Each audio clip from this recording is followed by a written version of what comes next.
With that alignment, I would think that it would be very much a communication stone. Yes, yes, definitely communication.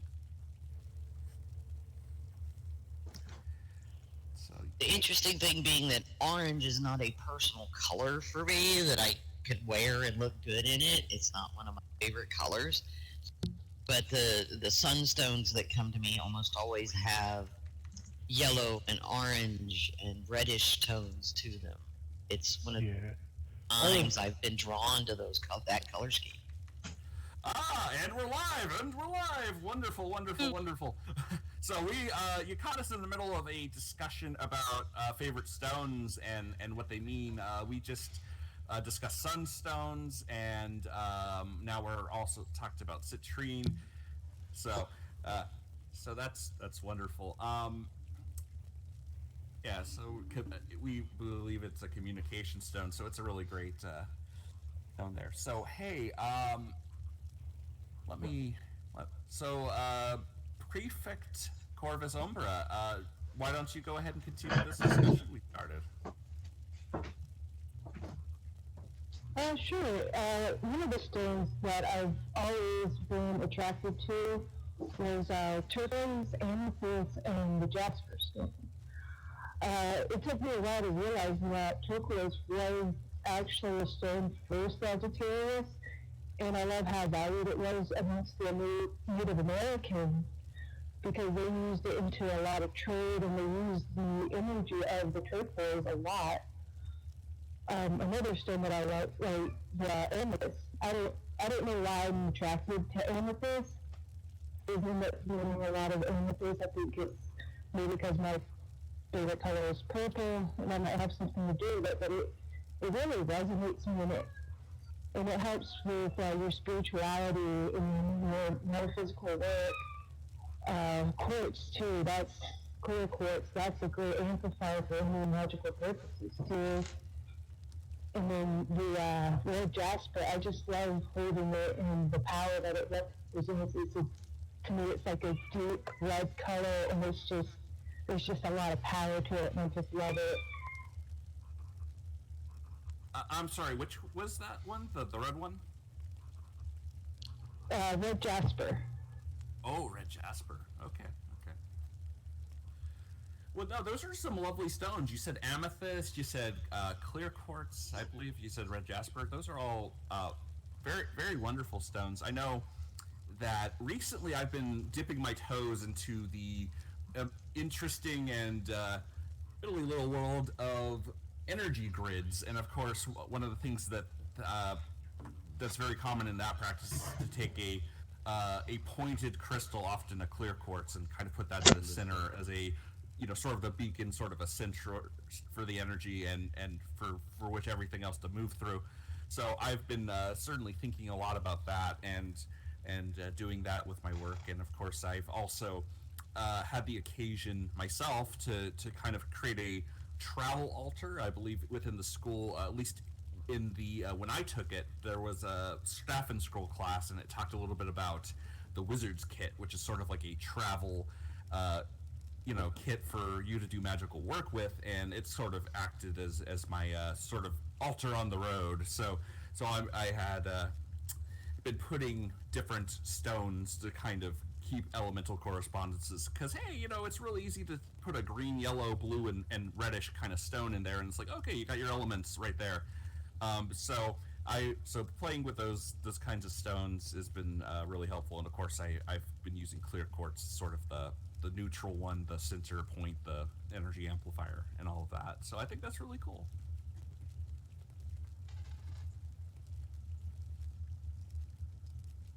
All right. So Captain, are you picking up what we're laying down? What do you think? Do you have a favorite stone?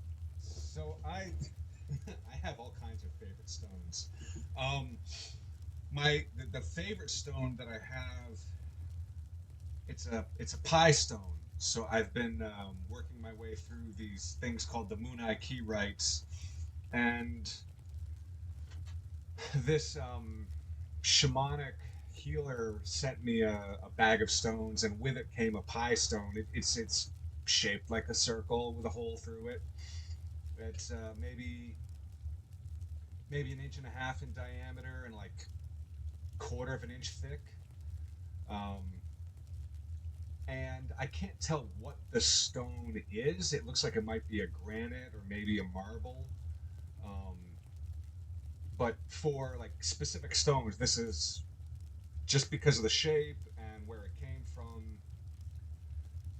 It's the one that I carry around. I've actually got it set into my hat, so it just like sits in a leather band on the brim. But I've got many stones on my property now. I've told you about a sweat lodge that I have, and so I've been gathering all the stones on the property. If I do a little bit of gardening work, any of the stones, I don't like, even if they're like thumb sized. I've been bringing them over to this. I've got a rock garden now with I've just all kinds of river stones and I just with my sister this morning picked up some granite stone from the side of the road, like fist sized, square and rectangular and shaped stones to use those. I've got this one stone. It is this massive stone that came out of our basement. I'm not even sure what the weight on it was. It hurt trying to get it out of our basement. It's got to be between 75 and 100, 125 pounds. It's this massive, like, stair. And so I took it to the corner of our driveway, and I've got it standing up because, I'm working my way through through the Order of the Bards, Ovates, and Druids, their courses as well. And I've got a lot of Celtic in me, and so I love standing stones. So I've got this huge standing stone out at the edge of my driveway. Nice. I'm a fan of all stones because they're good for so many things. Like I've been working, professor. I believe it's with Dean Umbra now. I just finished up the dark arts. No, was it the dark arts? Yeah, the dark arts class, 200. You're supposed to make a defensive magic kit, and I put some stones in there.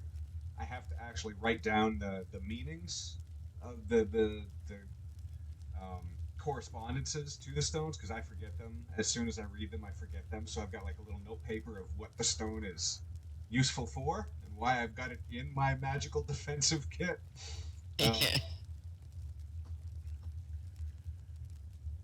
I don't know. I love stones. I like carrying them in my pocket. I like holding them.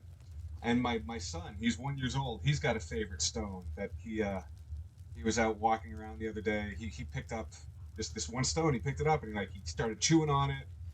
And he carries it around with him. It rides around in the car when he's in the car. Like my wife and I keep bringing it to him so that he can hang on to this one stone that he really seemed pleased with.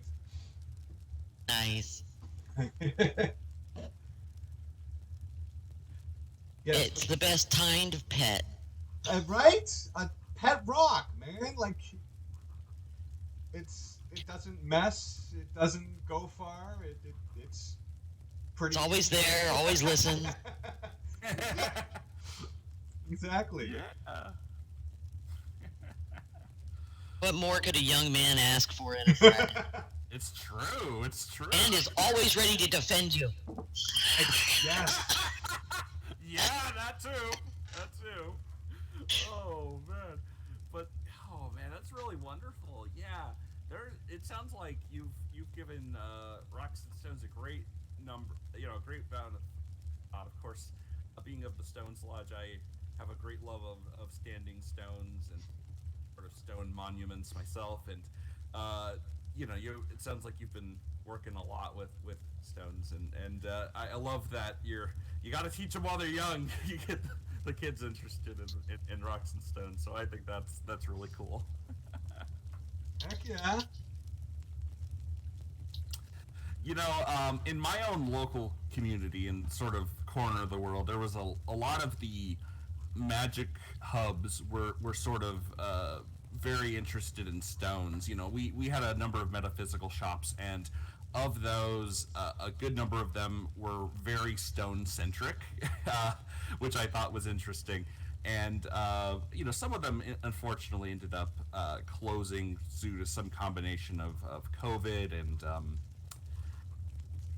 like kind of greedy landlords. Well, yeah, they kind of did some really weird stuff to some of our businesses. I was very upset about that. But in any case, yeah. So I think that's really cool.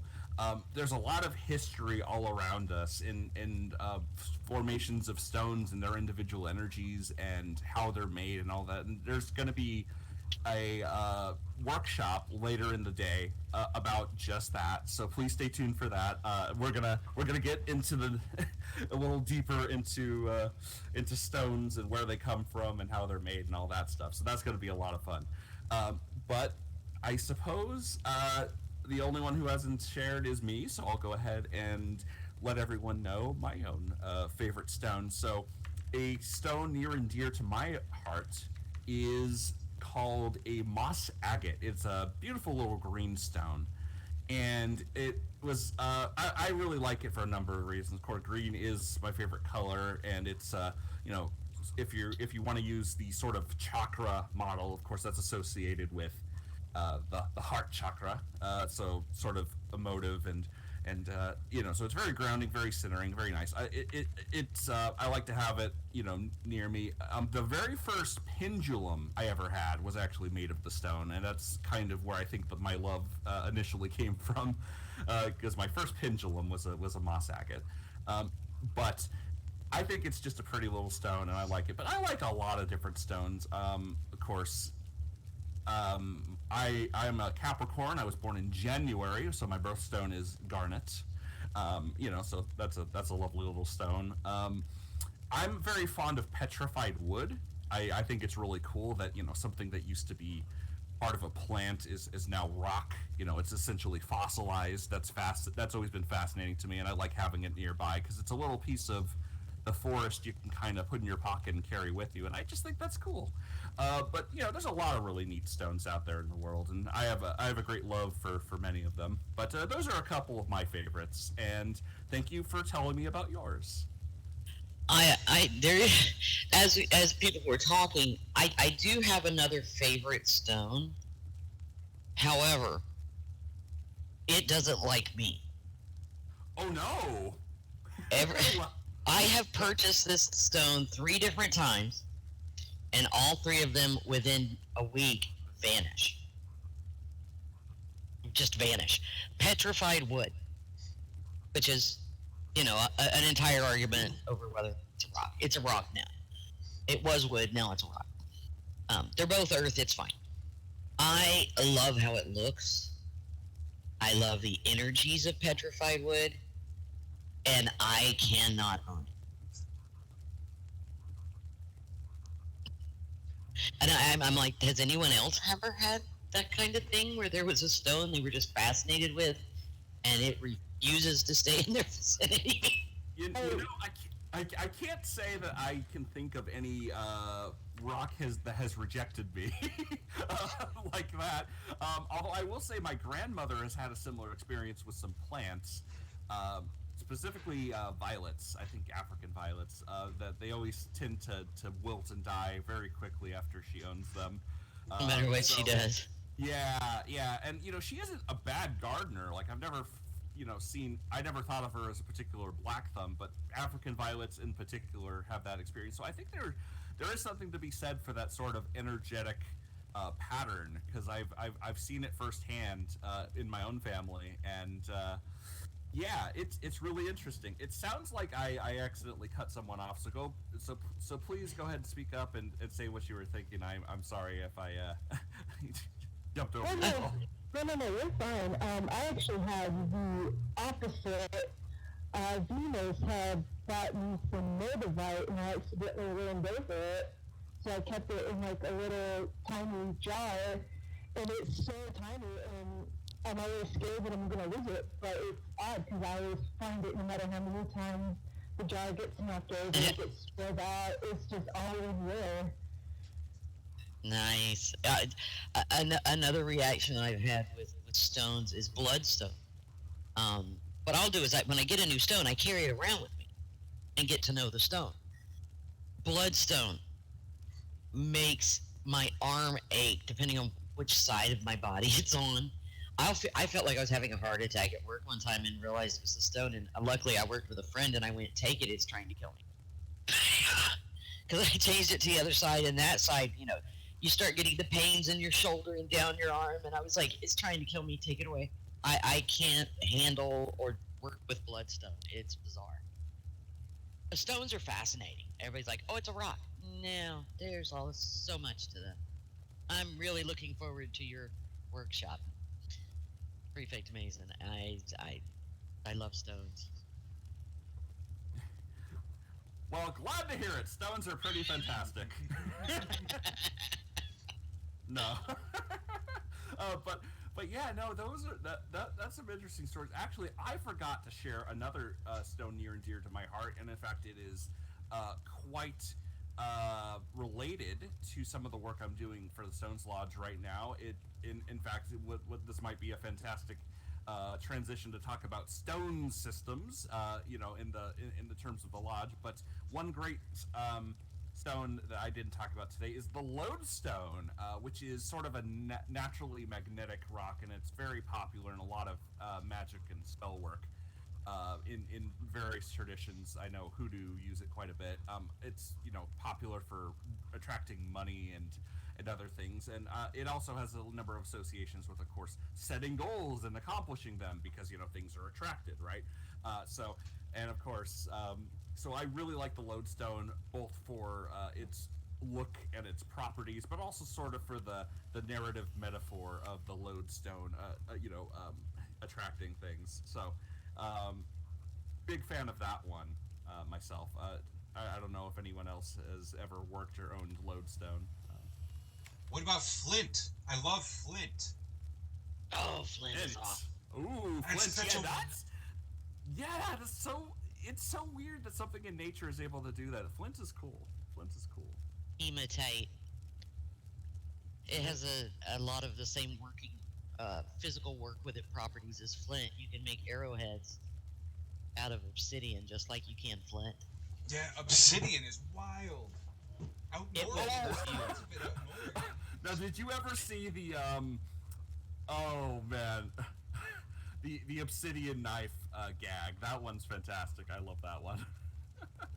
I don't think I've seen that one. I'll have to look that up. Yeah, there's a video online that actually tells this sort of story, and I don't want to give away the punchline, but it's very funny. I posted it in the Stones Lodge some months back, but it's basically this guy talking about, it's like how to kill a geologist. It's like, oh, I don't have any personal problems with geologists, but if I wanted to kill one, it would be very easy. And he talks about this very elaborate plan where he attracts the geologist with because he shows him an obsidian knife. He's like, "You'll be compelled to approach me," and he's having the conversation. Yeah, so it was really funny. I'm gonna pull the link up and share it. It's perfectly appropriate for our server, so I could go ahead and share that. But yeah, I really love that one. That one made me laugh a lot. Oh, wow! Needs to be careful. What's up?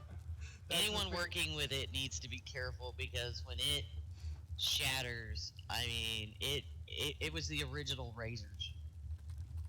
In ancient times, their surgeries, they used that because it breaks into this amazingly sharp edge that you'll think you barely touched it, and then it's like, how long is this going to take to stop bleeding? Oh, here it is. Okay, so this is now part of our morning announcements. Everyone is going to watch this, and we're going to discuss this. So, yes, please enjoy this. Be sure to put this link in the description of the stream.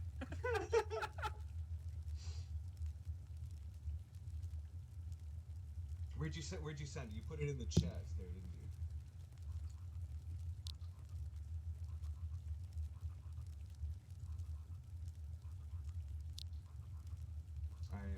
posting it into our.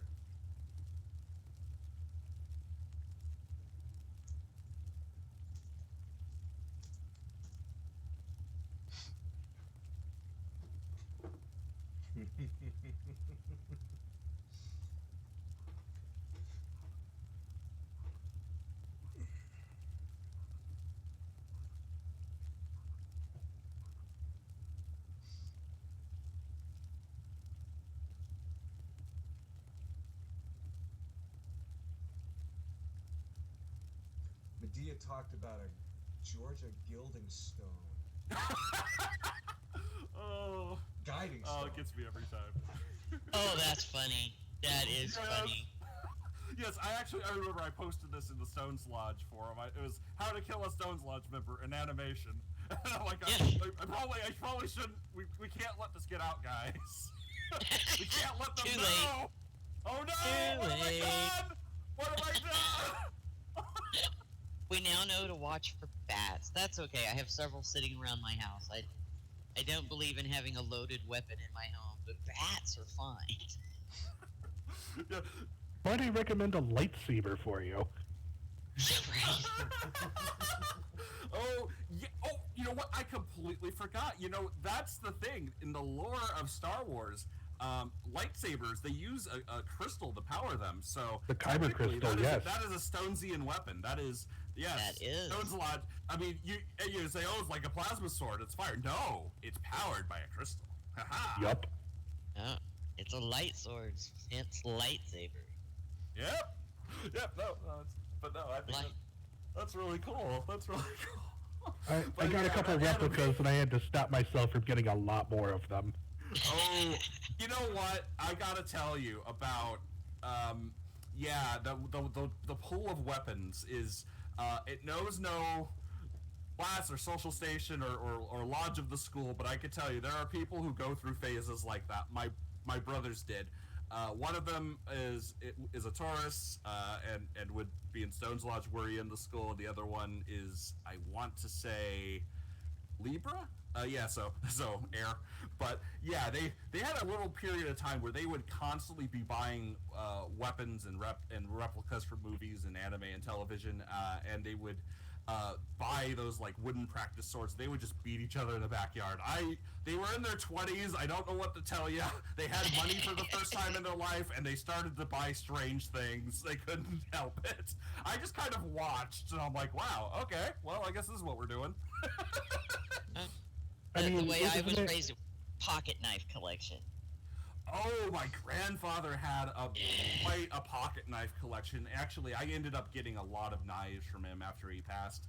I've recently taken up whittling, so actually going through some of those old knives has been useful. I'm mostly buying new ones for that exact purpose, but I know once I get a decent sharpening kit, I can sharpen up some of those. And, there you go. Wood carving and whittling. It's a fun hobby. I like it. You started to say something, Apprentice Fred. Oh, just back to the lightsabers. I believe that's now an official sport in France. The sparring with lightsabers. Waiting for it to become an Olympic sport. Well, there's a group here in Portland that meets up to do lightsaber.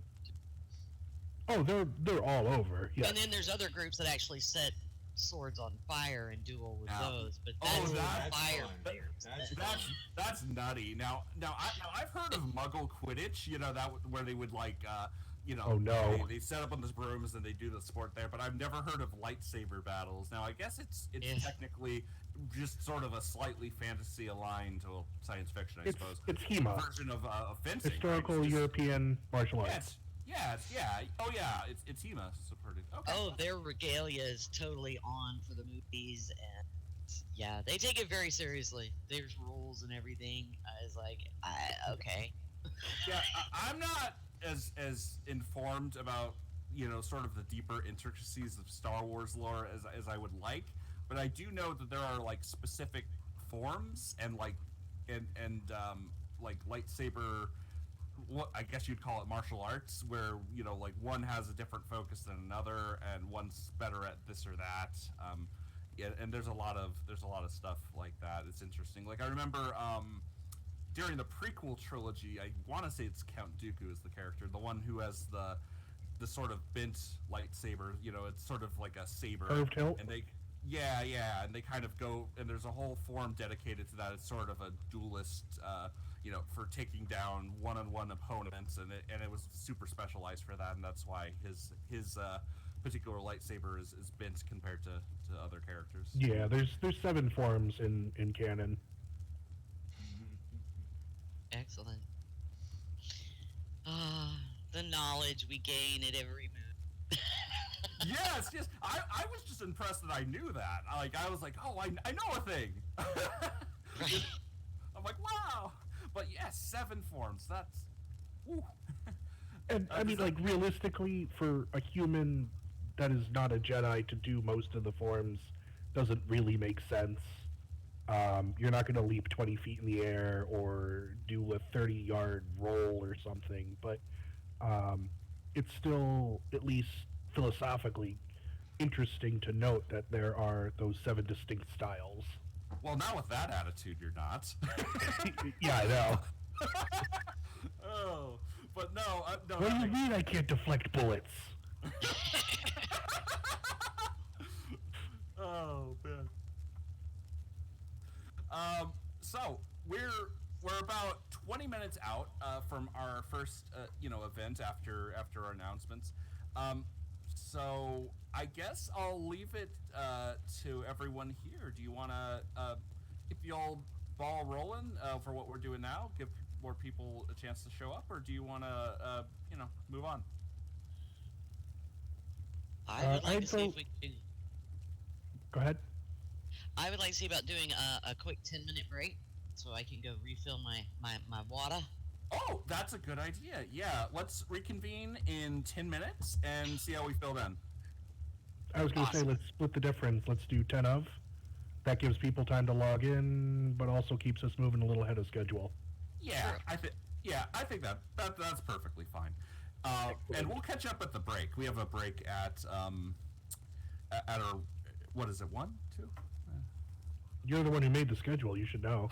He made it. I made the note card. Neither one of us has it open. Yeah. Wait, there's a note card? Yeah, The other booth had note cards posted everywhere. I didn't see one. Yes.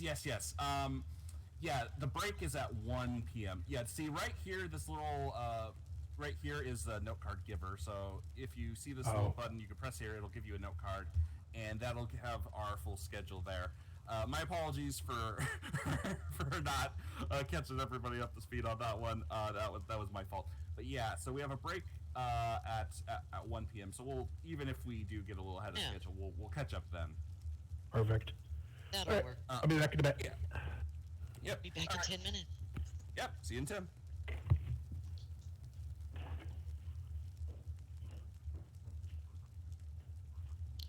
I'm going to go refill my coffee right quick.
So, Prefect Mason, I heard that you've sort of added more to your lodge.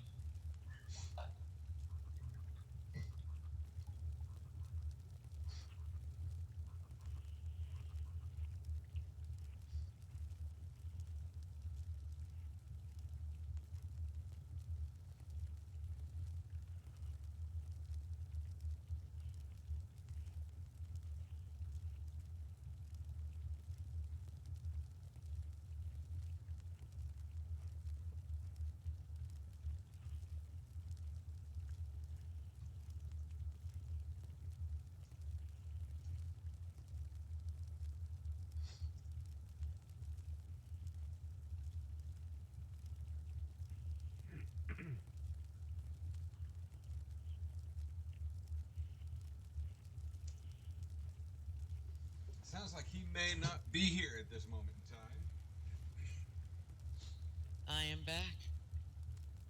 Hello, welcome back. Is everyone here?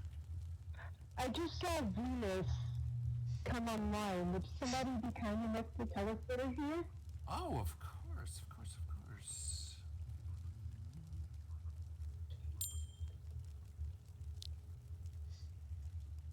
Yes, they are over at the dock.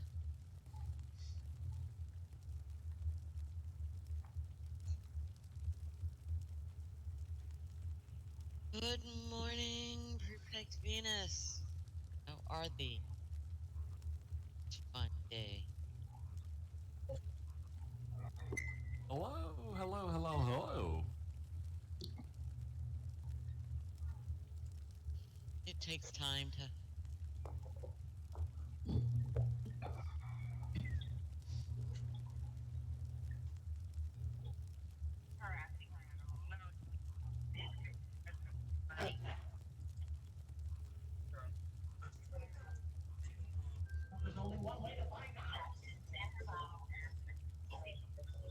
Okay, we can hear background noise, Venus.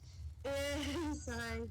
There you are. Ah, there you are. Wonderful. Welcome to the Stone Celebration. Glad you're here. Yeah, I have like Mickey Mouse in the background. Let me try to make it my own. Okay, no problem. Well, well, We had talked about it. I like to have people move to a new location for different parts. yeah. Where would you like to host the next section? The next section is your workshop, Blue. Yes, it is. Let's wander into the main plaza. Okay. Oh no, let's go to the clubhouse. No! Oh no! You caught some air, Fred. Fred. I just I imagine, don't even know man. how that happened. It's the table. Yeah, that's the table. Sometimes when you get off of the sitting position, you'll just catch some air on some So I parts just of that table. stood up with such fury that I launched up to the ceiling. So I enthused. Yeah, I appreciate that enthusiasm. Gotta be honest. I love to see it. I love to see it. Woo!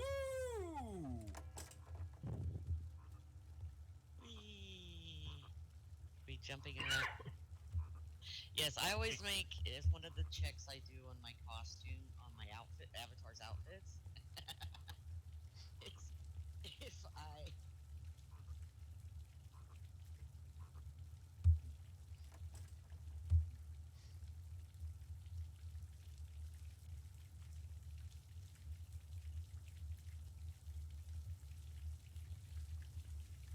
Where are we going?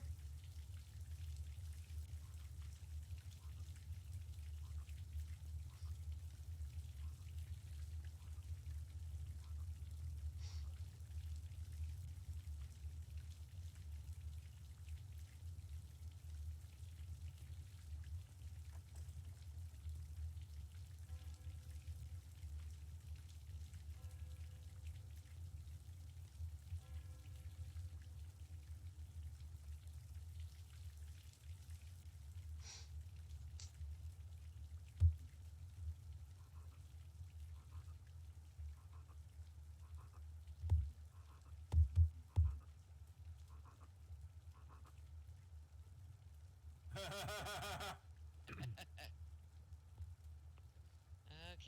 I will wander off and find peeps.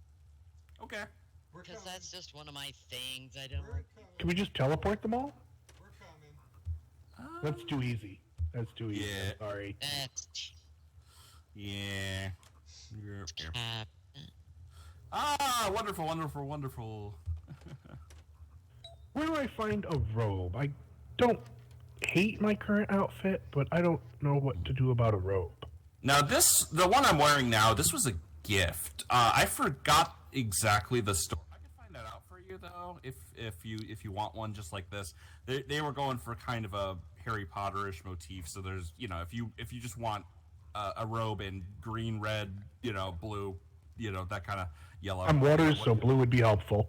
Yeah. If you just want a blue, if you want just this robe but in blue, they do have that. Okay. Is it free? Do I have to pay for it? I think you would have. I think you would have to pay for it. I got mine for free, but that's because it was a gift. I think it actually cost Linden. Not a problem. And off to the right is a door leading upstairs. And then we have one more person.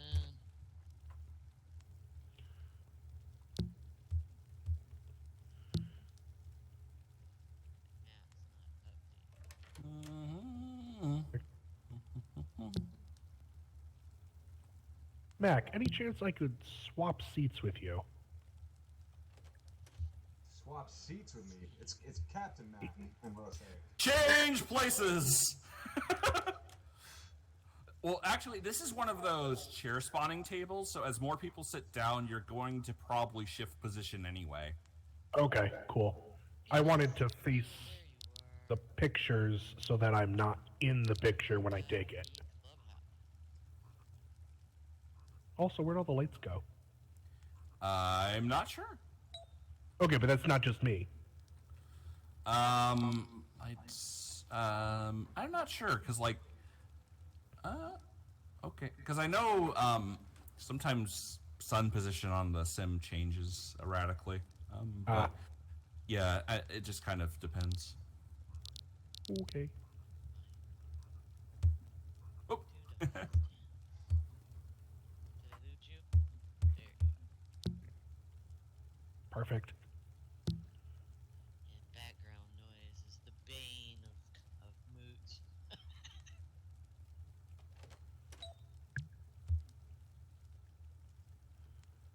Hey there.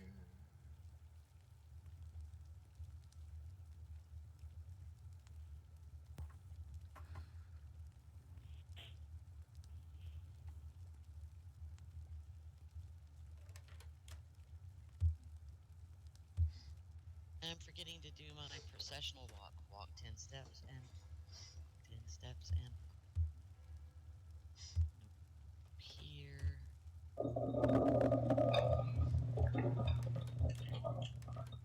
Fantastic. All right, looks like I think this is everyone. So away we go. Just take a chair. Should automatically populate.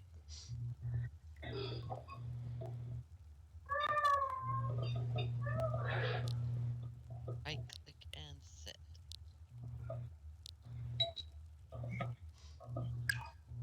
Ah, there we go. Well, it moved, but it didn't make a new chair. Oh no. Let's try that once. Try sitting there, Venus, and see if that'll. Oh.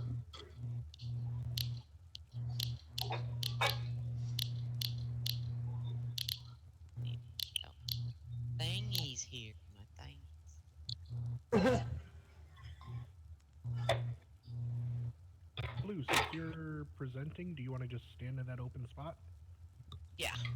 Oh, Perfect. Okay. Our note cards. 2 note card giver. Note 1 and note 2.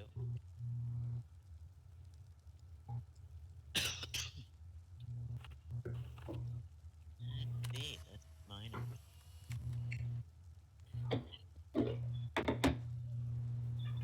we still got 4 more minutes. We said 10 minutes.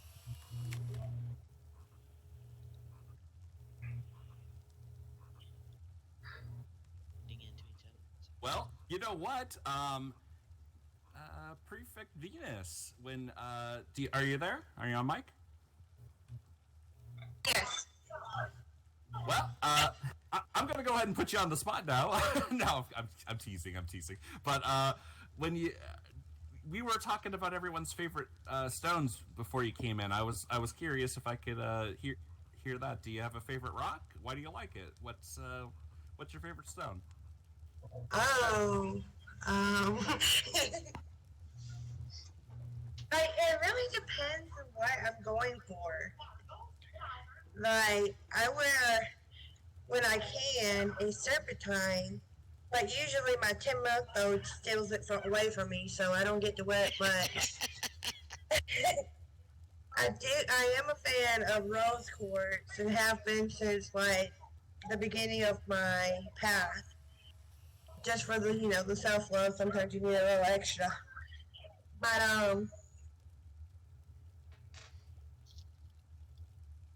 I don't know. I would have to really think about that. There's a lot of them.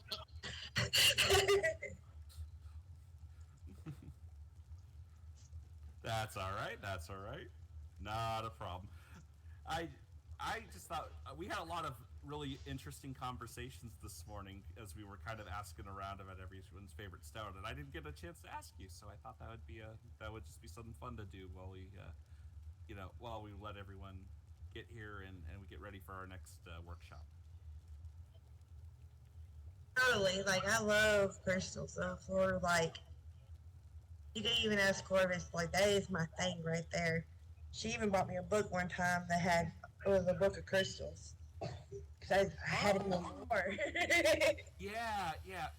There's like a little collection of like metaphysical library and reference materials, and I think there was like 2 or 3 crystal Bibles in this nice little set. I keep telling myself one of these days I'm gonna get the set, but I never have.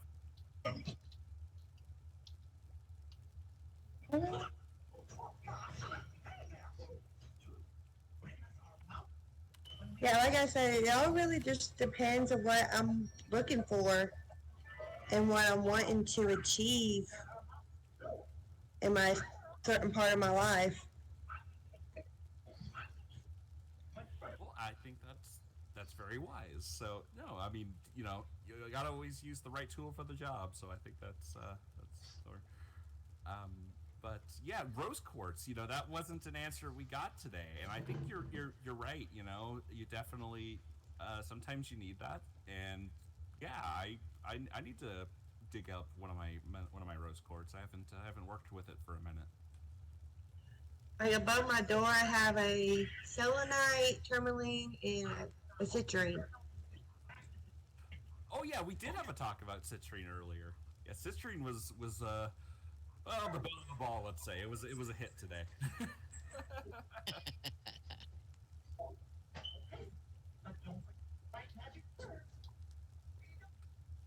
I think it's so funny that Mickey Mouse Clubhouse is because we're in the clubhouse. Like, no, Mickey, this is our clubhouse. Get out. No, Mickey can join if he wants. It's okay. He seems like a good fella. If I turn it off, my 10-month-old will yell at me a lot. Yeah, when my niece was little, we watched Mickey Mouse Clubhouse all the time. So that's I was like, that's Mickey Mouse Clubhouse. I know that. I know that. Do you watch any Bluey? Mine does. She watches a lot of things. I've seen Bluey. Yeah, she was really into Bluey for a while. I remember that too. I don't know if she's love that show. Blue's Clues. I loved Blue's Clues as a kid. Oh, Blue's Clues. Yeah, that's kind of a throwback. Come on, computer.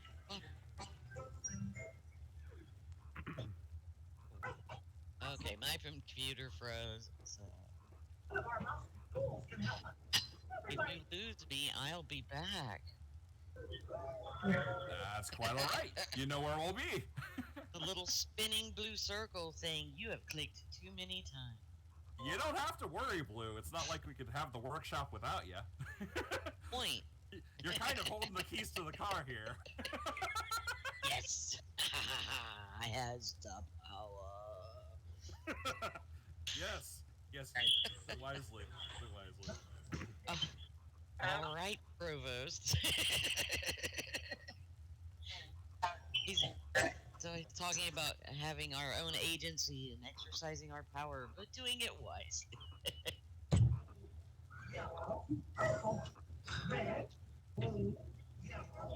And all that. Computer. I suspect it's going to take a minute for Blue to come back because she has kept on the mic well beyond logging out, which tells me something went a little bit screwy in the code.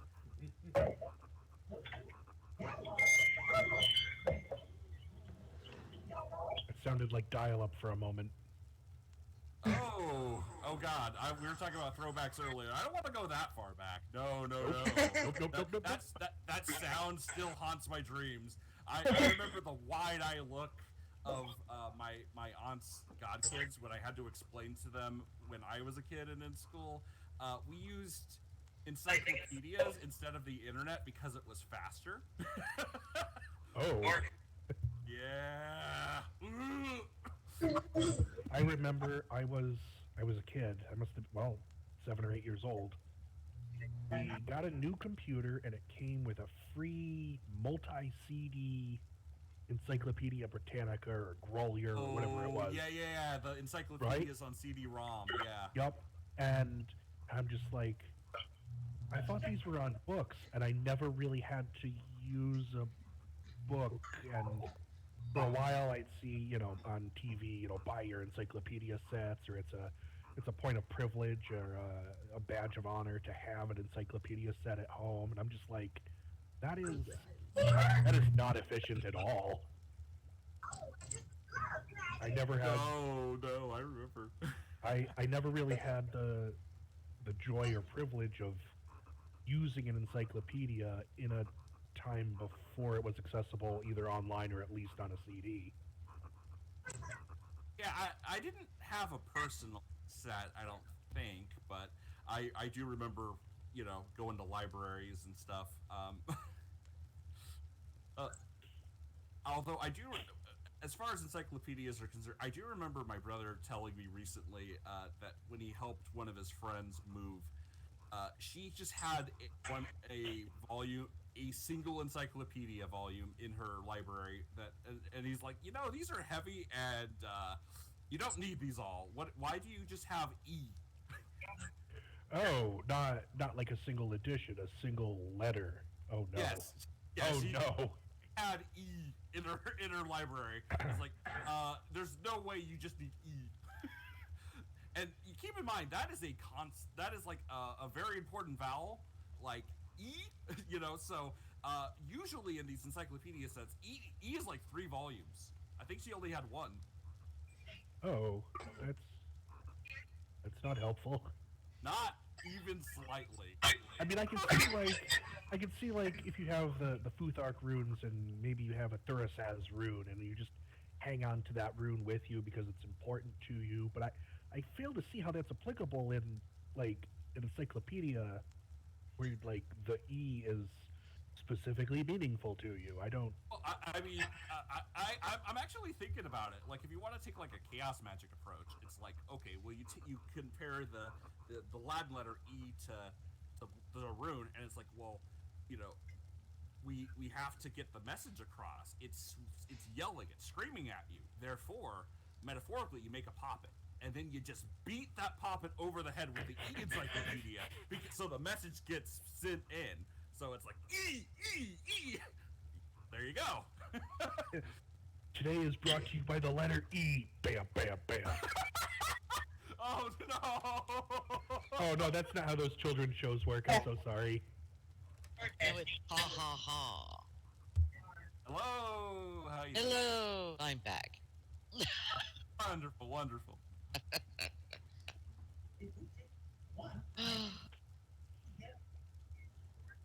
We had turned to violence in your absence. I apologize. Apparently so. I may have steered the discussion in that direction, and You may or may willing not to have had a accept little something. I'm willing to accept 100% of the responsibility for that. Well, you knew when you left, you couldn't leave me unsupervised. Well, I did point that a pet rock can also be a protection. So I may have not have started that line of thought myself. So. All I'm saying is everyone else here is elected leadership. You are all in positions of power, and yet I was able to do that. Shame on all of you. But we just leave you to your own devices. It's okay, we're just here as a referee. But as apprentice leadership, we represent our apprentices. So, or apprentice.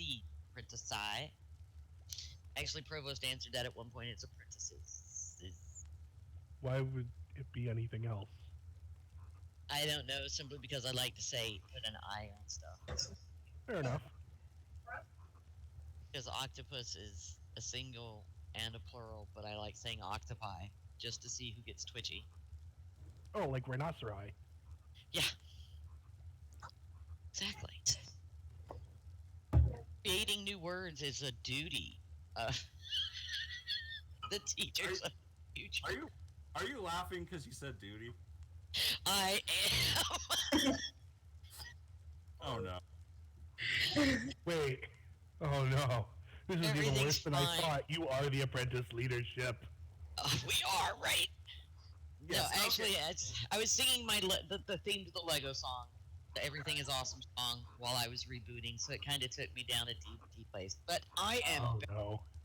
Okay, well, yay! Thank you for coming. Yes, wonderful. I'm excited. You never Only know. the what we'll presentation on the Craggle. Right. Never use the crackle. The crackle is bad. So, are we back? As in transmitting live? Oh, we never stopped. Yep. We never stopped. We never stopped. Not a problem. Okay.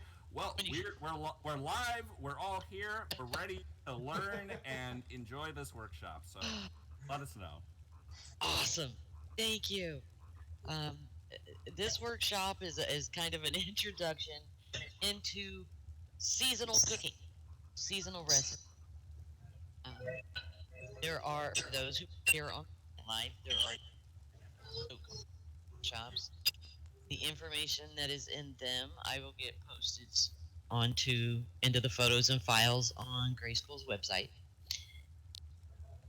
Speaking of, I need to open all my stuff back up because I crashed out. I'm like, and look over, and there's nothing open on my screen. I do a lot of work. I love to cook. It's not just to nourish your body; it can also nourish your mind and your spirit. And as an emotional eater, it definitely nourishes my emotions. Huh. Okay, where's the stone? Moot stone.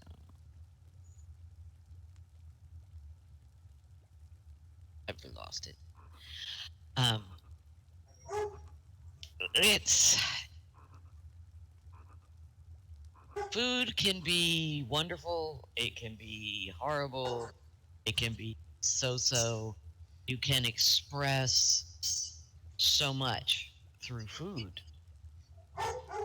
It's a miracle that I am not a chef. I love watching the various cooking shows because they are just fascinating. 27. How you know? Now, Venus, mute mic.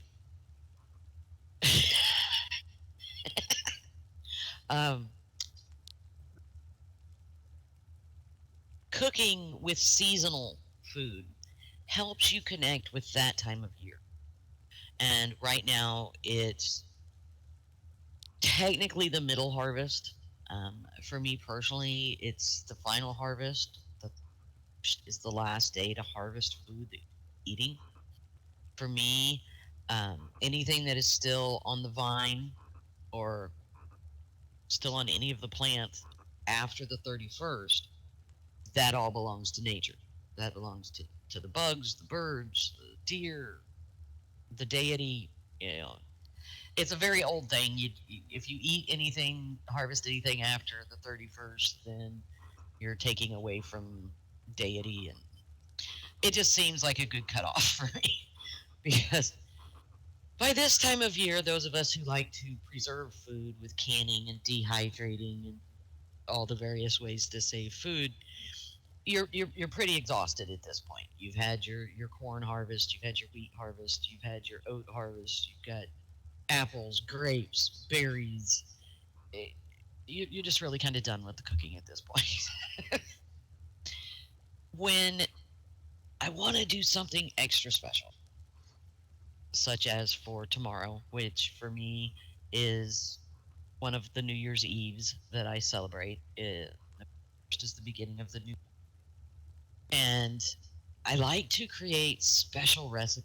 And I call this one. I did not rename it.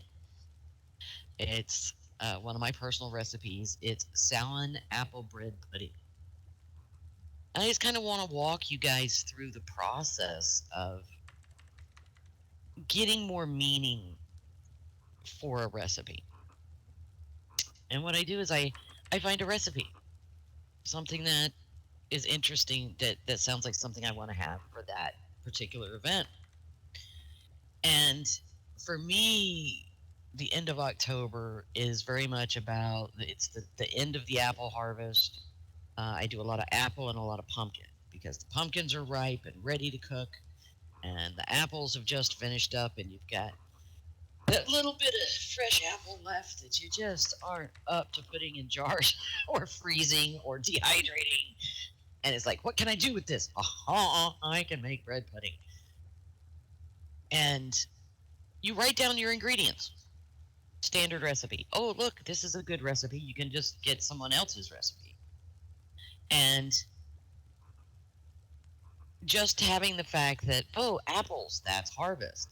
Cinnamon is warm. You know, eggs are a harvest. You know, harvest season. That makes sense. You can go a little further with it. Um, there's an elemental correspondence. This is mine. These are taken from at the bottom of that note card is the book The Magic in Food by Scott Cunningham. And these are this food correspondence is the foods that I eat, that my family and I eat. There's more in the book. I've moved some of them around because they didn't really seem to fit where he had put them. And that's one of the things I love about that author is he's all about, here's my way, work with it, make it fit you. Don't be afraid to move stuff around. It's about you, not me. It was a very, very good author on many, many, many subjects. And what you do is you take the ingredient and look it up. There is, for this particular one, I gave earth, air, fire, water, and spirit. And in the recipe note card, you can see where I've put those in for the elements. In the book, there's also the planet aspect. And a part of the planet aspect is what it stands for. Like, who knew that bread stood for meditation? Yes, I have quite a few of his books on my shelf as well. And you can, when you start doing this, you have the aspects of earth, like stones. Stones is grounding, which makes sense that it goes with meditation. Until I looked at these and started working with these, I don't know that I would have put Venus as an Earth planet. But then when you start looking at it, it makes sense. It's meditation, friendship, peace, compassion. These are also some of the aspects of the Stones Lodge. what Stone's Lodge stands for. And as you go through, I will then frequently add. I like to try and balance the recipes. I'm all about balance in my religious practice, in my education, in my real life, and in what I cook. Um, so, a lot of recipes, I will go so there is at least one representation. And as I say that, I'm looking at this one and there's nothing for spirit in it. But it's fine. All I can say is I needed this like yesterday when I was going grocery shopping. Well, the thing is, you will have that, you know, even a small spice rack will have representation. Water is on, water's on here. No, I did not put water on this one. Well, water's, water. It's, and it adds a dimension to a recipe, to a dish that you're cooking, especially if it's for a specific holiday or a specific event, for birthdays, for uh, the solstices and equinoxes. I do. Um, or if I'm doing something for the full moon or the new moon, I try and have more of the ingredients. And you can actually wind up with some pretty interesting dishes, depending on how far you want to go down that rabbit hole. Um, and as I say at the end of this recipe list, while I'm cooking, especially if it's something I'm cooking for people or a holiday, is I realize that I'm thinking or speaking ritual words or phrases or I'm singing. So I keep a notepad down and I put it in, and my recipes will frequently become a type of ritual. And like so, as I add an ingredient, words will come to me, and if I write them down and then I start looking, and it's like it has actually become a ritual of adding this in, of deliberately putting in those energies of the focus I want for that. With the example being the bread cubes is for earth, which is grounding and nourishing, for Venus, meditation, for focus. Carbohydrates give you the energy to focus. it's and it will become its own type of ritual. And in my personal grimoire, I have several recipes where I then went back online and added and put in the words that came to me, the phrases that I used. And it makes the recipe description longer because after each element, you have this small thing that was done. Sometimes, depending on the time of year, like when I'm doing something for this time of year, I whenever I cook, I like to put a pentacle in and empower my food with health, love, and communication, because those are things I find that it's really good to energize in my home. At this time of year, I will sometimes do it as a banishing pentagram, do it backwards. Not all practices do that, but basically going Widdershins. Um, and it's and then after you put it all together, you can print it out. I have parchment colored printer paper, and then I put those in my book and my grimoire, and they become this awesome part of my path, and I can reference back. Um, this particular print note card is made from where I had put in this recipe, and I have not yet updated it with what happened while I was making it. And you can learn a lot about your path as you look back at old recipes. I have discovered, looking back through my recipes, that things that stood out to me and had this huge meaning 5 years ago, now I'm like, well, yeah, it's just common sense to me now. But at the time, it was this huge breakthrough. It helps you see where you've been and where you're going to. As far as the magical correspondences, it's really very personal. Uh, I strongly recommend getting the book Magic and Food. I've owned 6 copies. I still have 2 of them. I am known to gift them to people, to loan them out, and they never come back. And it's like, okay, time to buy a new one. Is make it yours. Any of the correspondences, not just with the food, but also with any of the correspondences you're working with. I did the same thing with Ritual Club when doing a ritual. You want to look at the correspondences and what you're wanting to create and what you're wanting to communicate and bring that in. And anytime we're putting together any kind of synchronicity circles or ritual or recipes of any kind, is we're trying to pull all this different stuff together into one meaningful whole. And to me, cooking is totally represents wizardry in all its ways. You take pieces that others may or may not have put together and you come out with something awesome. And I encourage everyone to try this recipe. It is delicious. And it's the right time of year for it in the northern hemisphere. And if there's anything in it that you don't like, that's why I recommend doing a personalized correspondence. What foods? Where does it go for you? For what was it I did? Eggs. They had he didn't have eggs assigned anywhere. They were just kind of this standalone creative circle potential representation of potential. And for me, I'm like, well, just that meaning he gave it of the representation of potential is very much earth sign to me.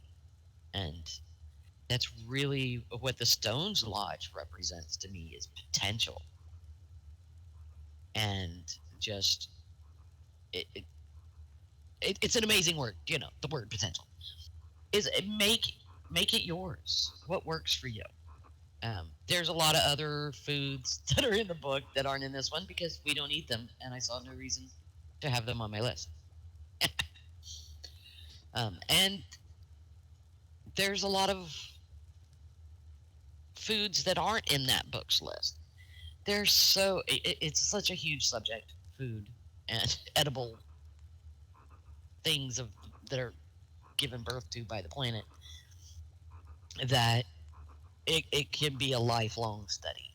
And what means one thing to you now in 10 years might have evolved into a totally different meaning. It needs a different place in your list of elemental associations.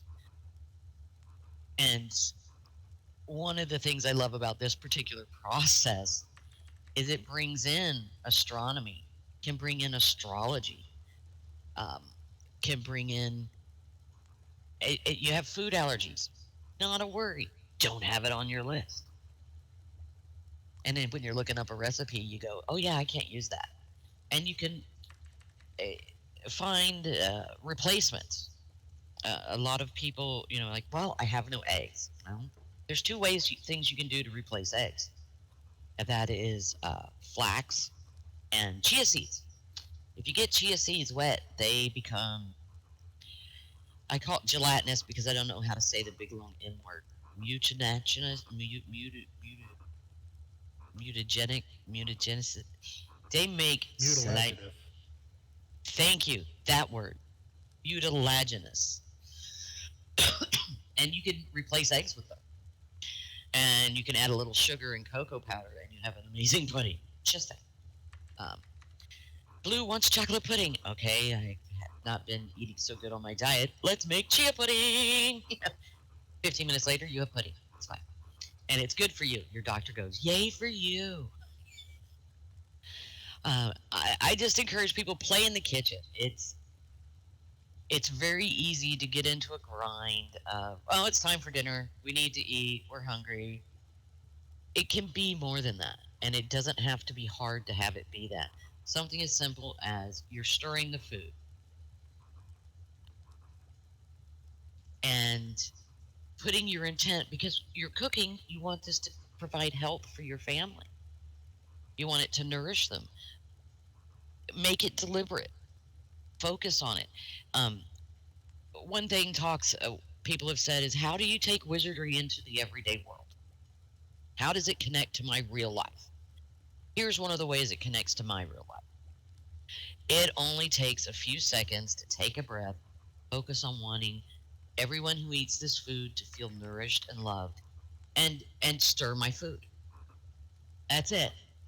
My wizardry has connected. Right? Most people do eat every day.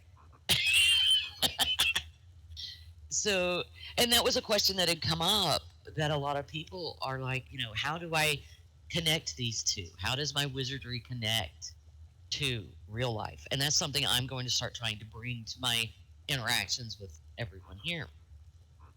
You're going to eat at least once a day, preferably more often. It's not really healthy to only eat once a day.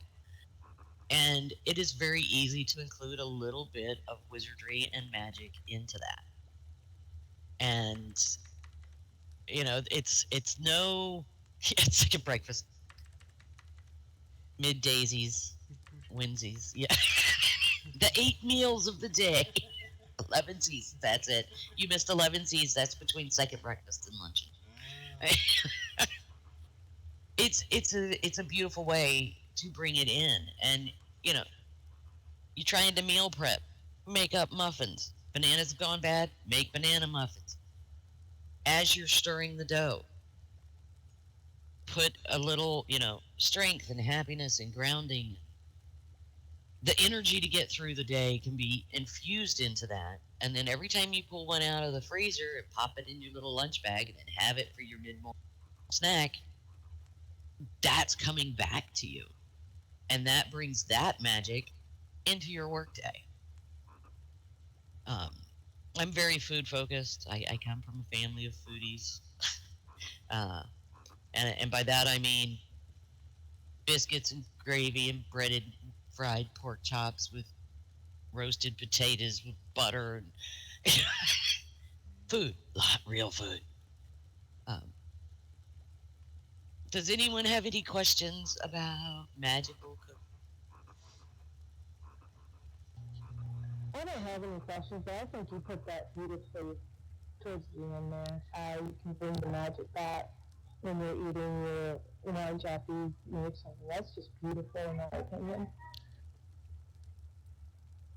Because a lot of people are like, I want to have the magic in my everyday life. But honestly, you're working a 40 plus hour week. It's lunchtime. You've got 30 minutes. You really don't have the time to sit and think, okay, I need to do a ritual and I need to call my quarters. And no, eat your muffin, man. It's already in there. Yeah, no, you took the words right out of my mouth. That's kind of what I was going to say.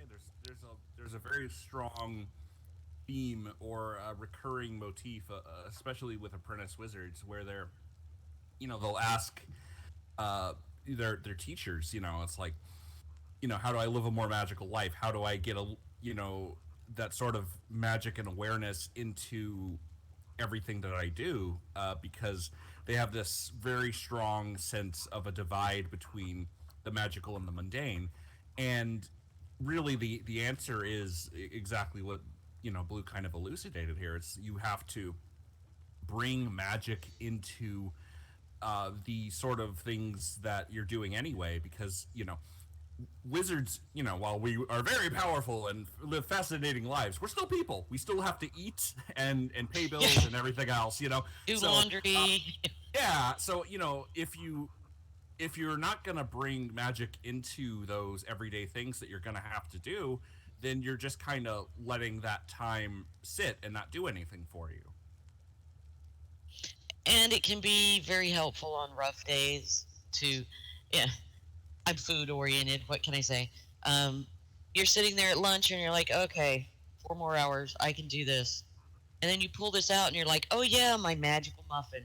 And you eat it and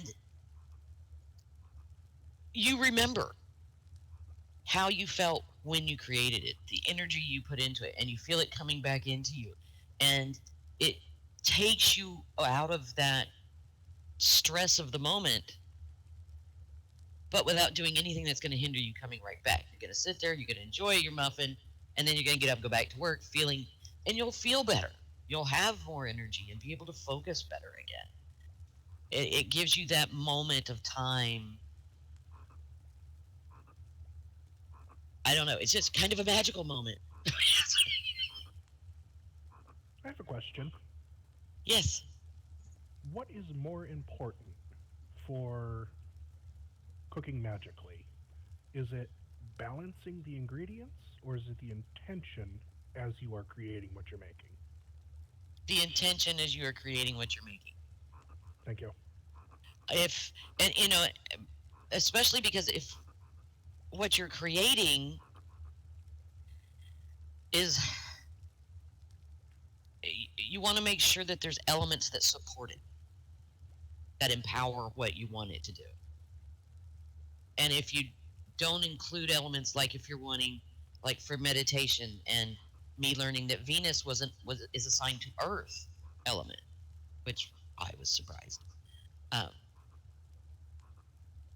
because everybody thinks, oh, love and water, but it's Earth.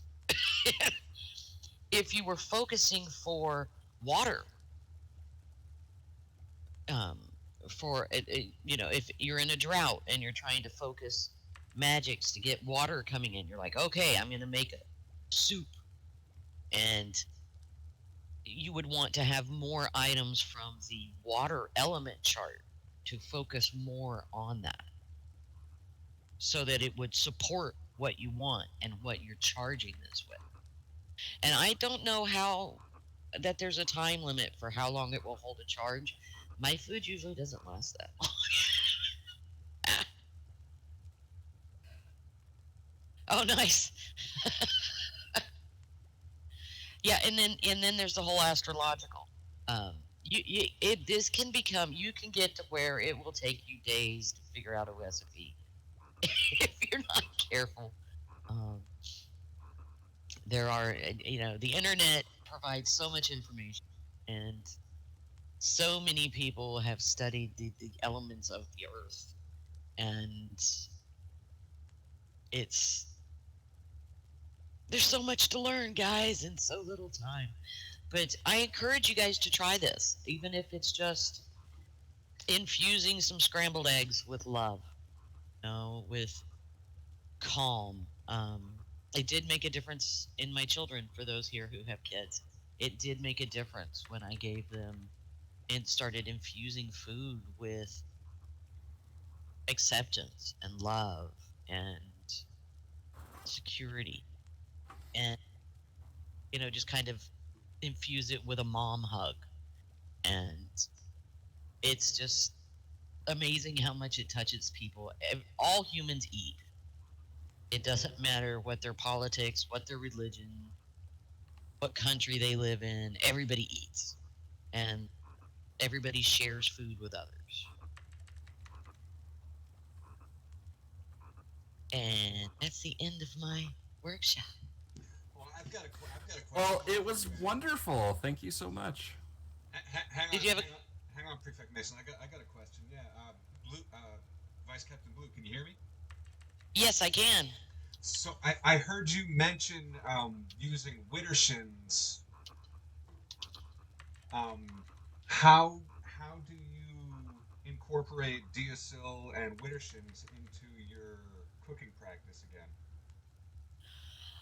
The way I incorporate it into cooking is when, let's see, I'm cooking spaghetti sauce to feed my family. We want to be full with the amount of food we have. We want to get the nourishment from it physically, and it's being prepared with love, so I want that love to be felt. So that I will do Deosil clockwise, because I'm putting it in. Um, I use Widdershins, like if when I'm cooking for a dumb supper, I do a lot of Widder. Simply because of the whole theme of it is you're here, you're welcome, you're honored, but you're not rejoining us. It's kind of a balance out thing. When I am making chicken noodle soup for someone who's sick, I will stir Widdershins for the removing of the illness. Ah, I like that. Okay, cool. I had heard you mention the word Widdershins, and I wanted to clarify how it was that you were incorporating it, because that's I dig it. Yeah.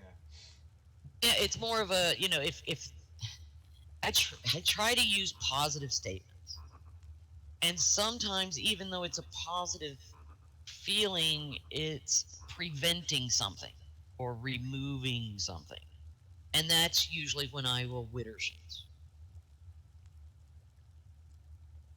if that makes sense. It does, because I Wax on, wax off. yeah, yeah, yes. Clockwise to do, counterclockwise to undo. Exactly.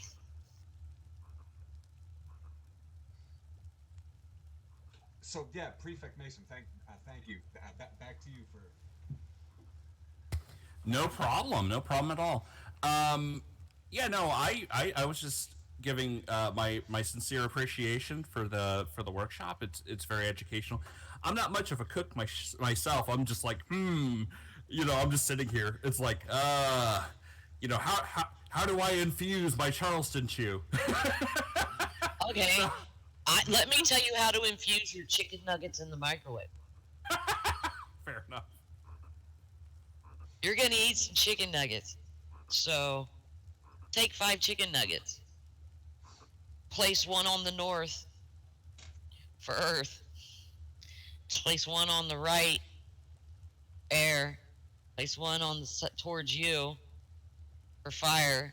Place one to the left for water, and put one in the middle for spirit.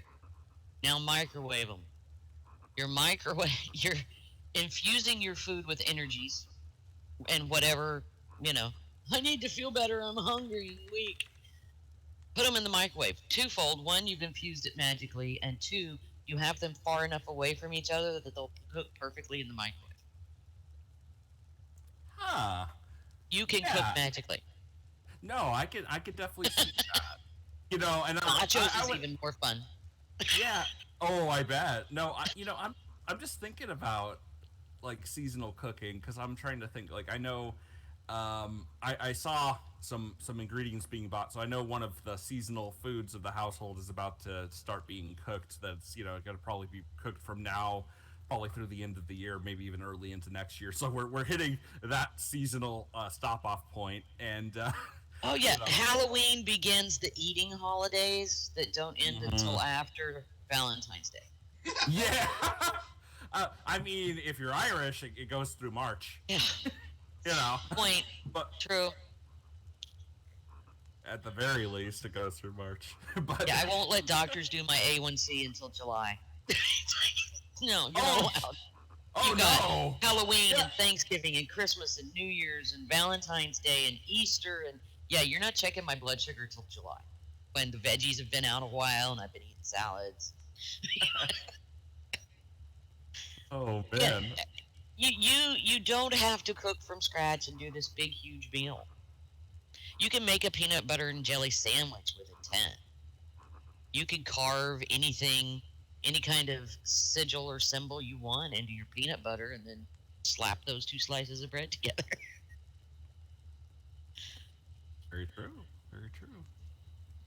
It's very basic and very much a part of life, and it's really one of the major sources for bringing my magical life into my mundane life.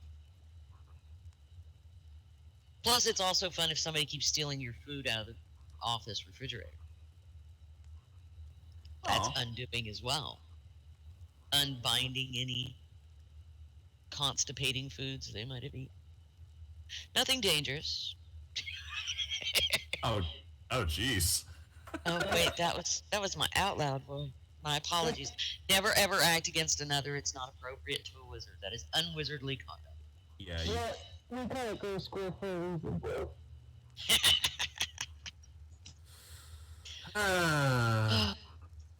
Where are we on? Okay, I've got inventory open, but no, I my schedule back open yet. Where are you, yeah. sir? Oh, sure, no problem.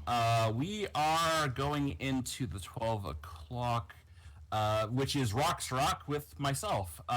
So, if the conversation is winding down, I'd like to take us um, up into the sort of mountainous region near the Stones Lodge, and yeah, let's go ahead and walk over there. Before we go anywhere, I do have to depart so I can get everything ready. I have to get dinner ready, and then I have to prepare for a Zoom class tonight. I'm really sorry. No problem. We appreciate you being here. Thank you so much for visiting with us and enjoying the lodge.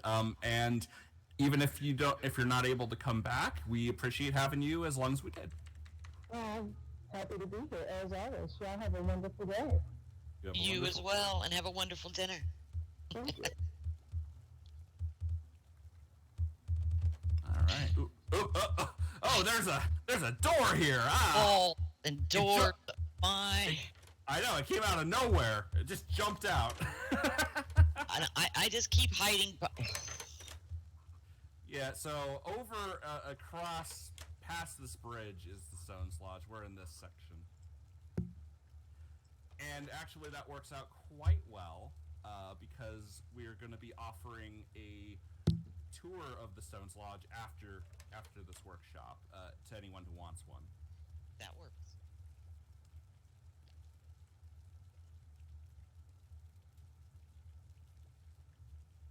Why are we going to Flames? Oh, you're doing the back road. I always forget that path is there.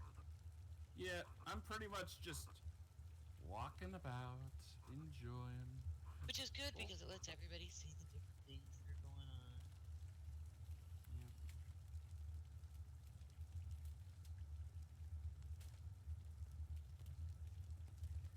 Yeah, there's a lot of bits and bobs and things all about the... There are so many details here. The provost has worked so hard to make this such a fascinating place. Yeah, it's very interesting. I know. It's easy to get turned around. I'm just walking in a straight line. Plow ahead somewhere. There is a path, but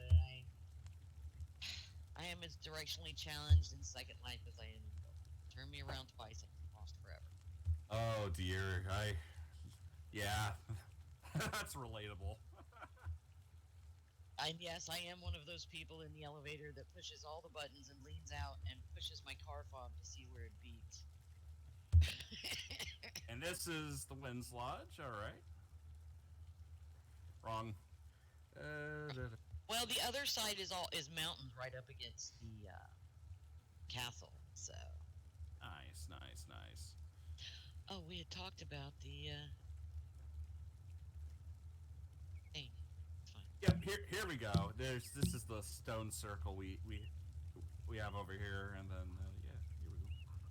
What's going on, Blue? There you are. I'm here. Well, you know, I'm a short person, so I made my avatar kind of like me in person. I have a few more pounds on than she does, but I am not tall. Yeah, I'm taller than average, but I feel small because I'm actually not that tall for my family. I have family members who are quite a bit taller than me. I have family members that are over 6 feet, and I am 5'2" and 3/4, and it counts. Actually, I'm a 5'2" and a half now. I've shrunk. Oh, here we go. Nice little hinge here. You found the spot. Yeah. Here we go. There's all sorts of fun stuff over here. But yeah, here we go. Here we go. Ah, perfect. There we go. So let's see. Perfect, Make picture sure time. everybody's. What's up? Perfect. Picture time. Yeah, picture time. Everybody smile. Yeah, so we're in the mountains. Wonderful, wonderful time here. So, Mountains of Grayskull with the Stones Lodge in the background. yes, yes. Hey, So we're doing I'm quite going well. to Oh, take my Chihuahua for a bio break here. yeah. We're gonna go ahead and like take 10, and then we'll start up with the workshop. Excellent. Sounds good. Thank you. We will see you in 10 then.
Hello, is everybody back? I'm here. Wonderful, wonderful. I'm here. Cool, that's 2 out of 3.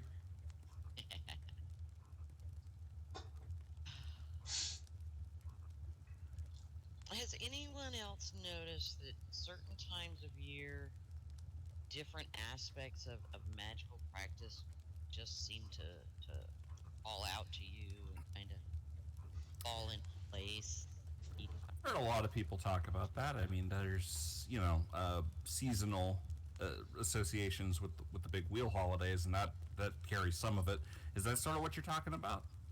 The seasonal and astrological. That was one of the things. Every time I look at my recipes, when I pull them out, I'm like, oh yeah, okay. And the connections that can be made from the various holidays are just amazing. Various times of year, and yeah, we're supposed to have what is it? The 31st. It's not the Leonids. There's a meteor shower coming. It's supposed to be really awesome for Halloween night to have a chance of flaming balls. Oh, wow. That's I exciting. Facebook. Ooh. Look who's joining us, guys. Who's He's joining graced us? us with his presence. We are so grateful. I see Provost's name has just shown up. Oh, excellent. I was worried. I want to paste this here, and I want to make sure it gets out to... Hello, Provost. Greetings and salutations, Provost Kingsley. Hail and well met.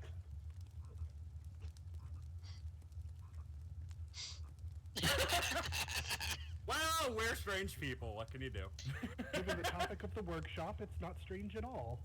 Oh, we have been left to our own devices. Shenanigans may or may not have ensued. We need supervision. We can't be trusted. No, I'm kidding. I kid. No, actually, we are getting ready for Rocks Rock, which is our natural science and geology-based workshop, and that's why I brought everyone up to our little mountainous range here to sort of, set the mood and give a little ambience, and kind of, it felt like the part of the campus that was most on theme right here, this little mountain range here at the Stone's Lodge. So that's why we're here. Well, I dig it, if you will. My little joke. Please carry on. I have a request, everyone. Yes. Prefect Mason Cunninghair is facing a particular direction. Can you all face a similar direction that he is? For a picture, please. Towards you, up on your mountain. Sure. Well, Sure, and I can towards me, make just in the any direction adjustments if you... facing. Thank you. Thank you, Provost Kingsley. Yes, one is glad to turn upon request. Always happy. Show off Captain? my good side. Another 90 degrees to the left, please. Do I need to move my... You're perfect right there. Captain Mac, can you please turn another 90 degrees to the left? Ah, photographers. You gotta love it. And everyone, smile, please. I don't know how to do that. Wait a second, Oh, life. no, I'm sorry. In real life, behind your screen. Oh, I can do that. Smile towards the screen, thank you. Yeah, let me look through my gestures real fast here. Oh, dear. Perfect, thank you, everyone. Excellent. All right. Yeah, Excellent. people are gonna get on and see those pictures and go, where were they? Have Indeed. a second life and explore, try to figure out where we all were. There you go. Exactly. Yeah, I get 2 merits if you take a selfie in the same place. Oh, You excellent. award the merits, like so that. you'll have to announce that. But I yeah, can. please do. I can award them. You can announce it. I feel let's put it in the newspaper. Put it in the Times. Yeah. Well, this fair is all enough. for the newspaper, yes. This is good. Excellent. Quote, Provost Kingsley announces secret merit challenge awarded by Stone's Lodge Prefect. That's me giving surprise responsibility there. Surprise! boys. That's called being voluntold. Fair Another enough. example of BT in practice. Yes. Well, we're right here close to the top of the hour, so I think we can go ahead and get this first show on the road. So, hello, everyone, and thank you so much for coming to Stone Celebration. Today we're talking about rocks because, well, rocks rock.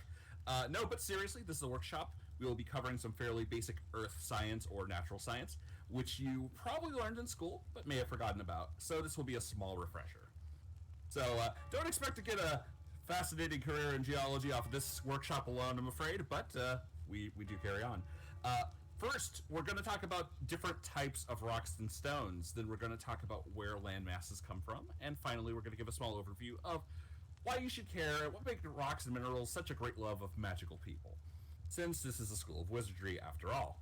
So first up are igneous rocks. Igneous, from the Latin fire, refers to rocks created by magma. This category of rock is divided further into intrusive igneous rocks, which are rocks that are formed inside of the earth, while they are form atop the earth's crust. Like after erupting from a volcano, they are called extrusive igneous rocks. Examples of igneous rocks are basalt and granite. Sedimentary rocks are rocks made of sediments. Sediments being the remains of rocks in the form of clay, silt, and gravel, as well as small bits of organic matter. Sedimentary rocks then can be thought of as a natural process by which rocks are recycled. Sediment is often created by erosion, this process by which a rock is broken apart by wind or water. Consequently, sedimentary rocks is the sort of rock most often found on the ocean floor or the bottom of lakes and rivers. Like with igneous rock, sedimentary rock can be divided into two categories.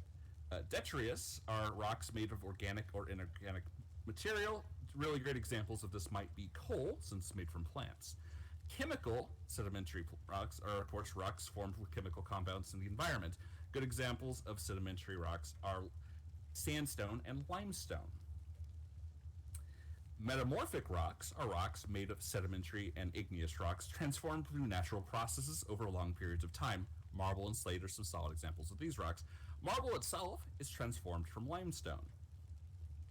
The field of geomorphology is the study of and the creation and modification of landforms. Without getting too much into the nitty-gritty of everything, we can see what happens to the land and why. So let's highlight a few processes. Folding is the deformation of rock, doing basically what it sounds like, the folding of the earth, which creates mountain ranges and other such geographic features. Faulting is where faults or shifting tectonic plates can make the land go uneven, some going up or down or even to the side. You can create mountainous regions as well in extreme cases, and or simply uneven ground in less extreme cases. I have some definitive faulting in my garage as a result of past earthquakes in my Southern Californian home. So, both great and small faulting, well, it changes the land we live in and the world we walk upon. Volcanism is largely the same process as the creation of igneous rocks, but it can use to create entirely new volcanoes, as well as land masses. Mount St. Helens of Washington erupted in 1980, causing the worst volcanic eruption in American history. It killed over 50 people and, adjusted for inflation, caused over $1 billion in damages. So volcanoes are pretty serious business. Relevant to today's discussion, the eruption changed the landscape of the area, causing a crater in the mountain. If you've never heard the story or seen pictures, I highly recommend looking it up. You can actually see the way the mountain formed and changed through this one eruption. It's really fascinating, and it really gives you a lot of perspective about how serious these events can be. Also related is how there's actually a new island being formed in the Pacific right now after an underwater volcano erupted. Whether or not this land eventually takes is still up in the air. However, new islands often sink back into the ocean fairly shortly after they spring up. So now, why should you care about all this rock talk? Why is it important? Well, of course, perhaps most obviously, magic folk have a great love of rocks. Quartz especially is popular, but stones of all sorts are used in magical work, for healing, and for other purposes. Stones are said to have their own energies which can be tapped into. But these processes we discussed today, of course, have other consequences for wizards and magical practitioners. The processes of the creation of rocks and metamorphic rocks, especially. For example, there's a great demonstration of natural alchemy, the earth transforming elements through heat and through pressure. This is much like the catalyst of alchemy, which aids in transformation of the self or natural elements. The natural science shared today could give you some insight into the natural world, but keep in mind, there is some real physical process which are fascinating, powerful, and insightful. So there is a lot to discuss, and we are gonna have a Q&A section for anything. However, I did have a short, fun video I just kind of wanted to share at this time. Let me pull it up.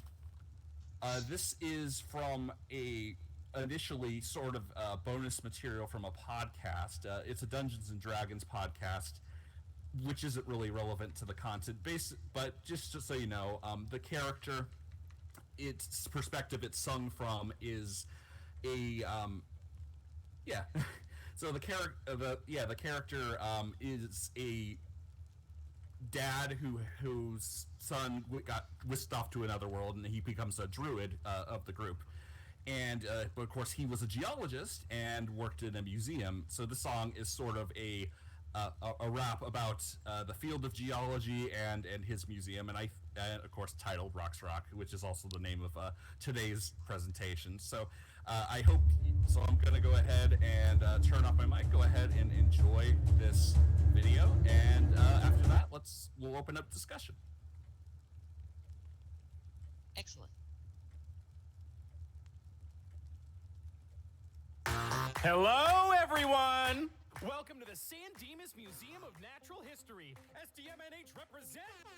My name's Henry Oak, and I'll be your guide today to the wonderful world of G to the E to the ology.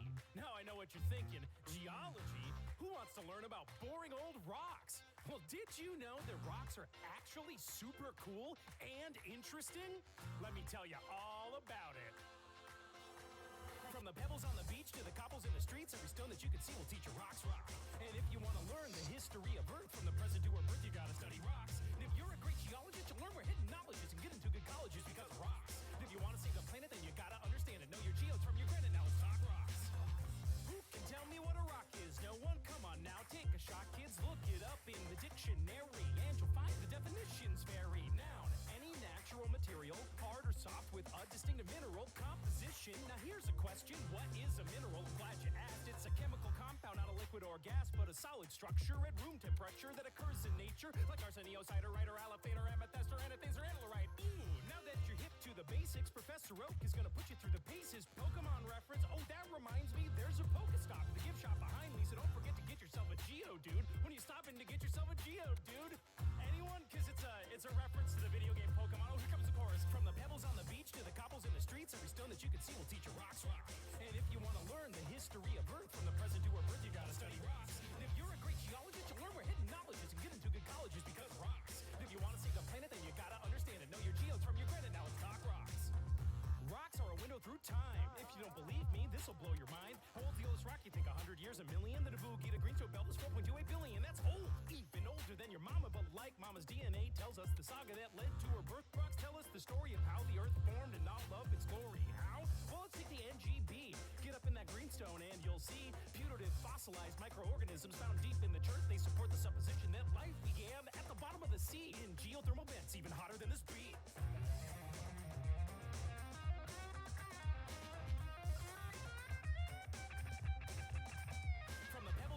To the cobbles in the streets, every stone that you can see will teach you rocks rock. And if you want to learn the history of Earth from the present to our birth, you gotta study rocks. And if you're a great geologist, you'll learn where hidden knowledge is and get into good colleges because of rocks. And if you want to save the planet, then you gotta understand it. Know your geodes from your granite, now let's talk rocks. Earthquakes, landslides, volcanoes, oh my, learn about them all when you step on inside. Diamonds, rubies, if you like jewelry, we've got gems that'll get you drooling. Dino fossils, so colossal, paralyze your hypoglossals. You can't see them in this museum. Once you hear the rules, don't make me repeat them. 1. No phones in the exhibit. Leave it in a cubby and don't forget it. 2. RESPECT. The features, teachers, staff, and me.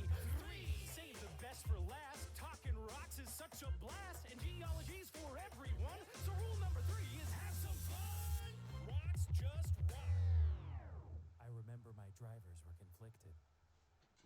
misallocating my RAM. All right. Sometimes Windows 10 did the same. That's awesome.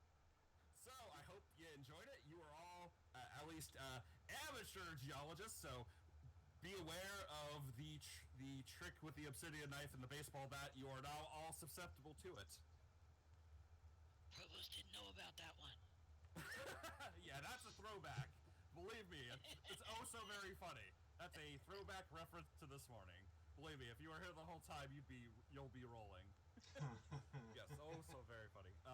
But yes, that is sort of the scripted part of our presentation. But I did want to open up Q&A and just let anyone talk about rocks and why they rock, and geology and the earth and mountains and Mount St. Helens and everything else, just all of it. So by all means, I hope this was educational and illuminating, and let me know what you think. Oh, I loved it. Well done. Is that museum near you? San Dimas, I'm not actually positive.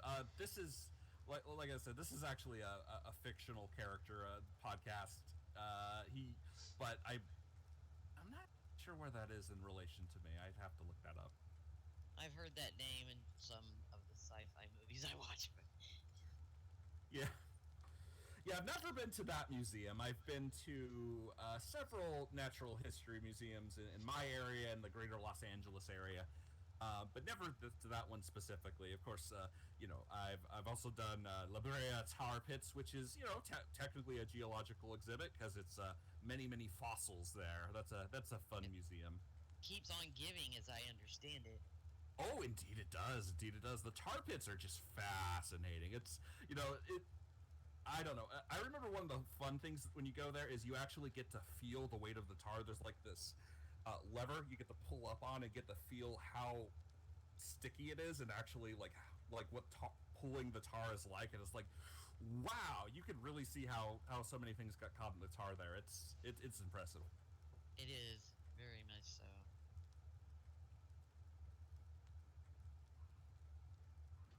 And it's because there's a part of it that is constantly they've got it boarded up, and the tar is constantly oozing out, and they just pull some of the boards out, and it just brings all these different fossils with it. It's like a perfect preservative. Yeah, no, it like tar does that very well, and also like peat bogs are also very good for that. There's a lot of things really well preserved in peat bogs, I found.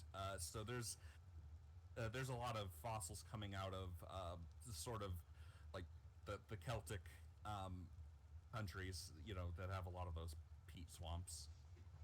Oh yeah, between droughts and they're finding a lot in Sweden and Norway and all those places as the ice melts back. The glaciers are melting. There's just apparently so much coming up. And Prefect Mason finding they found a new element the other day, I think. Did they really? I saw something about found a new rock, a new mineral that they'd never seen before. They'd done an Uperlite not too long ago, hadn't they? Around the Great Lakes, though, I think. Was it the Great Lakes? Yeah, if it's Uperlite, it came from around the Great Lakes. Oh, I don't know about this. Oh, by all means, please tell me more.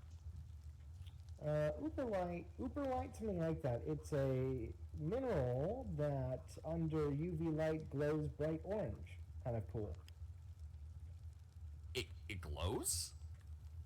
Huh. A lot of rocks glow. The Rice Mineral Museum here near me has a black light room. It is amazing. Oh yeah, no, a lot of stones do have a certain amount of luminescence, but like I said, it's whenever you hear about a new animal or a new rock, I suppose, coming out, that nobody knew about before, it shows you the depth of the world. Like there's, people have been exploring this stuff for so long, and it escaped their notice. It's incredible when you hear about things like this. Yep. Provost, though, because I wanted to pick your brain because here at the top of the event today, we kind of sit the discussion around the room and let everyone tell us what their favorite rock was and why. And I thought it might be fun to ask you what yours was. My really favorite rock? Well, I'm not sure. What are we classifying as a rock? Well, I went into quite a bit of detail about the different kinds of rocks, but anything really. Stones, I kind of left it open ended. I asked people what they like. We got things as varied as amethyst and citrine, but we also talked about petrified wood and other things. So really anything that speaks to you. Well, I'm a big fan of gold. I quite like gold, I have to say. I think that's probably my favorite stone. Yeah. All right. I like the masculine energy of gold. I like the luster of gold. I like the history of humanity being kind of tied to it. I think it's a very human stone in that respect. Its malleability, I think, presents us with a significant insight into the nature of what it means to be wise in the world today. Applicability in multiple circumstances allows us the opportunity to perceive the world more meaningfully, and of course, in greater detail. So, I think gold. Well, you certainly wouldn't be alone in that. It's been a very popular stone for a very long time. Very much so. Well, all right. Well, buy gold.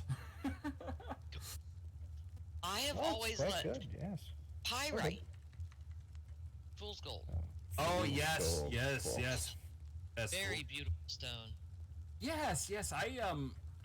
I'm fortunate enough to have grown quite close to Knott's Berry Farm, and one of sort of the which kind of made its name on sort of frontier town village kind of aesthetics and attractions.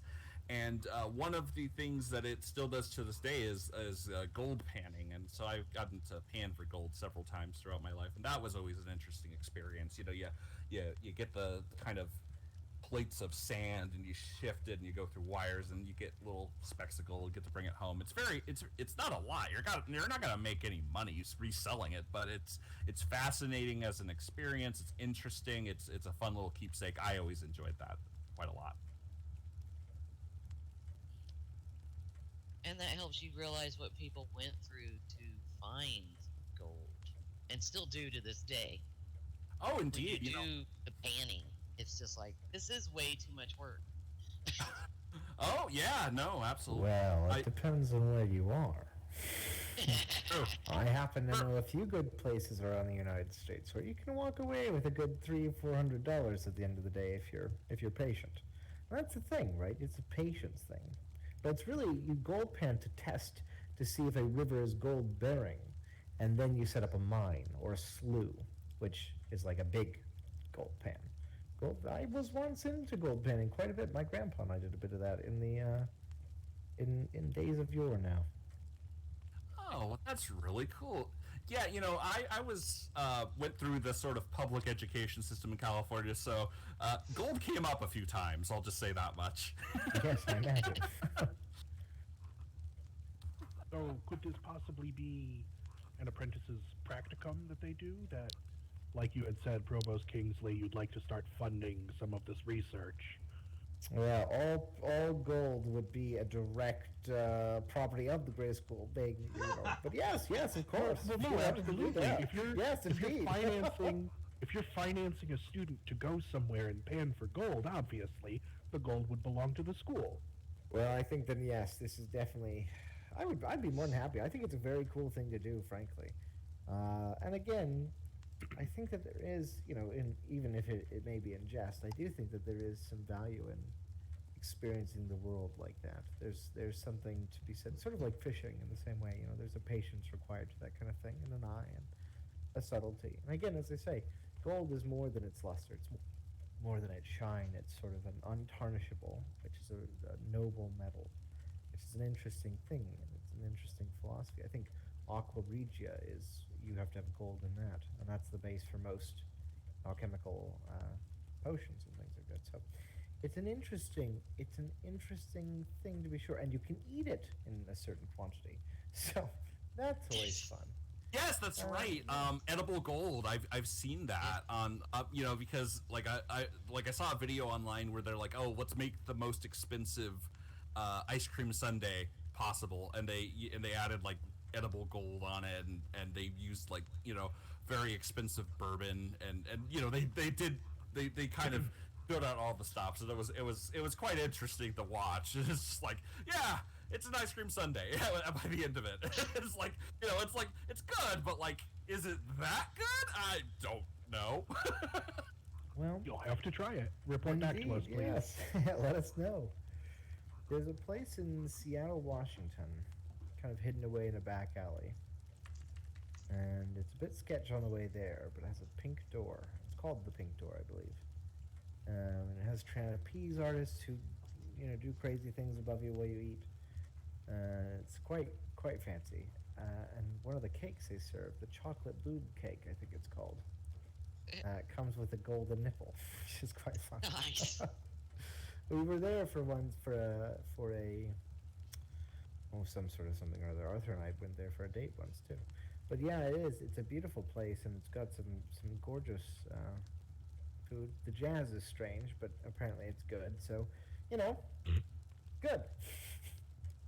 The closest I got to edible gold was for the New Year's Eve, 1999. A friend had a special bottle of wine that had gold flakes suspended in it, and it was a very beautiful wine. Outrageously expensive, but very beautiful. Came in a really cool bottle too. I can't say that I noticed the gold had much of a flavor. I was gonna say, it's interesting because gold foil is pretty cheap. It's if you wanted to, you could buy some right now for probably $5 or so and get yourself a good bit of it. It's so thin. Extremely. Like if you melt it down, you might be able to have it on the tip of a pin, kind of. But you lay it over something like I watched a guy the other day do a series of cooking things where he made gold steaks. Kind of fun. But yeah, I would encourage you to try it if you've got an extra little bit of dosh knocking around. We'll see how much it is actually. But not too much. Oh, the internet! I love the internet. It does so 1 ounce bars of bullion. That's where it's at.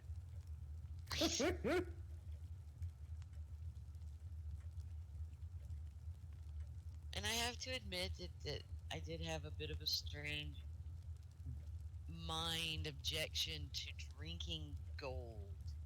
It did take me a bit to take my first sip and convince myself that it was safe to drink.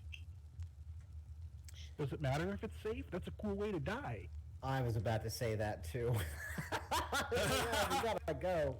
I mean, drunk on gold is a pretty solid ending. They write stories about that kind of thing. Yeah, I mean, that's like the Midas touch, right? That's how an empress dies. Yeah, you can't. And on the autopsy, all they find is flakes of because everything turns to gold. Oh, rough. Well, it turns out edible gold sheets, are $7.48 on Amazon. So, you too. Or there's a clearance sale at Walmart right now, of all places, where you can get $5 gold. So, you can always find. Or edible gold glitter from Michael's for $3.99. Well, honestly, I mean, it'd be irresponsible not to buy that. I mean, I've already bought one. Right. So. We're heading into a recession. We should buy these things. Yeah, buy gold. All the rumors say buy gold, so. I mean, that, if I was going to invest in it, yeah. I'm looking now at all the other gold foils I can buy.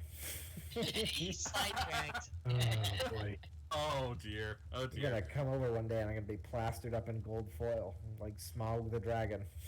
I love how Rock kind of went into so Provost is making his own hoard. I see. Yeah. In a few days, Apprentice Arthur's going to come home and go, "Why are you covered in gold?"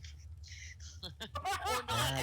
ask There why are you I guess, covered in people. gold and just keep walking. It's just like That's whatever. more realistic. I do too many strange things for people to be like, why are you doing that strange thing? Like, oh, he's doing it. Oh, it's quite He's a noble. wizard. Yes. Did you save some for the cupcakes? You know, it's See, I could make a chocolate bar in the shape of a gold bar and then cover it in gold and stick that in the bank. And they'd be like, oh, well. And then it would be gone one day and I'd be, oh, have you lost my money, bank? Make sure it's a temperature-controlled environment. Yeah. My gold likes to be cold. Oh. Yeah, put it in like a safety deposit box. Just like, yes. That seems Well, like yeah, one but of if those, power goes out in the summer and then you just come back, it's melted. They've got climate-controlled facilities you should use. I know. Well, but that would be the whole point. Because you'd come back and you say, I'd like to withdraw my gold, please. And they would go to it and they would find naught but melty goo. And they, oh, sir, your gold has melted. What? This is outrageous. I demand a refund in cash dollar bills. And there you go. That's how you get the free money from the bank. I mean, that may or may not be a crime, so don't do that. I don't definitely. And if you walk in with a top hat and a monocle, it sells the show. You know, just saying. I don't know. Wizards are you'd be supposed to be in surprised service how many- to the communities, not in ripping banks off. Robin Hood. Yeah, you would be surprised how many people have gotten away with ridiculous things just because they kind of looked like they belonged there and were just very confident. Oh, Confidence is everyone powerful. knows. Walk and have the facial expression as you know where you're supposed to be there, you know where you're going, and you're in a great hurry. And Even better, look like you're completely lost and don't know where you're going, but you should be somewhere important. Like carrying a ladder in somewhere, and you go, I just don't. Could you tell me how to get? They're like, oh, right this way. That way, they know you're there. They know you're meant to be there, and they've helped you get there, so it's not just your fault if something goes sideways. Yes, I you had gotta not- think those 5 steps ahead, wizards. think them through. Think them through. Wizards have to think. I gotta remember to think more. Yes, my secret addition will be our, 17th Department of Larceny. So you just Oh my. Will you be looking for a dean of that at some point? yeah. Yeah, The test for deanship will be difficult. What color are the robes in such a department? Well, that would- Black and white. Be that new color. yeah, that's black and white. No, visible. they're invisible, not to be confused with the clear robes of So math clear is magic. different. Yes, indeed. Yeah, as completely it invisible. happens, there's already an orange department. Well, they happen. That's right It's out. the funniest thing you should mention that, Mason, because I stole the silk for these robes from the Chinese emperor, and they happen to be the finest silken robes in all of China. Only a fool can't see them, of course, but I will sell you these fine robes. I see. I got a There bunch was of a video. sailboat fuel. I'll trade you for them. Oh yes, I shall take it. Well, as a wizard, you could be selling me wind knots. So Which could actually work. There was a video I watched yesterday where they've taken made a printed sweatshirt that is just like a blurry background crowd, and if you put that on, the artificially intelligent scanning software that's used can't see you. It has a much harder time picking out that, oh, you're a person and that head goes with a body. that sounds a lot like one of those things on Facebook I see occasionally, where people post in their comments like, "I don't give Facebook permission to use my posts." That seems like one of those things to me, because a lot of that goes off of like your shoes or some weird stuff. Like they've got all kinds of different ways to register you. I was reading one in China that does, reading about one in China that measures people's cell phones and tracks you by the shape of your phone, because most people have their phones out. And so it's just a way to calculate how many people are on the phone in the street. It's very interesting stuff, but I do believe this is rocks, not phones. Yes. Yeah. Tell us, Prefect, more about these wonderful stones, which rhymed with phones. So there you go. Fair enough. Well, I did give some of the sort of base natural science explanation for a lot of these stones, but there's, like I said, it's one of those things that kind of gets deeper and more detailed the more you go into it. There's a lot more functionality, but sorry, let me open up my notes here. Yeah, so Sorry, I couldn't quite hear that. There was a lot deeper. What now? oh, it gets a lot deeper. There's a lot more. You go, it's it's like an anthill. Yeah, you keep going. There's just more and more and more. But yeah, when it comes to these stones, I don't know. It's just really there's a lot. I opened up Q&A for anyone who had any kind of more specific questions. But we kind of hit the end of the scripted part of the presentation. But we can keep the discussion going, or we could move on to the Stones Lodge tour and our break, if that's preferable. Well, I got one thing I want to mention. I know you live in California. Have you gotten to Bishop, California? Oh, yes, I remember you asked me that. Druid stones. No, I've heard of the Druid stones. I have not seen them. Oh, I've heard of them though. Oh, since you're in Cali, if you can get up to Bishop and just like get up to see the Druid stones, they're massive stones. Massive, like 40, 50, 60, 80 feet tall stones that are just standing like a giant druid stood them up on end. Fantastic. Oh, that's right. You know what? I think I remember I heard of them from the Essential Druidry. I think that was in one of those Isaac Bonowitz books.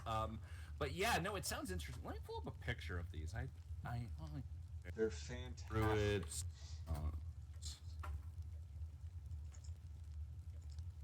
Oh, wow. Stones. Bishop, California. Whoop. Beautiful stones out there. This is where? Bishop, California. It's like 6 hours north of Los Angeles. I've been to the Golden Gate Druid Circle, but I don't think I've been to that. So they're all just like naturally freestanding stones, all various different sizes and shapes. A lot of rock climbers will go out there and boulder on them. Oh, that's cool. I see an article on bouldering the Druid stones on the Sierra East Side, it says. It's dope. Dope! That is, Related to those are the very Druid cool. symbols. Very cool. So, people are mountain climbing. Yeah, you know what? I didn't even think to do any research on mountain climbing. Mountain climbing seems really interesting as like a sport, and yeah, far be it. It's a very literal interpretation of a love of mountain ranges and earth. I mean, there's fewer things that are more intimate with rock and stone than mountain climbing. It's spooky but interesting.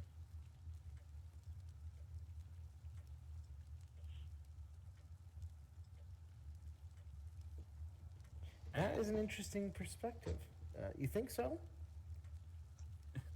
Yeah, I would. I don't know if I would have the nerve to do it, but I mean, I guess there is safety equipment. I don't know. Has anyone ever mountain climbed here? Yeah, I used to climb up on Mount Hood in Oregon. It's quite interesting. I didn't do any equipment stuff because we weren't really going anywhere too dangerous, but that's such a fascinating thing. I've always attributed mountain climbing to be a very airy experience. Spelunking, on the other hand, that is certainly very deep in the world.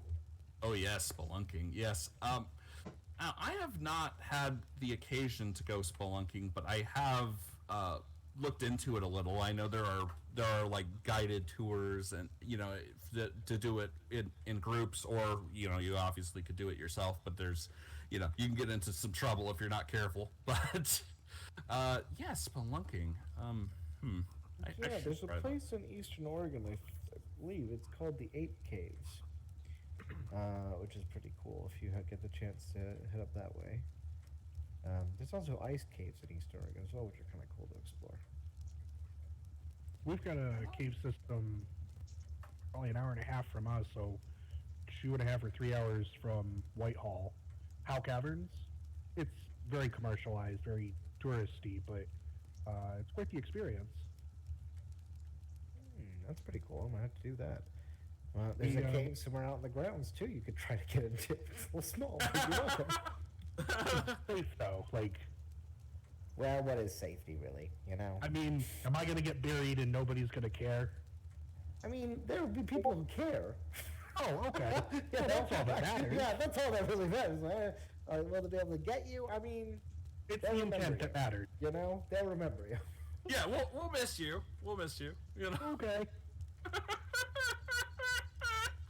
Oh, jeez.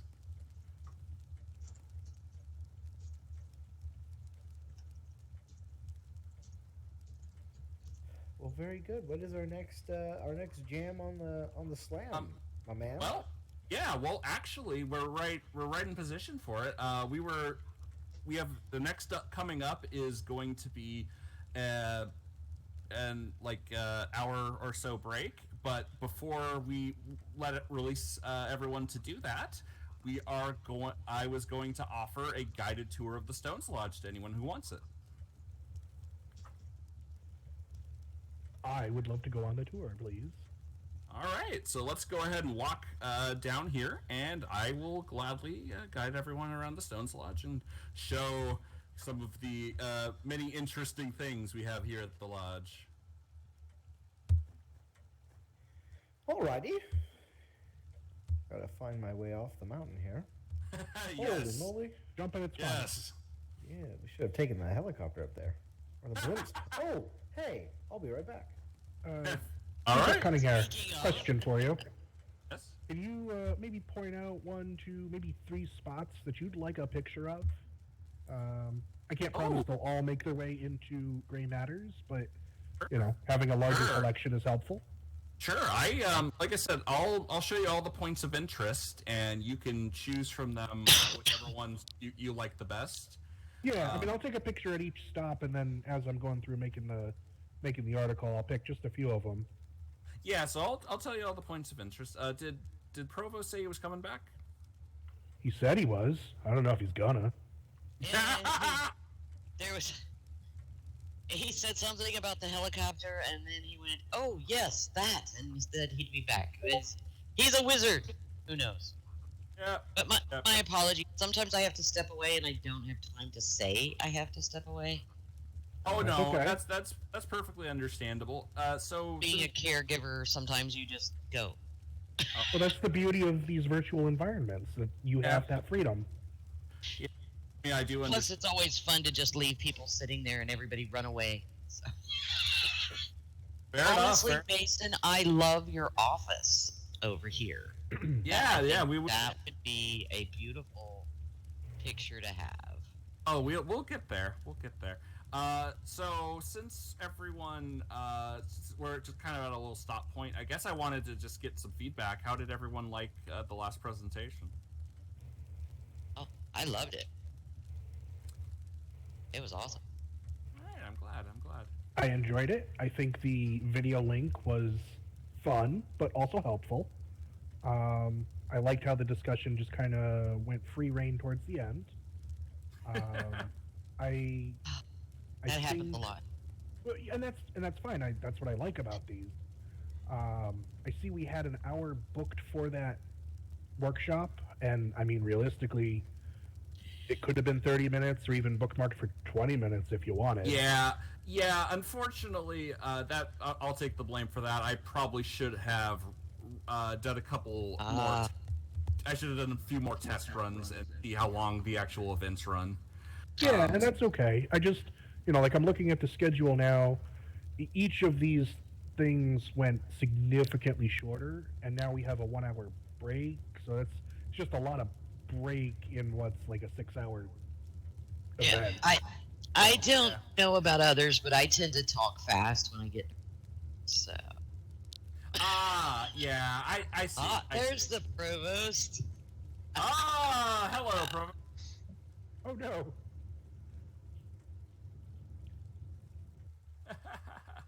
I love it.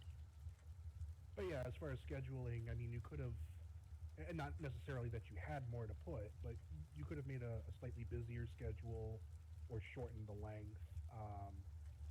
Again, like next time you do it, just keep those in mind. It's up to you. You're the leader. It's one of those things. I've been out of the game for a little while. That's but okay. I noticed, that's okay. like for example, at the last one, so the last one was all four lodges, and the one before that was Flames. Both of those had a lot more involvement from apprentices. Like Flames, there were a number of Flames apprentices that presented something, and at the Equinox, there were a lot of apprentices from all lodges that had something to contribute. I realize this is the first one of the term, and it probably is hard to wrangle up students in the short amount of time you had. That was experience I had. Wrangling students is always an Right? experience. The other benefit to having more people present, even in smaller time frames, is that you at least get a larger turnout. Like we had student leadership and me. Apprentice leadership. But carry on. Apprentice leadership, and I'm here representing Gray Matters, and we have Provost Kingsley who attended, and that's the extent of our turnout. I'd like to see a little more engagement, though I don't know how much control you have over that. Are we live on I think we should be. Discord? We are live, indeed. We are live on YouTube and Discord right now. No, I don't believe we are. No, we are on. We're not streaming through Discord, just through YouTube. No, but we are on YouTube, and I did point out the link has been posted on Facebook and in the Gray School Discord as well. So people have been made aware of it, and I'm hoping we have some viewership there. I'm not sure. But anyway, so welcome to the Stones Lodge. Hope you all enjoy here.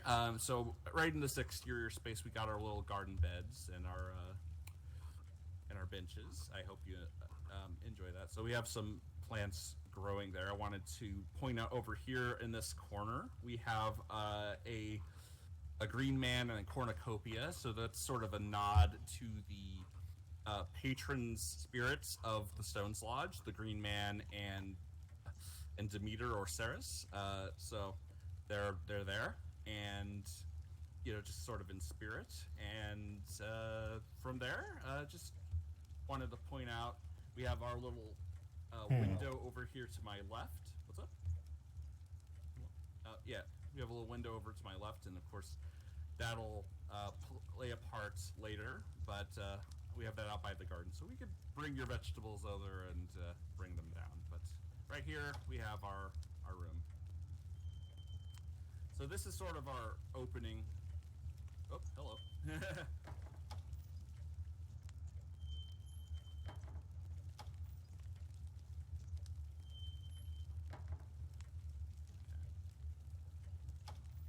had more coming.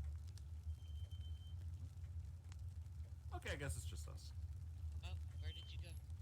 Oh yeah. Oh, I'm following along with you. I just am doing it with the camera because my man is hard to move.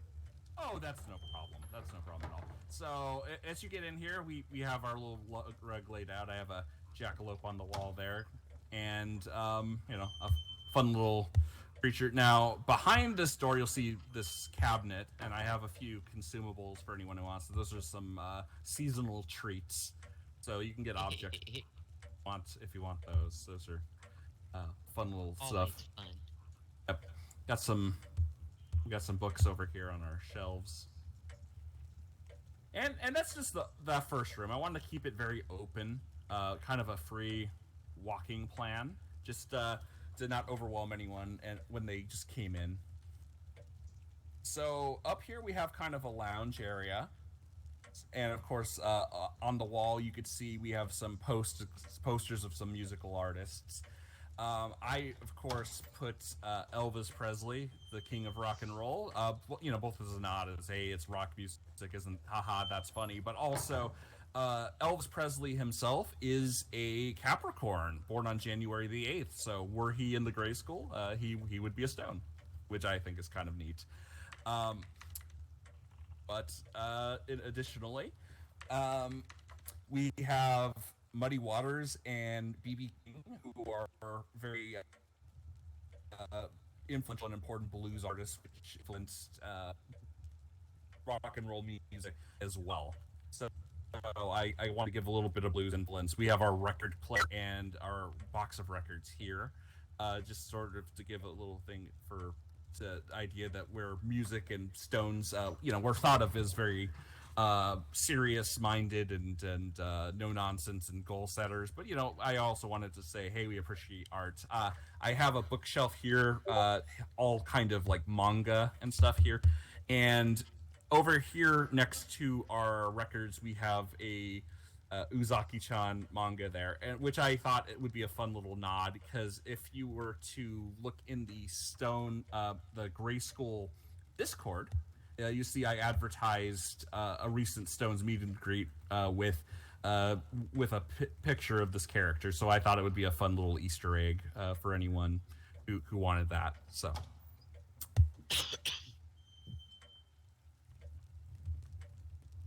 Over here we have our balcony. And, of course, this is... Oh! Sorry about that. The chair's acting a little weird. I gotta mess with that later. But yeah, so over here I have a little... Oh! He's flying! He's flying! But yeah, we have our succulents and our little plant here, so people can enjoy here. Here is my carrot armchair, which I think is just kind of funny. But hey, you could always enjoy that. Take turns sitting down there.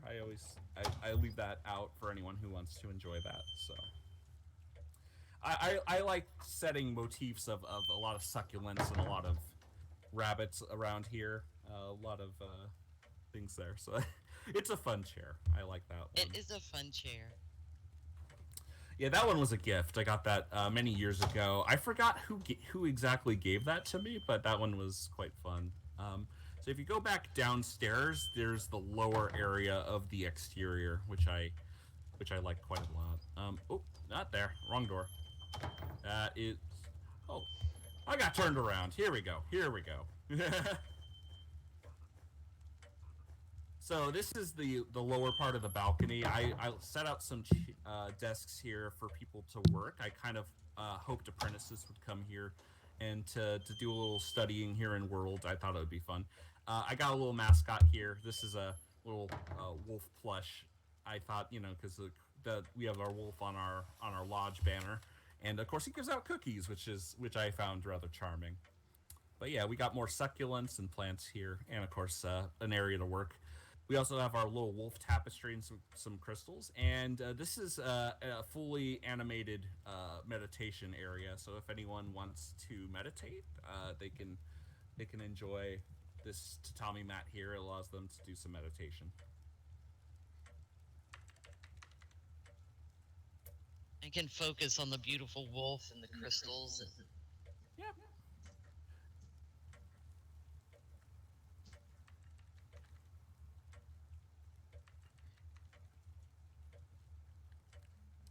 So, hey, so if you want to take a picture of that, you can.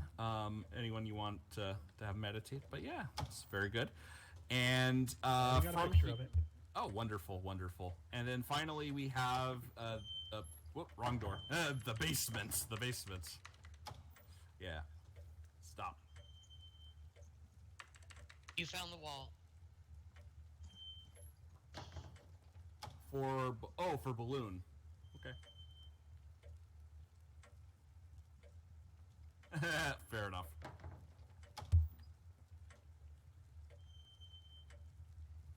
Okay. So I wanted to show off this area. This is actually my office. So I'm sitting on the arm of the chair, not in the chair. Let me fix that. Sit. There we go. Kinda. Pumpkin Bulbasaur? That is a pumpkin Bulbasaur. Hold it. A- Right there. Sit right there. Let me just get myself back into the chair where I wanted it. The animation was a little bit off center, but there we go. That's better. Yeah, so this is my office area, so this is my desk. You can see I got a wand here, a harmonica, a little bit of some books, my little computer, other stuff. But you can see the flooring here is a Roman labyrinth because I'm quite fond of those. I like the sort of squared off pattern and stuff. Unfortunately, I couldn't make it walkable, but I think it's a really cool repeating pattern. I got some rabbits in here, of course, and my Roman flag there in the corner. And of course, yes, and I have a fishing rod and a tackle box back here, so I can go fishing later. You put a lot of energy into this. Yes. Oh, and if you see down here, I have potatoes. So this is sort of a chute that leads from the garden down here, and this is like a store of extra food for the Stones Lodge. But unfortunately, it's been here a while, and this potato here seems to have come alive. Potatoes.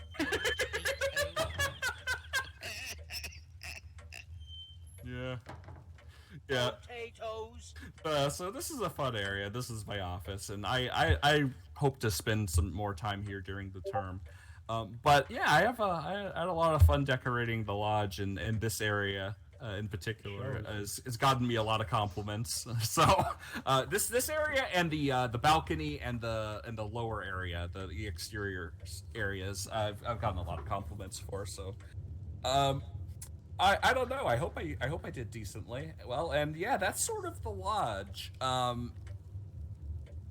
So if you have any questions or comments, by all means, tell me what you think. And that kind of concludes. What stone did you use to build this building? What stone did I use? Yeah, what stone? Oh, that would be a question for. Yeah, the actual area of the lodge, the physical building was gifted by the school. It's preemptive, but it looks very neutral gray, so I kind of imagine it to be, granite slabs or those kind of dark, sturdy building stones. The outside is made from Wisconsin red granite, in case you were curious. Oh, is it really? Thank you.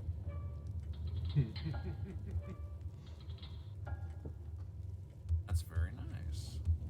Yeah, so then I guess my instincts were correct. I thought it was granite too. So that worked out.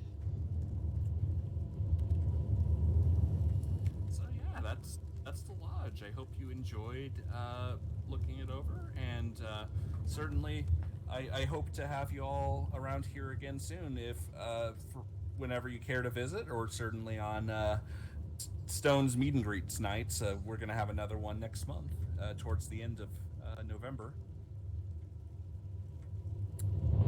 So. I wonder if we might try to get in this balloon for a picture. See if everyone can get in there. I'm in.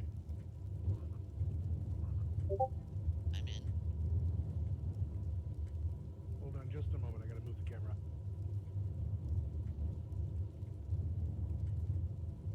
It faces you whatever direction it wants you to be in. No, I'm able to manipulate it. I think she meant for the direction of the avatars in the basket. Oh, okay. Alright, everyone smile. Cheese! Cheese. Roquefort.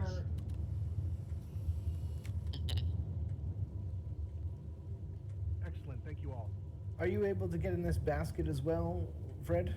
I've been the guy behind the camera and not in any of the pictures. Well, good. Let me get a picture of you in the picture then. Aw. Come basket word. No room to sit here. Try another. All right. Now try. E. All right. stand by. Thank you. Yes, yes. Alrighty. Get all my junk off the screen here. There are many years of my life where I am in no pictures. How do I get back in that now? Camera controls, yes. All right, everyone. Say Robitussin. Robitussin. Robitussin. Good form. Ricola. I gotta try and figure out how to get all my little things back on the screen. Hey, Right. All right. Excellent.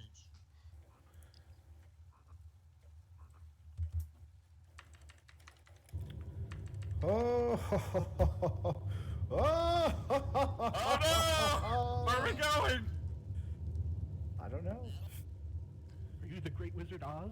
Yes, pay not attention to the wizard behind the balloon. Oh, there's jazz over here, you guys. We've flown into a storm of jazz. To swing our way right back out of that. Storm of jazz. We're going full B movie. Well, it's a Bollywood film. Don't worry about it. There we are. A nice little jaunt-about. Well, thank you. That was lovely. Yes, I'm happy to have been your captain today. Remember to tip in large denomination currency. Maybe we'll find some gold. Right. I was gonna say. Well, I'll leave that for you guys, Stones Lodge. You have a balloon now. Use that wisely. I don't. Maybe the real gold is the friends we made along the way. Speaking of Gold which, in your heart all along. let me tell you guys a story that happened to me today. So, as you may or may not know, I made plans today because I wasn't invited to other things. But I made some plans. Arthur and I went out to the pumpkin patch. It was a lovely day. We went to the corn maze, all the good jazz.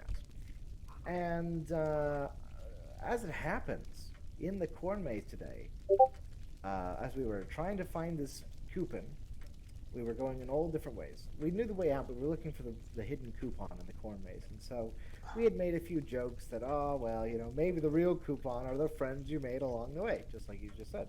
Very funny. Well, as we're going around, we are approached by three just frantic children who tell us that their mom has collapsed. She's out cold. Uh-oh.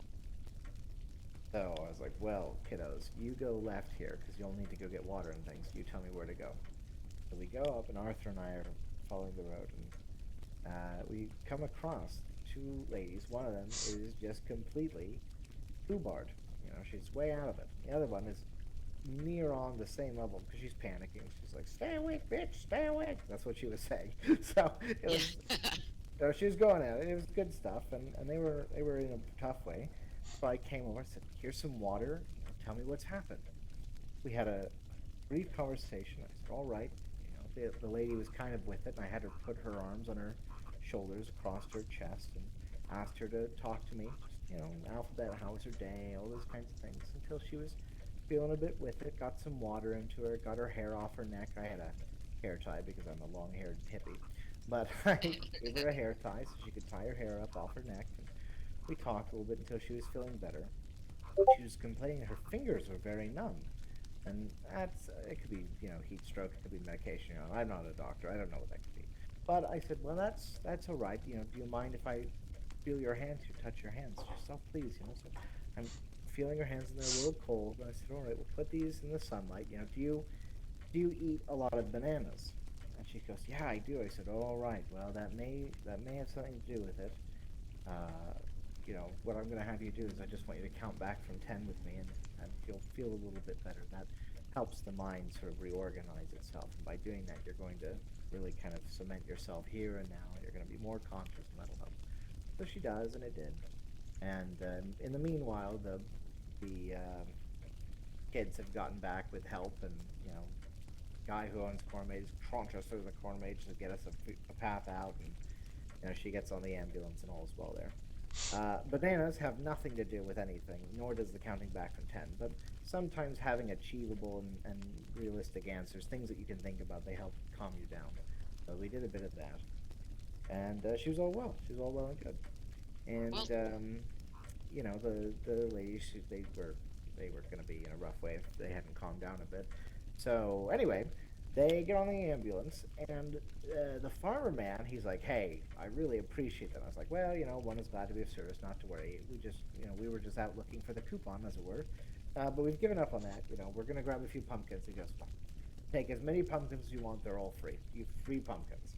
I was like, oh, well, thank you. So it turned out, in fact, that the friends we made along the way were the coupon. So there you go. Nice. Ah! That's amazing.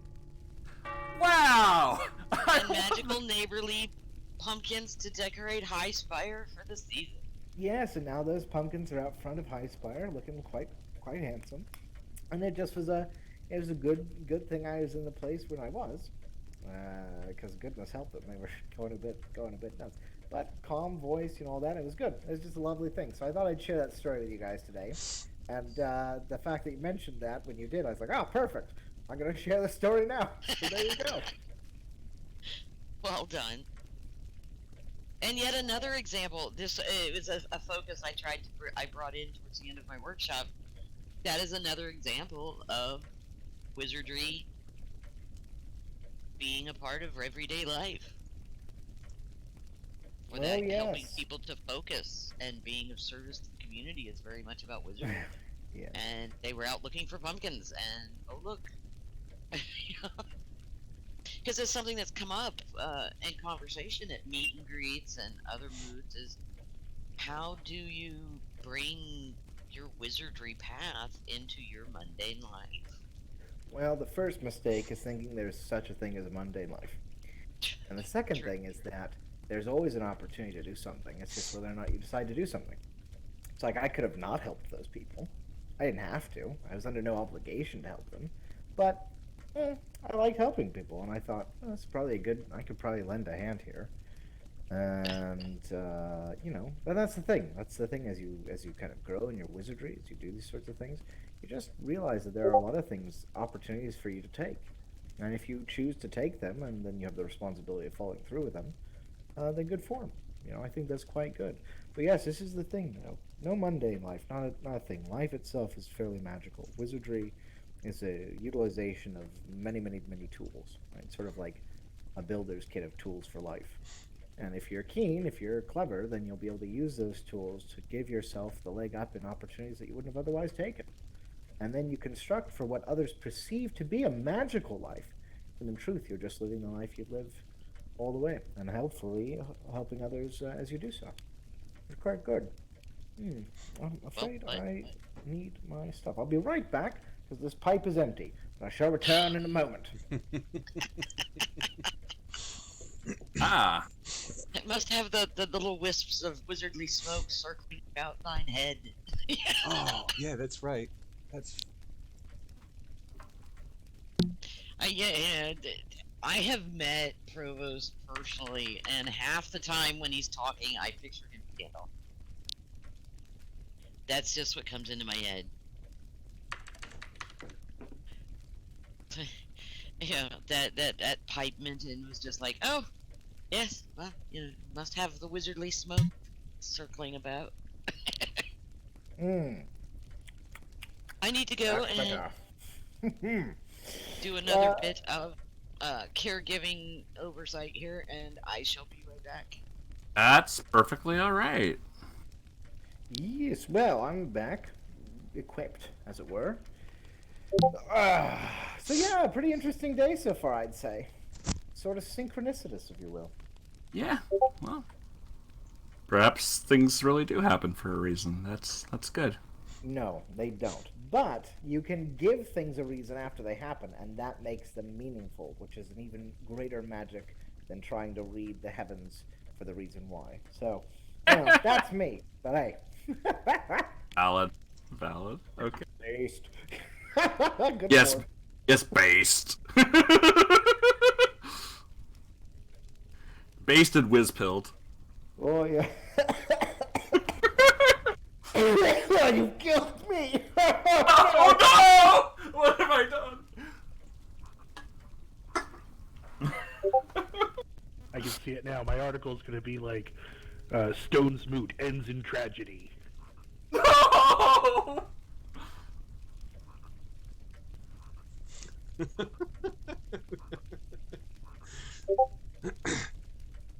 Good show. Good form. Good form.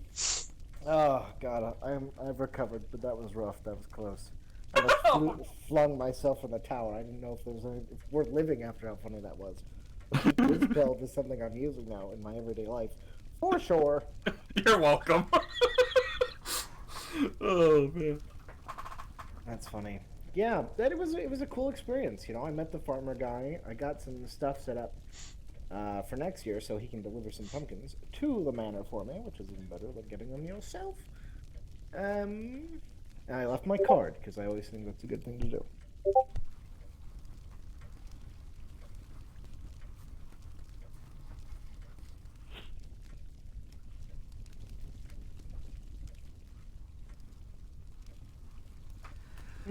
McEnroe, thank there. I see you've got a bit of the old whiz whistle cooking. What's that?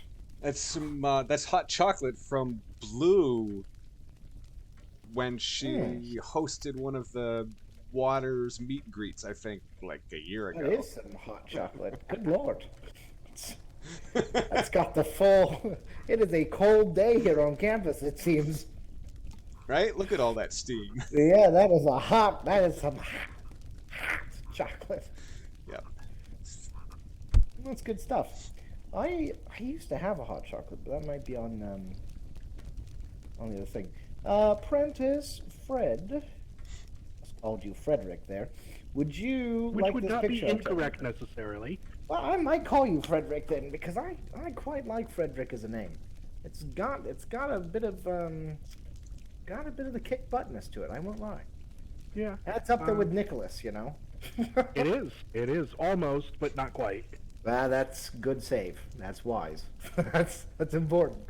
All right. Would you like this picture? Where do y'all want to stand? Oh well, I mean the one I took with this balloon.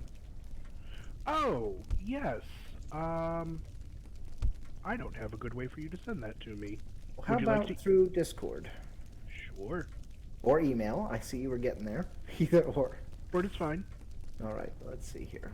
Let me do generals to it. Okay. Are you in Discord? I am soon to be in Discord. Say picture as balloon.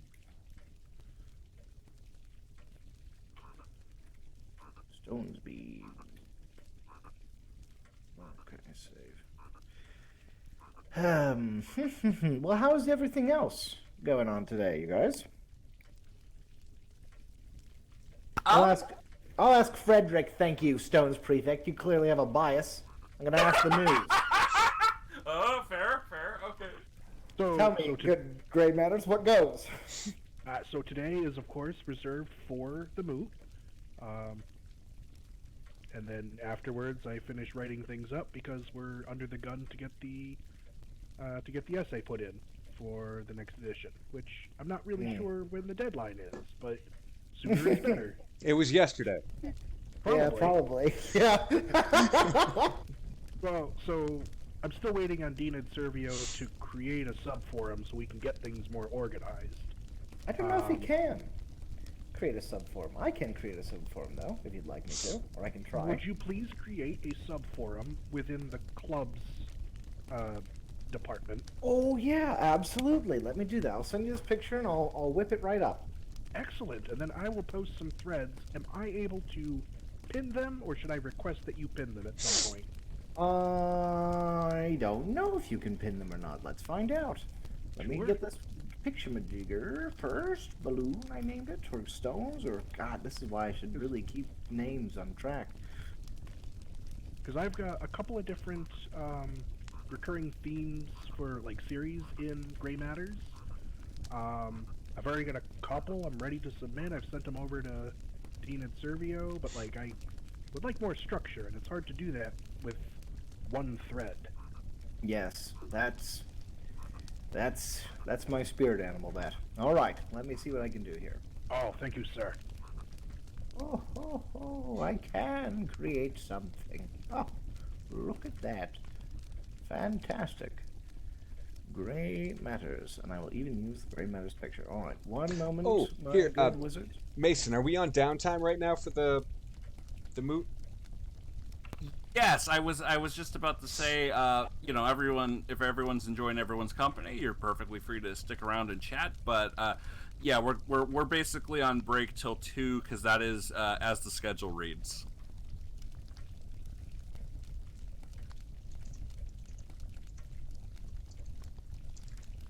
That's Pacific time? Yes, for the next 50 minutes. What is that in real people time? 50 minutes. Thank you. Also 50 minutes, yes.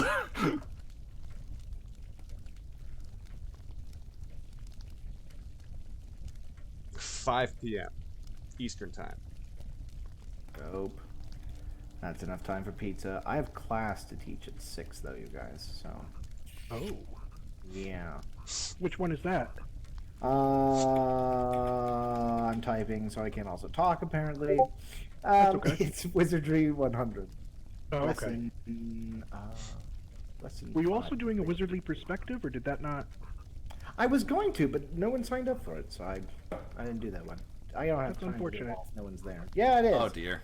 But I would have signed up, but we had like a 2-week lead time, and I wasn't able to rearrange a couple of weekends, so... No, that's fine. Well, I'd be willing to do it if you could get a few people together. I'll post something up on the forums again. Okay. Maybe... Probably January? Yeah, that should give people enough time to plan for it. Yeah, I'm pretty busy this month, though, so that's going to be out this month. And Well, December, yeah, no, I'd expect November and December would not be good for literally anybody. No, it's true. Everyone hates those months as well, so it's just, what are you So going to do? busy. Yeah. Okay. Well, as we said earlier, it's eating holidays. Lots of eating goes. I'm happy with that.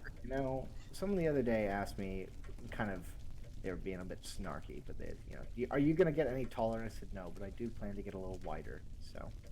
Oh, do not plan on that. That's going to happen one way or another. Don't encourage it. Just Well, anticipate that it shall I happen. have that crazy mountain to get up every day, Oh, Every true. day I go up and down that. So You'll I be could eat fine. exactly, my arch nemesis up there, it's a whole can of beans.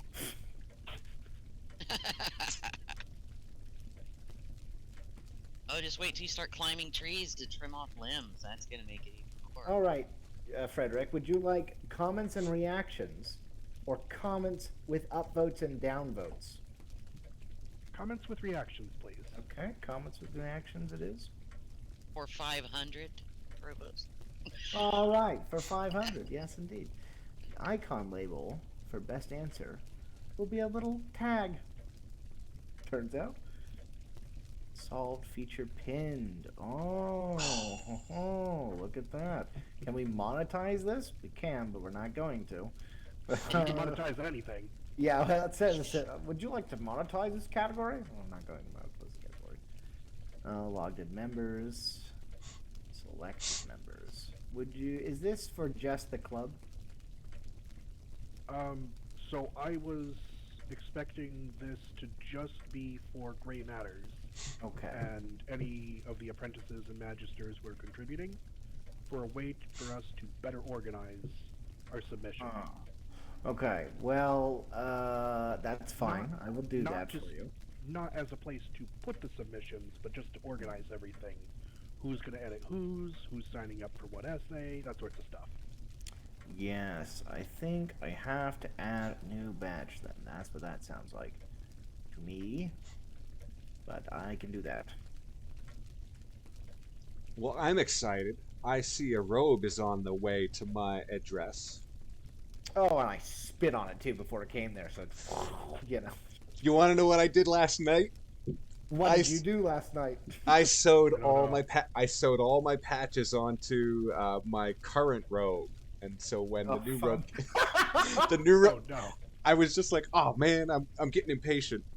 So I did it, and so now when the new robe gets here, I'll get to cut the patches off of the old robe and sew them onto a new robe. How exciting! Hopefully, you're following all the regalia rules for patches and things. I have. Hate It's that. the All right. it's the penkadoosh on the right shoulder. The what? The what on the right? How shoulder? how do I pronounce it then? Definitely not penkadoosh. It's No? no, no, that's not it. Penkadoosh. There's no H. Okay. Penkadoosh on the right Yeah. shoulder.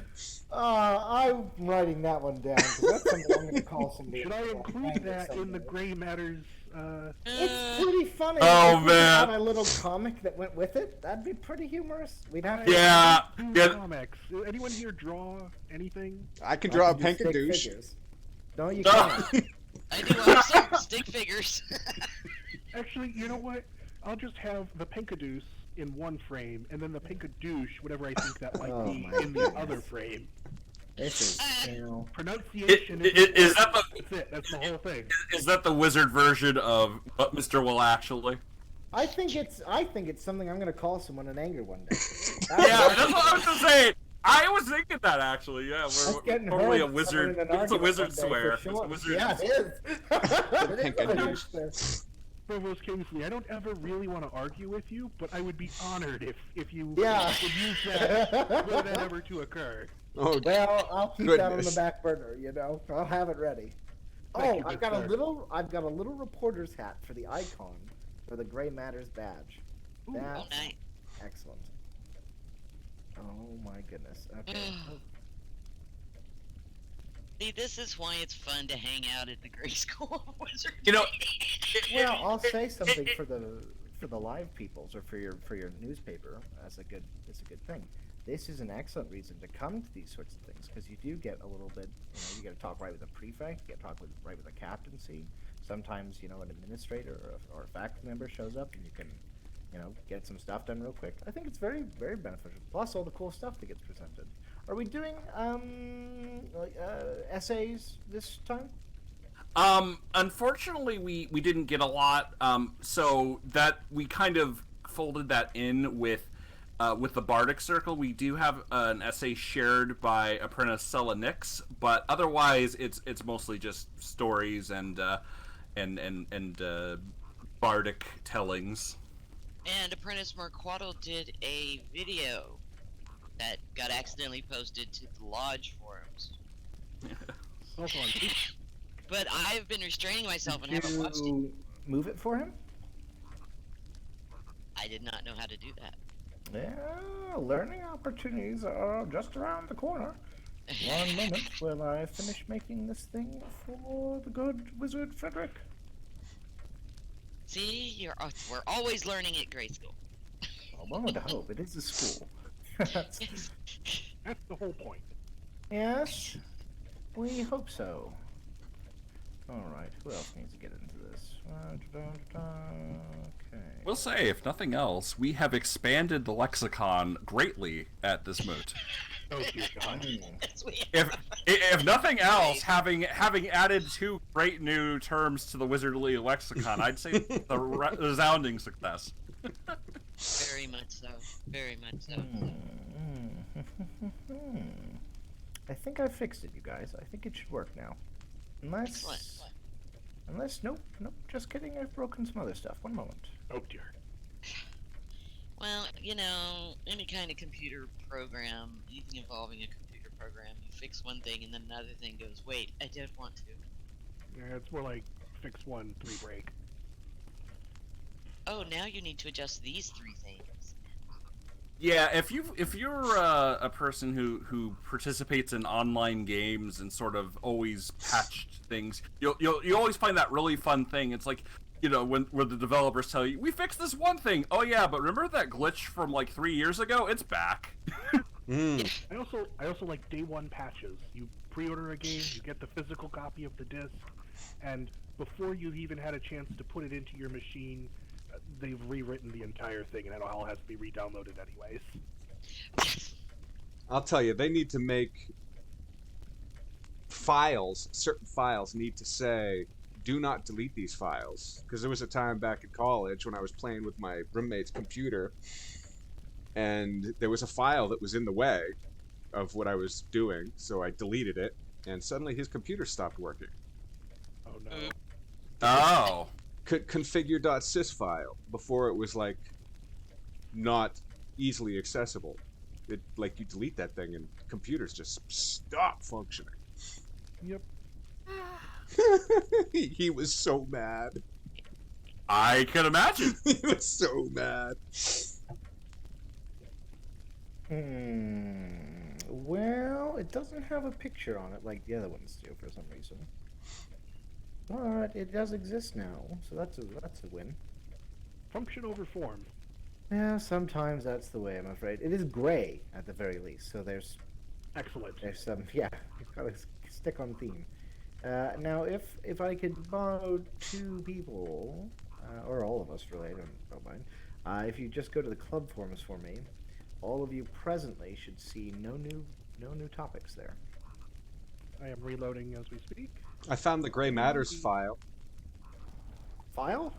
Well, No, the no, forum. that's The just forum. Red. Gray Matters. Extra. Read all about it. Yeah, but that's because you're a moderator. Oh. Okay. Only Fred shouldn't be able to find it right now. Excellent. And I'm the one who needed it. Yes. Yes. I see. So that is correct. I see all of the old clubs, and I do not see Gray Matters yet. Excellent. Very good. Oop, it just disappeared. Well, it shouldn't have disappeared. Oh, that's because I'm in the wrong area. My bad. Like the big. Now, my good Frederick, if you wouldn't mind refreshing your page, you should also have a new badge on your account thing. Okay, I see Gray Matters. And where do I look at my badges? I don't know. Profile. There we go. Oh yes, there you are. A reporter for our school paper, Gray Matters. Excellent. That is more prestige than I ever thought I would have. That's how I feel every day. I am grateful. Thank you. One is glad to be of service. Oh, I'm gonna have fun with that tonight. That's cool. So now we've got a little thing there, and be sure you let Dean and Servio know about that so that he can use it as well. Or I'll tell next Well, time. We'll I've both tell been him. trying to get him to make one for a week and a half now, so he'll be glad to know it's been done. Yes, well, I'm swift like that. Swift even. Fair enough. I am going to go get some food, so I shall return in a little bit. Well, very good. I'm also going to get food, and if you guys haven't already done so, you should go like my post welcoming our new professor to the school. I saw that. I saw it in multiple locations, but I only liked it one spot. I Like like it everywhere. everywhere. Yes, Like it everywhere. I'm gonna go get food as well. Excellent, and I believe we're going to be at the Assemblyum when we restart at 2. So where? The Assemblyum. Where all the bleachers are. Over here. I'll go sit there. This way. He's got like the little fire in the middle. Huh, I don't know as if I've ever been there. Oh, like the Market Square place? Yeah, where we sit with the fireplace. It's Assemblyum.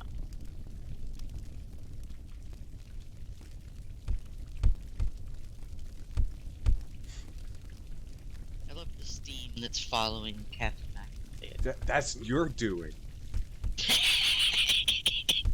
Kappa.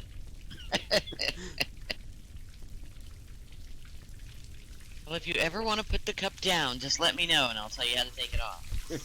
I don't. I like it. I put it back on every time I do.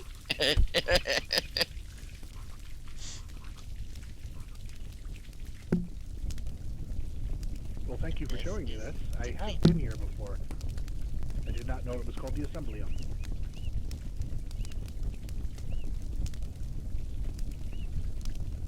And I will be away for a little bit.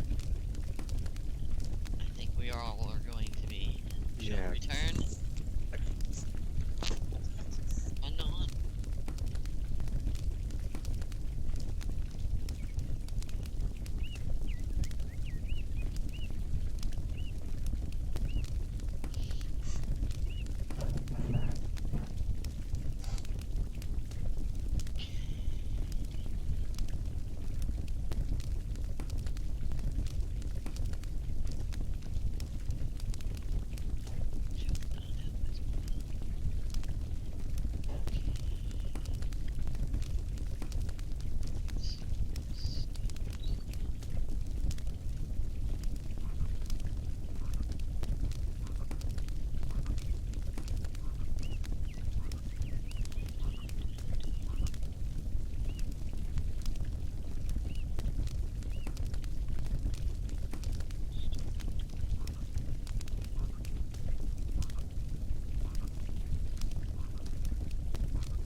And so tolls the 5th bell. Well met, wizards.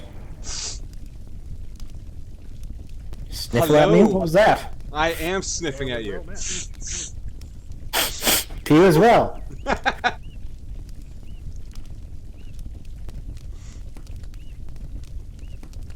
Have you just read a very, very sad book? A horribly sad book. Hmm. Well, I went out and I had a puff off my pipe, and tobacco like makes my nose run. Why would you smoke it? I don't know. You'd need to. It's, well, fair enough, man. You know, if you like your runny nose, you do you. You gotta take it. You gotta go. Oh, I mean, for nicotine, maybe for sure, but you know.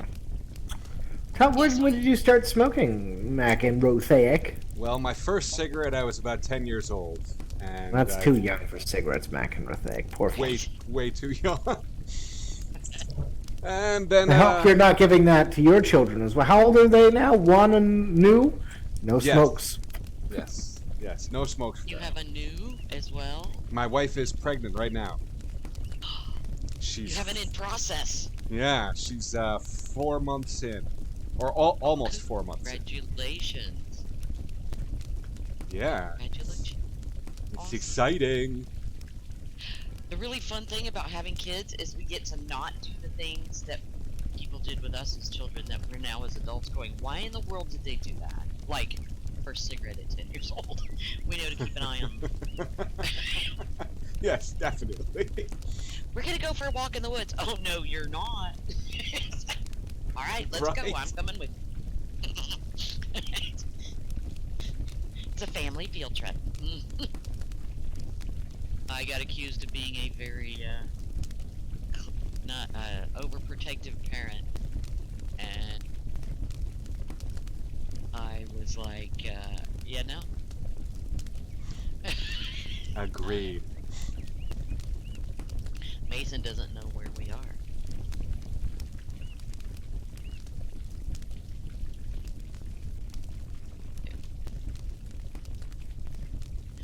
So I took the chance to do a little playing with creating for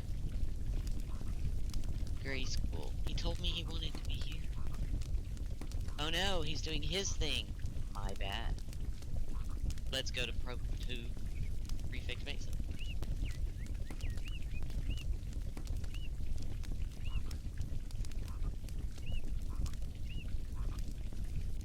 Isn't the next thing at the assembly though?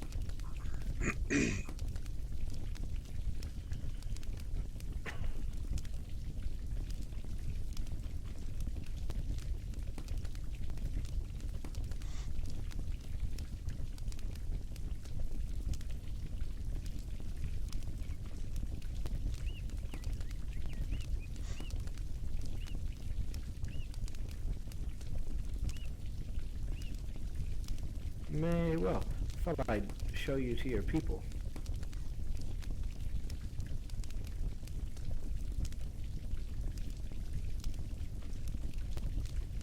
Hello, hello. Hello.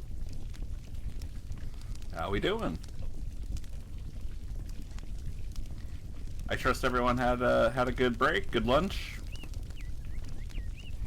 Indeed, indeed. I made pizza myself. It was quite delicious.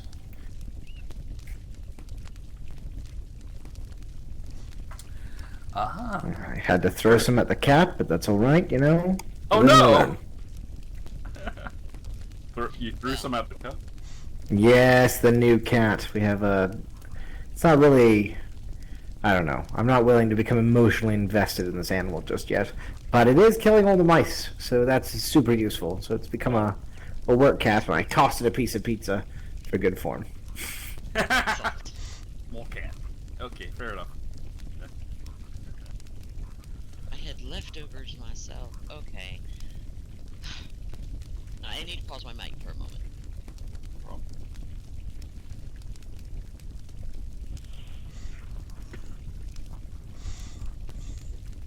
Weird.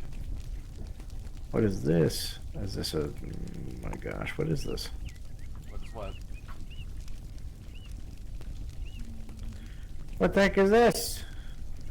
Wow, there ran upside down tables about. Uh-oh.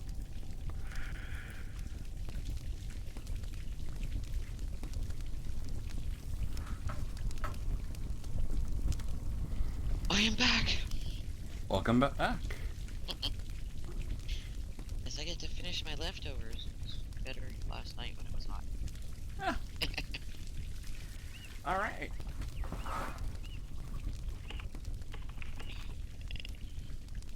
Another dinner tonight. I don't have to cook. Yay. Son-in-law are cooking for me, so that works. Oh, that sounds lovely. It's always nice when someone else cooks. Agreed. Especially when I don't have to do the dishes.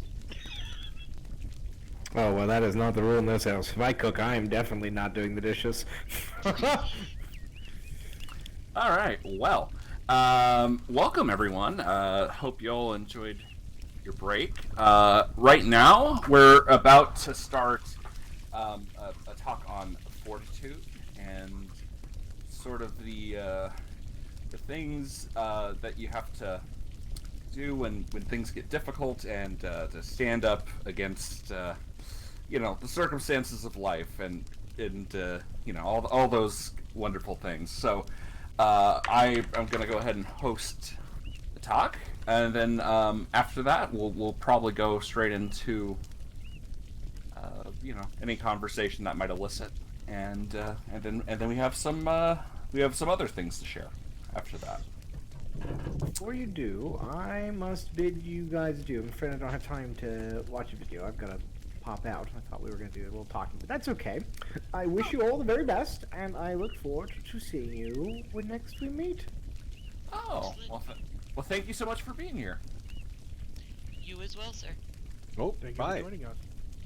Yes, I had forgotten that we had talked about utilizing the other space. So, Yeah. over here. We could do it over here, or if you want to break up the segments, we could just have a walk over there. Either way.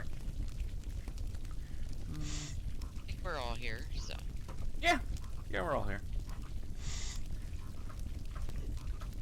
All right. Or, Fortitude. Yes, fortitude. All right. Let me just open up my notes.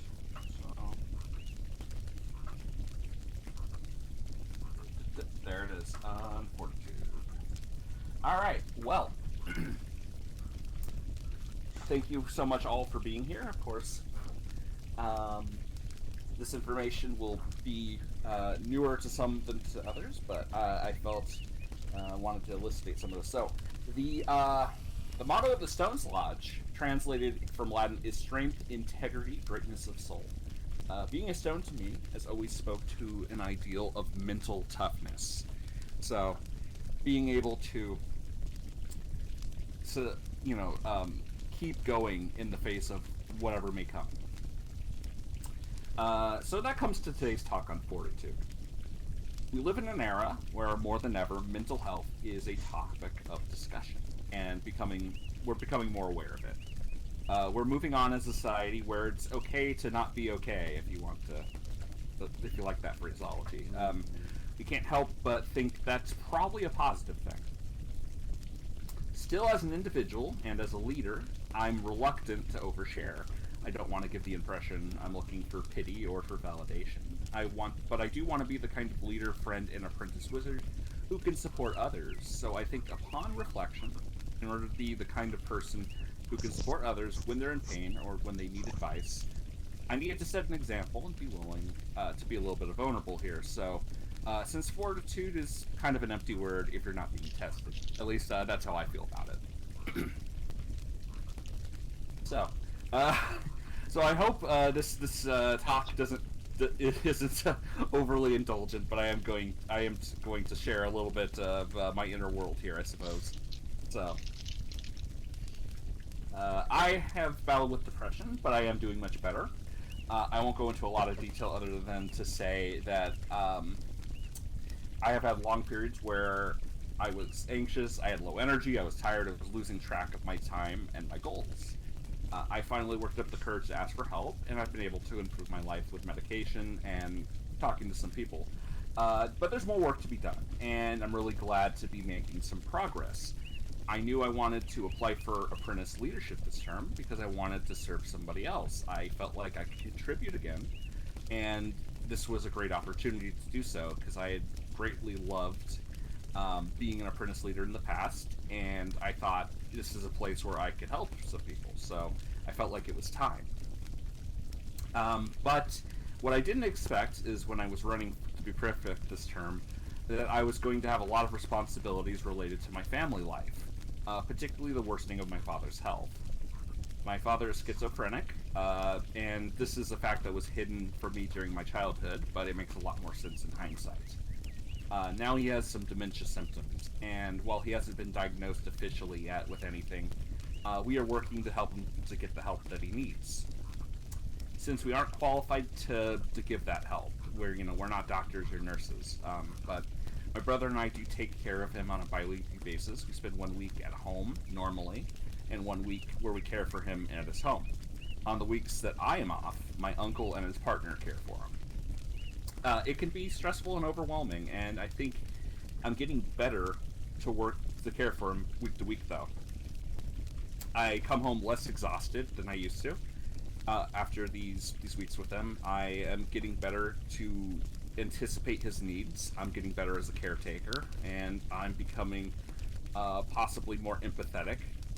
And I'm really starting to fall into this role. It's not a role that I thought I would be taking up, but it is one that life has given me, and it's something that I just thought maybe it would be helpful to talk about that. However, while this was happening, 1 week after I returned home, I found that my dog had died. This is a dog I had for pretty close to 12 years. So my dog Karma had passed away, and that was pretty hard. So yeah. So now the question is fortitude. This can be a lot. I can admit it's a lot. But there are people who have it worse, and I know this. There are people who are happier with me than I am with worse problems than I have. Because as cliche as it sounds, happiness is a choice, chemical imbalances notwithstanding. You can choose how you choose to respond to things. You could say, oh, this is overwhelming, and check out. Or you could say, people still need me, and you can choose to do things in the light of these things. And I want to use the language of choice and agency because this is what I feel what fortitude means and what perseverance means and what all of this means. You have to make a choice, because even not making a choice is making a choice. If you're not making deliberate choices in your life, choices will be made for you. So the question for, so what's the takeaway? Well, simply put, the world doesn't stop because you're sad, or going through something difficult, and you still have to eat, you have to pay bills and generally live. You can ignore them, but opportunities and synchronicities will keep coming along if you're willing to look for them. If you shun them, you will not be excused because you were in a bad mood. You're still shut the door yourself. By the same token, if you take a breath and treat your day with discipline, whatever does come, and accept the challenges with dignity, you may find you're stronger than you thought. Stronger than you ever thought you were capable of. Much like the metamorphic rock we discussed during Rock's Rock, I'm being transformed by the heat and pressure. I'm changing for the better, I think. Becoming wiser and more empathetic. The story, of course, has been very personal, and I hope it wasn't too self-indulgent. But I wanted to express fortitude in something strong and get across the fact that, while I have problems, I don't think hiding them from my fellow apprentices is really the aim. It doesn't really, protecting everything's fine is not helpful, and I thought maybe by sharing something today, something a little bit vulnerable, something a little bit, difficult to talk about, I could at the very least show that I'm having these experiences, and I kind of have a frame of reference. So hopefully, I think this is the kind of life experience that helps grow a person. I think this is the kind of life experience that helps a person advance in a number of ways. And I think, I guess at the end of the day, this is somewhere where we would move to a different place. So I guess with that, I kind of wanted to open up the floor for one, just get impressions, and also maybe ask everyone here if they feel moved to do so, to share something. If something is difficult, if a time you've shown fortitude, and to really zero in on the themes we've discussed today. Thank you so much. Thank you, Mason. This is well put and a very brave thing to do. It is hard to open yourself up to others, to put trust in others. And I am so glad that you're getting better, and I hope that your father keeps improving, and that you get it figured out what's causing the new symptoms. I'm very sorry to hear about your puppy. I know that I, for one, am glad to see you back on campus more and interacting with all of us. Definitely missed the Wizard Wednesdays.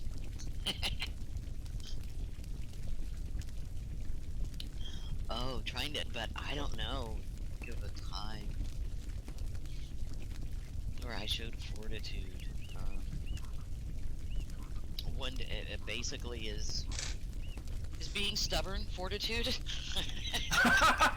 Well, stubborn can be a positive. I am currently rewriting my basic life rules.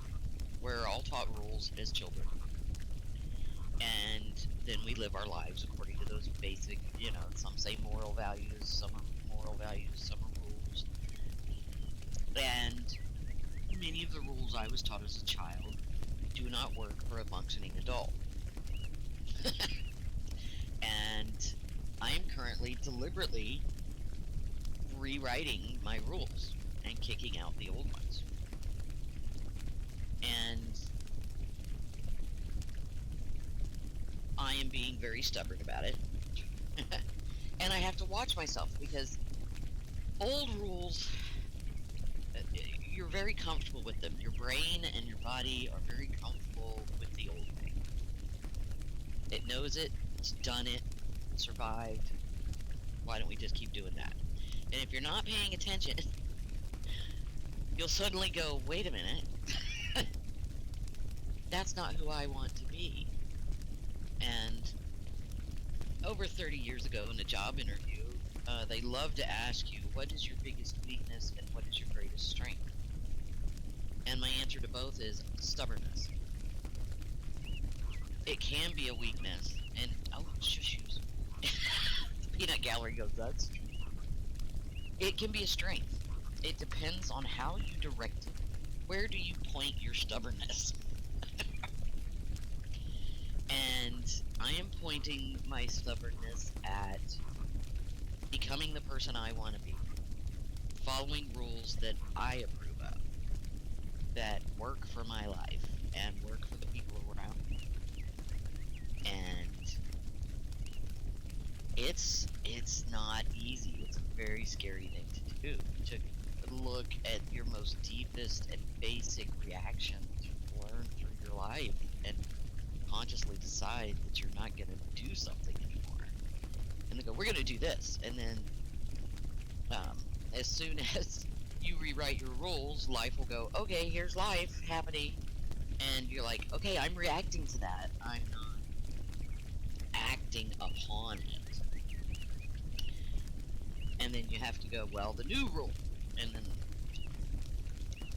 if you're going to do something like that, one of the things you need to do is give yourself a different path to deal with what life's got going on. Don't just say, well, I'm going to do this, phrase stuff something positive. What I'm trying to think of something. And my brain's drawing a blank. But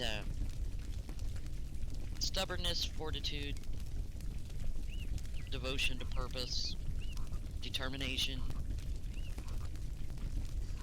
To me, that's all part of fortitude. And a part of that is talking with people, being open with them. And my D&D group shared a new rule with me. It's don't be the reason we can't have nice things. That was actually really hard.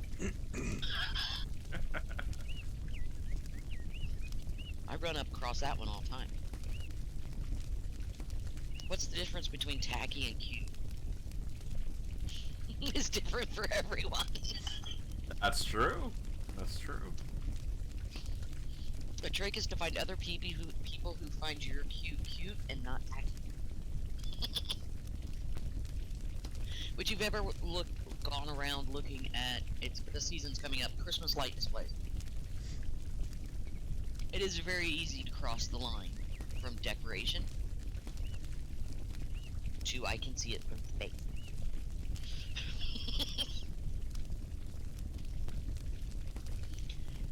I know that wasn't as in-depth as what you did, Mason, but that's what I got. No, I think that's really great, and yeah, that's actually a joke in a number of Christmas movies where they actually can see the lights from space. That's kind of a recurring gag in a number of Christmas specials I've seen. But no, I kind of hear what you're saying, but just I guess to backtrack a little bit,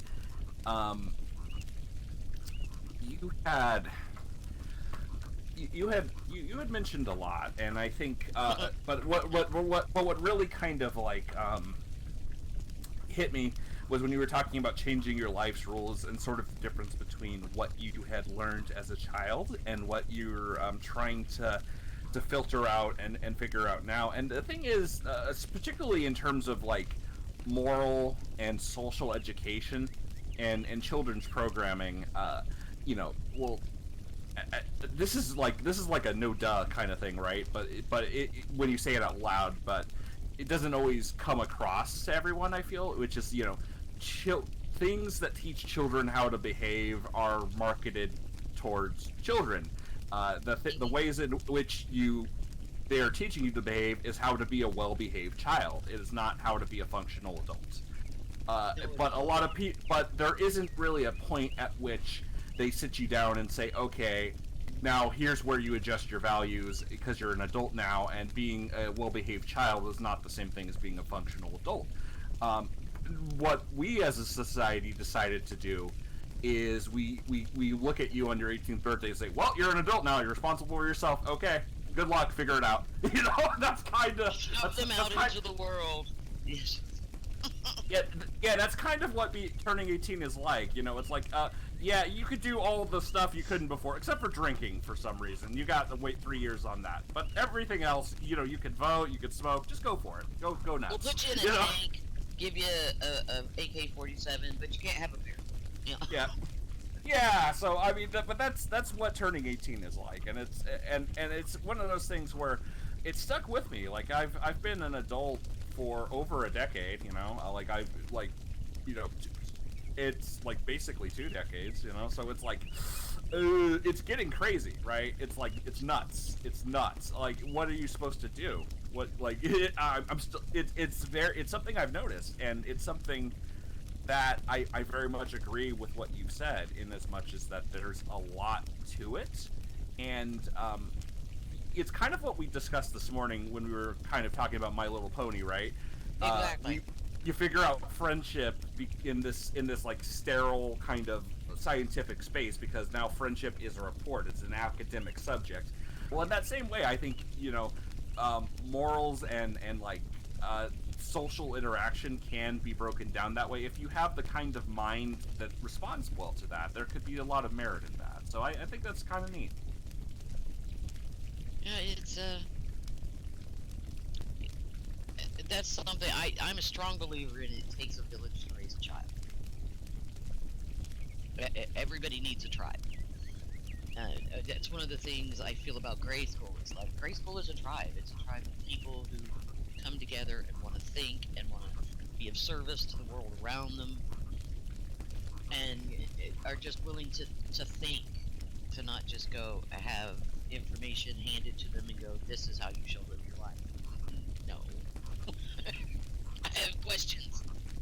Right. It's more of a philosophical education. It doesn't tell you what to think. It teaches you how to think. Exactly. And then it goes, and here's some interesting things to think about. And then, and if you actually pay attention, very frequently, all within the same class, it's going to tell you two directly opposite ways to do the same thing. And I've had my mind frequently go, well, which way is it? Well, depends on the circumstance, and both, and neither. And Right. wizards think a lot. There is a subsection in the Grimoire for the Apprentice Wizard, and it's an excerpt from another published book by Isaac Bonowitz.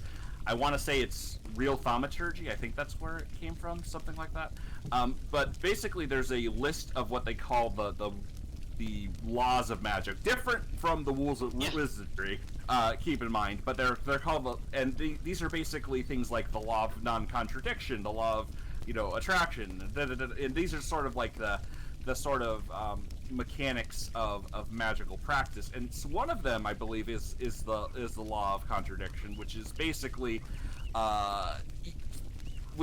tells you under a certain model, under a certain way of thinking, two things that are contradictory in and of themselves can be true at the same time based on context.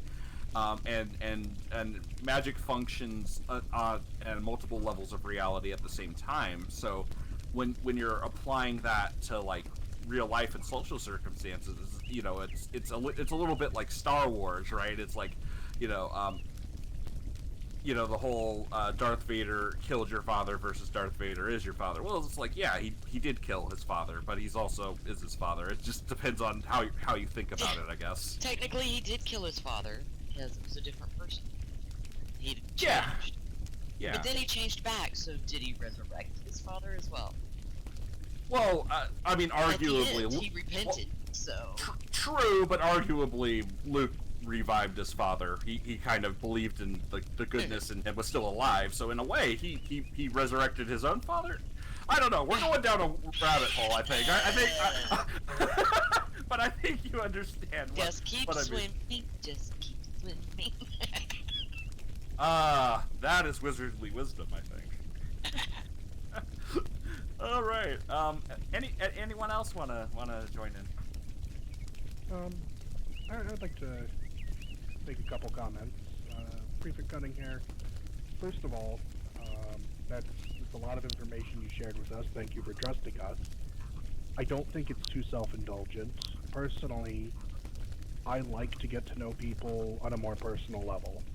And something like that, which obviously a little painful, a little tough to get through, but you did it and you trusted us. I know Blue pointed out that many of us deal with not exactly the same circumstances, but some similar struggles. I personally have been taking medication for depression and anxiety for, oh dear God, almost 20 years. And in that time, I'd say probably it's been about the last 4 or 5 that I felt I've actually started taking more agency myself, taking control of situations, taking responsibilities, and actively working to improve my situation. And once my mind, it was like a light switch. Once that flipped, not necessarily did everything get easier all at once permanently, but things that would have been bigger obstacles for me were easier to get by. And I still struggle to this day. I mean, I don't think I'm ever going to be fully free. But the goal is always, over time, it gets easier, it gets less frequent, and you develop and adapt. And when you think of fortitude, or when I think of fortitude, that's my example that I am living fortitude. I've gone from a victim, something that the system has attacked, kept down, to someone who now works within a framework. It's a set of rules that I have, and I work to make them work for me. And I hope everybody gets to a point where they can handle everything that life throws at them. But I'm also very acutely aware that every person I encounter anywhere in this world is going through some similar struggle and is somewhere in the journey through that struggle. And some people never get beyond the first couple steps. Some people get all the way to the end and they've, mastered everything, and they do that for 40 years. And most of us fall somewhere in the middle, where it's one step forward, two steps back sometimes. But progress is eventually made, and that's the goal.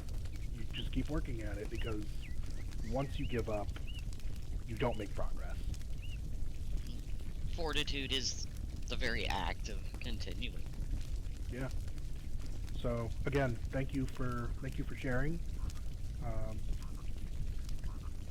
I took a lot out of it, and I appreciate that. Thank you.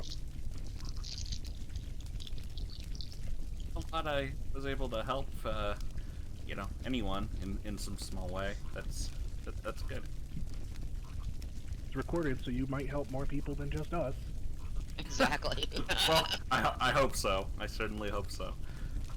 Well, Captain, you have any thoughts you'd like to share? I've got all kinds of thoughts I would love to share, Prefect Mason. All kinds of thoughts. Thank you for your vulnerability and sharing your experience. It's got to be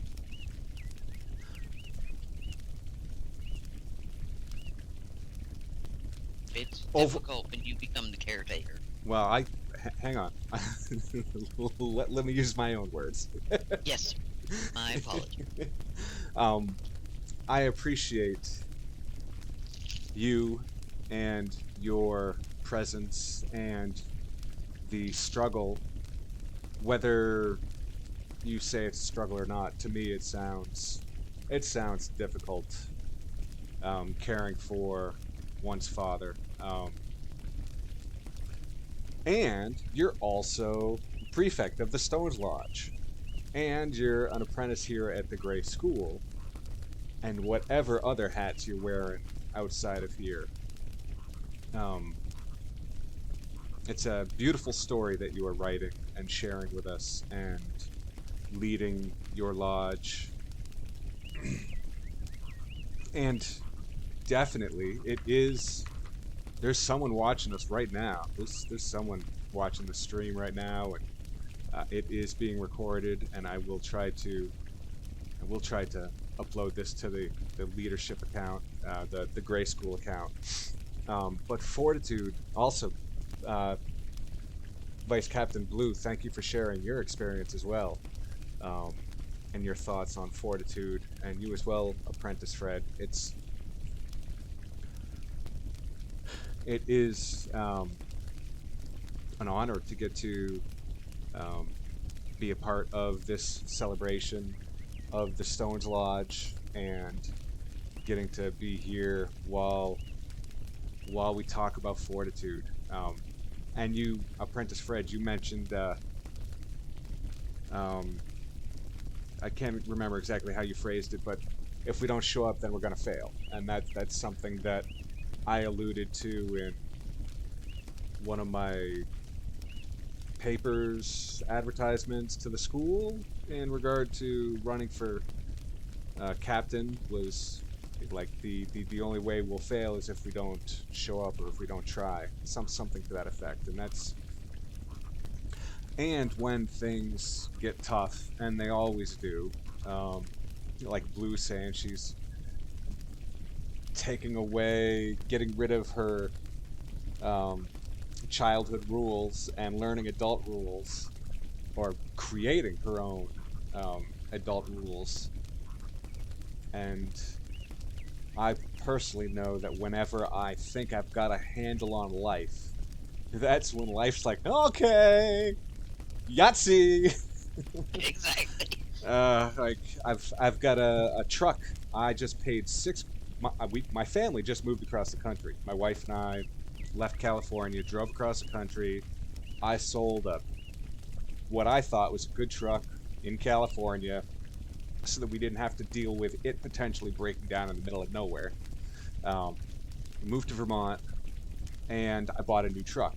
Um, Paid $6,000 for it, and it's not a brand new truck, and it's not an old beater, but like that's a lot of money. $6,000 is like not small potatoes to me. And it's sitting in the driveway. It's been causing me problems. I haven't been able to drive it more than like 10 miles for the last 2 months. It keeps stalling. I take it to a mechanic. They say, oh, it doesn't do it for us. And I've got clients that I got to go do work for. I got to go finish their projects, and they're asking me, when are you going to get here? It's been like weeks now since you've come to our job.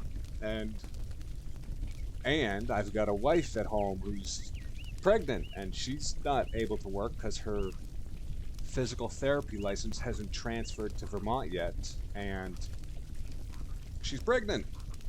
So she's staying at home taking care of our son. And bills are coming due, and my clients are getting angry, and I'm frustrated and feeling like a failure because I can't get to work.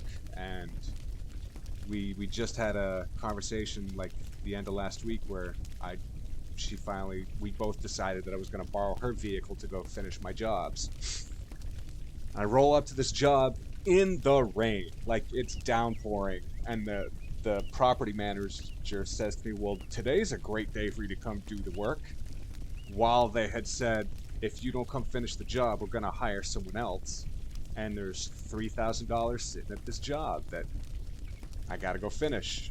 In the pouring rain, I'm there finishing this job. I bring a tent to set up over what I'm doing to finish it. And he's there.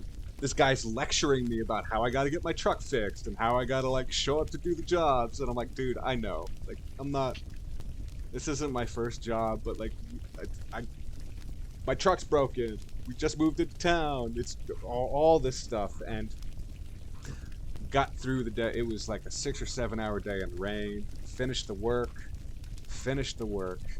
sent them an invoice. The work looks good. It's hard showing up for things in life. I mean, it's like the world is crazy right now. Like this, one could just like suppose that we're like on the brink of atomic warfare and just like go hide in the sand, bury their heads, and like, well, we still got to show up for ourselves and for our families and friends and our communities and our commitments. And it's been, I mean, we're only a month in, but it's been a pleasure so far getting to work with you and be a part of your journey here at Gray School and getting to learn from you. And I'm looking forward to much more time here with you guys. So yeah, thank you, Prefect Mason. Thank you very much. We got a little bit of time left, and I think because we ended up hosting here, I'd like to have a little pilgrimage over to the Morning Glory Memorial, if that's okay with everyone. It works for me. Yeah, I think that might be a good capstone for our event today. Yeah, so as soon as I remember where I'm going, here we go. Go towards the water lodge and hang a left. Yeah, that's right. Hang a left at the. This is going to sound terrible, but I don't know where the Waters Lodge is from here. Say it isn't so. I am a member of the Waters Lodge. Could not locate it if I had to. Yeah. Oh dear. You know, come off the pier and turn right and follow the blue. Well, I would say.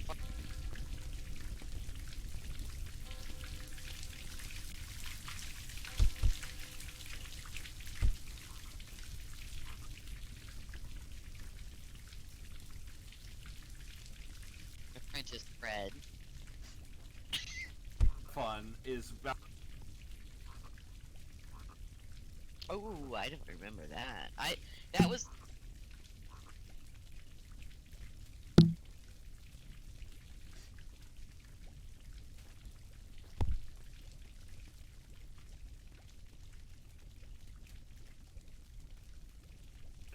So the memorial's back this way. That's right. It's back this way. Talking about the lodges. Okay, let's go in. Yeah, I know. It just kind of had a gravitational pull, don't you know? It's okay. It's all right. Everything's daijoubu. We're all fine. We're all wizards here. Yeah. So here's the Morning Glory Memorial. Yes. I love this. This is the Morning Glory Memorial. It's a beautiful building. With between the stone and the morning glories that are growing on the walls. For those who had never met her or seen her picture, this is beloved Morning Glory. Yeah. Who supported Oberon in his dream of the Grey School of Wizardry and many others. They traveled with the unicorns together. And you can sit here.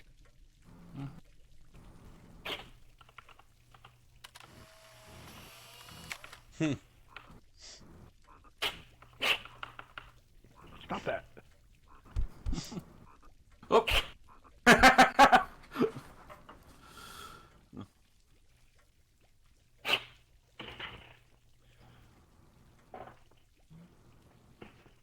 I did Is it, that Morning sneezes Glory. or bark?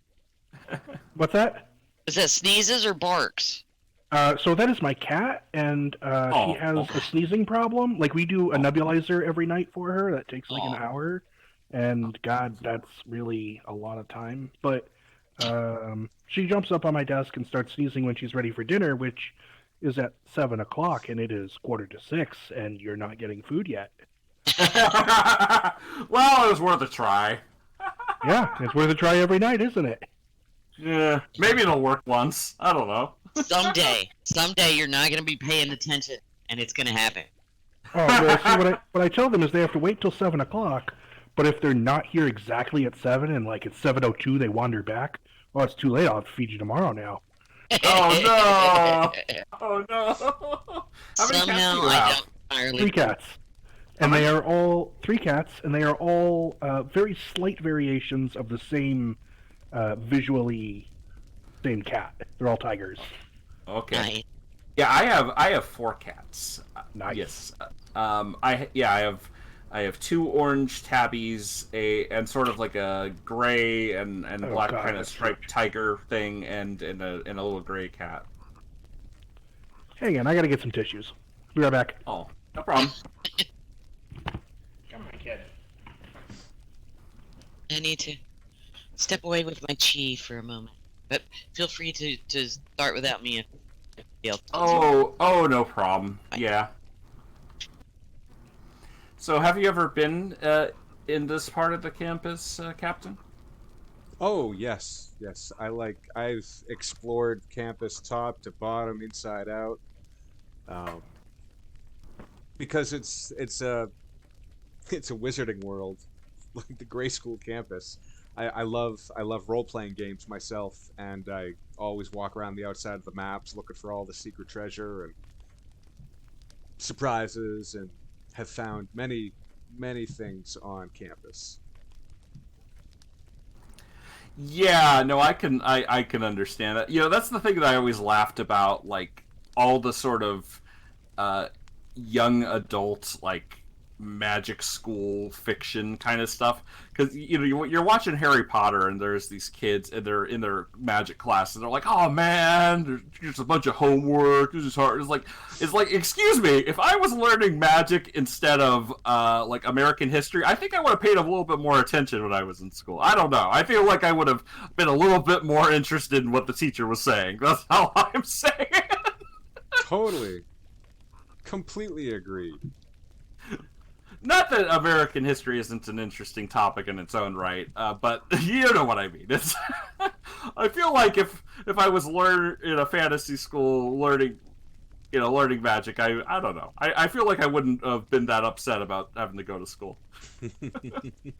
Right? Grass is always greener, I guess. So you're level 6 right now. How are your studies going? You're working towards.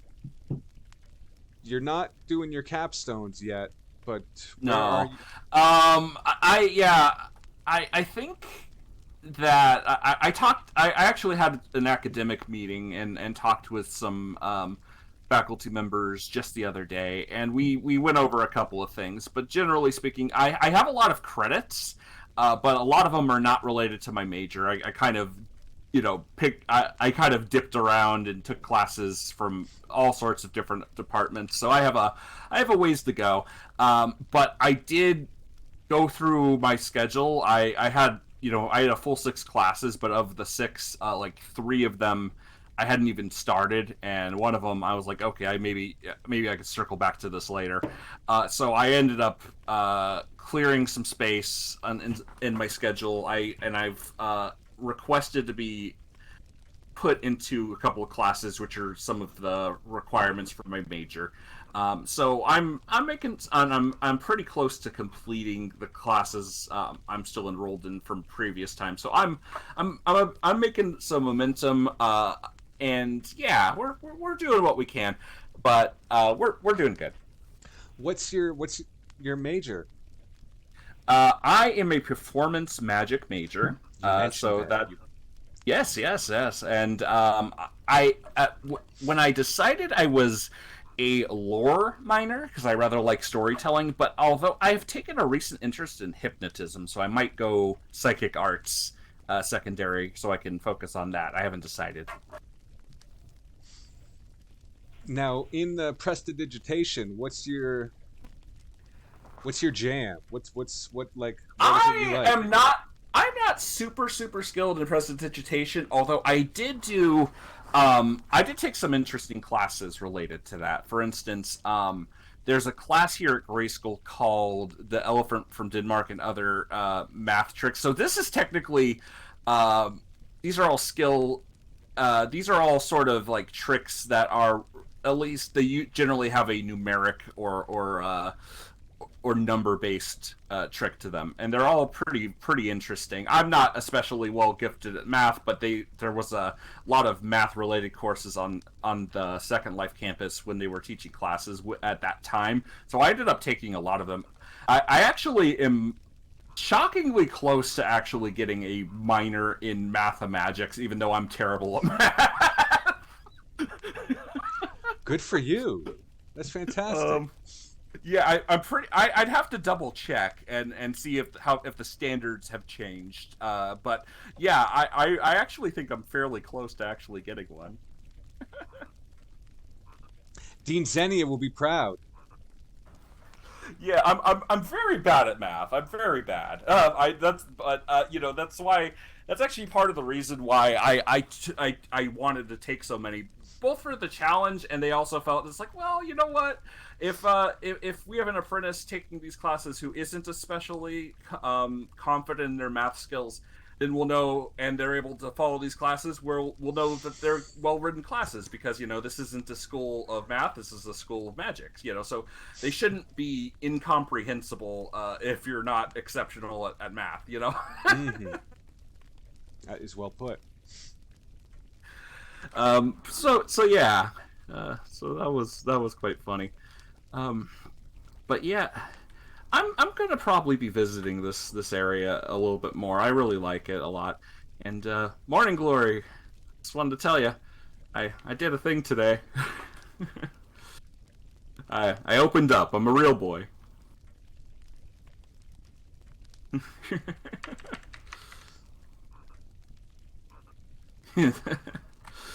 Well, thank you. Speaking of that, I heard that new Pinocchio movie wasn't too good. They did another remake.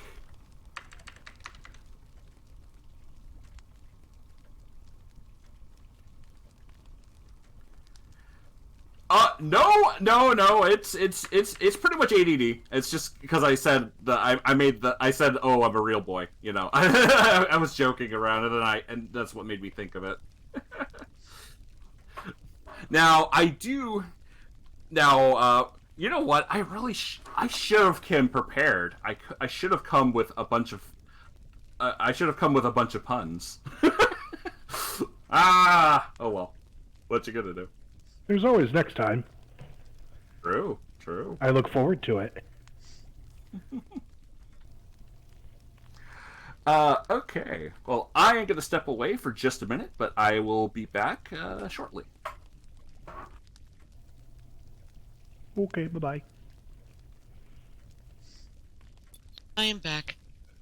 I heard him say he's stepping away. Yep, you just missed him. Oh well, I'll just go then.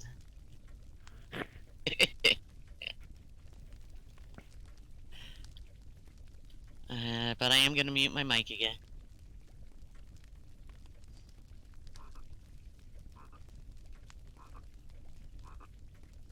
Fred, how are your classes going? They're going okay. I'm not moving with quite the pace that I did last term. I enrolled in like the middle of June, and at the end of the term, I had gotten like some 26 or 28 credits. I'm not keeping up with that pace, but I'm still moving along. I personally found the second level, the classes got a little bit more harder. They took me a little bit longer to do, and it's continued to get a little bit harder to move through. Like I was able to speed through the first level. Like, oh my god, you can bang those first level classes out. Just right. Just move, like take as many and just go. Yeah, and like, let me see. I'm looking now. I have Intro to Herbology that I'm stuck on because I don't know how to draw a plant. I've got Intro and Overview to the Chakra System, which I took a course with Bernard Alvarez in Ceremonial Magic, and I like them. I just haven't been motivated to get beyond. I did the first assignment and got it back. I'm in Spellcraft 200. I'm at the lesson now is craft a spell, and like it's not so much that I can't do it, it's more anxiety of this is wizardry, right? This is the crux of magic. Ooh, Fred, I want to interrupt with your saying that you're at that craft a spell part, right? If I shouldn't say if, I have found that when I'm doing things like that, if I do a whole ritual video and submit it to my professor, it doesn't guarantee me a spot, but it like really shows commitment, and it seems to impress faculty, the professors and the teachers here, to the point of getting Dean's List nominations for those types of lessons. Oh, awesome! So yeah, I think I've only got like 3 or 4 Dean's List nominations for this term so far, so I could use another. Good for you. That's fantastic. Well, that's the other piece of it. Like, every assignment that I hand in, I put 100% into it. And so I say I'm stuck on this lesson in Spellcraft. I'm not stuck. I'm still thinking about it. I'm still working on it, and I want to do it right. And I know that once I have handed it in, it will be a quality assignment. I'm not doing make one spell. I'm doing the make one under each of the 3 models. That's already made up in my mind. I'm doing that. And I've discovered that some professors love giving out hundreds when you do a good job, and some professors cap out at 95. And so I already know that with this spellcraft class, Dean and Servio is going to give me a 95, provided I do it well. I'm not getting 100, and I don't even care about that. I want to make sure I do it to my standards, and that just takes time. I'm also taking shielding, sewing by hand, which I'm not going to get a robe sewn by passing of the torch. That is not going to happen, I don't think. And wintering in. So, like, all of them are, they're not, I'm not going to say hard, but they all require hands-on doing stuff, whereas all the level 1 classes I took, a lot of those were read a thing, research some stuff, and process it. Which, yes. you know, which is good. I need that, but I've now reached a point where I'm activity-based, and the activities don't happen overnight. Definitely, yes. Well, is that being like that is what gets you the Dean's List nomination. Indeed, indeed. Welcome back, Blue. I'm all right. So I'm still trying to pick what my major is going to be. Eventually I'm going to be done with level 2 entirely. Yeah, you'll eventually get it. Then, but you probably got a little while left. Yeah, kind of. Yeah. Well, So I mean, I think credits wise, I'm at 38 credits. So I've got the credits. I finished ethics. I'm halfway through spellcraft, and I haven't even enrolled in Wizardry 200. I did that intentionally so that the only thing holding me up from graduating to level 3 isn't select a major. What you'll notice on your class thing when you complete the credits, you'll be level 3. Yes, I had that at level 1. I took a bunch of classes but didn't focus on the level requirements. Once I hit 24 credits, it put me at level 2. I'm like, well, that's not right. Especially because it'll keep putting you up there. I'm level 4 and I haven't even completed Spellcraft 200. I just realized that I enrolled. I'm in it right now. Yeah, yeah. So I mean, I already talked to Provost Kingsley about this. I don't care if it allows me to take level 4 classes. If I haven't met the requirements, I'll stick with level 2. And I'm okay with that. I didn't want the only thing holding me back to be pick a color. Right now I'm looking at either cosmology, work cunning, or Department of Magical Practice. And I'm pretty confident that I would love doing any of those 3 as a major. However, there are a number of other departments that I feel I haven't explored enough to really decide against them. Like, ceremonial magic is a completely foreign concept to me, and I've taken 1 class in it, and I can only enroll in 6 classes at a time. There's no way I can get through all of them that fast. And psychic arts, divination, things I'm interested in. Something like performance magic, not something I would like to major in. However, there are classes in there I'm interested in that I haven't taken. So it's kind of a little bit of a struggle for me. I'll figure it out, though. As one of my first classes, I took Colors of Magic, and that at least provided some guidance. Right on, right on. Ah, Greater Rainbow, yes. There's the Lesser Rainbow, too. yes. Yeah. What is the lesser? Just take 1 class in each of the departments? No, it's level 3 and 4 classes, whereas the Greater Rainbow is level 5 and 6 classes. It was all the way. Is it 5 and 6? I see. Yeah. Do you have to take all the level 5 and 6, or just 1 of each from each department? Yes, the second. Thank you. Of every department. I mean, there's only 16 classes. I can do that. Yeah. That's 1 term. That's fine. No, not all in 1 term. What do you mean not all in 1 term? Yeah, probably not that. We're getting close to the start time of the next workshop, though. So if we're ready, we can go ahead and trek back to the Assemblyum.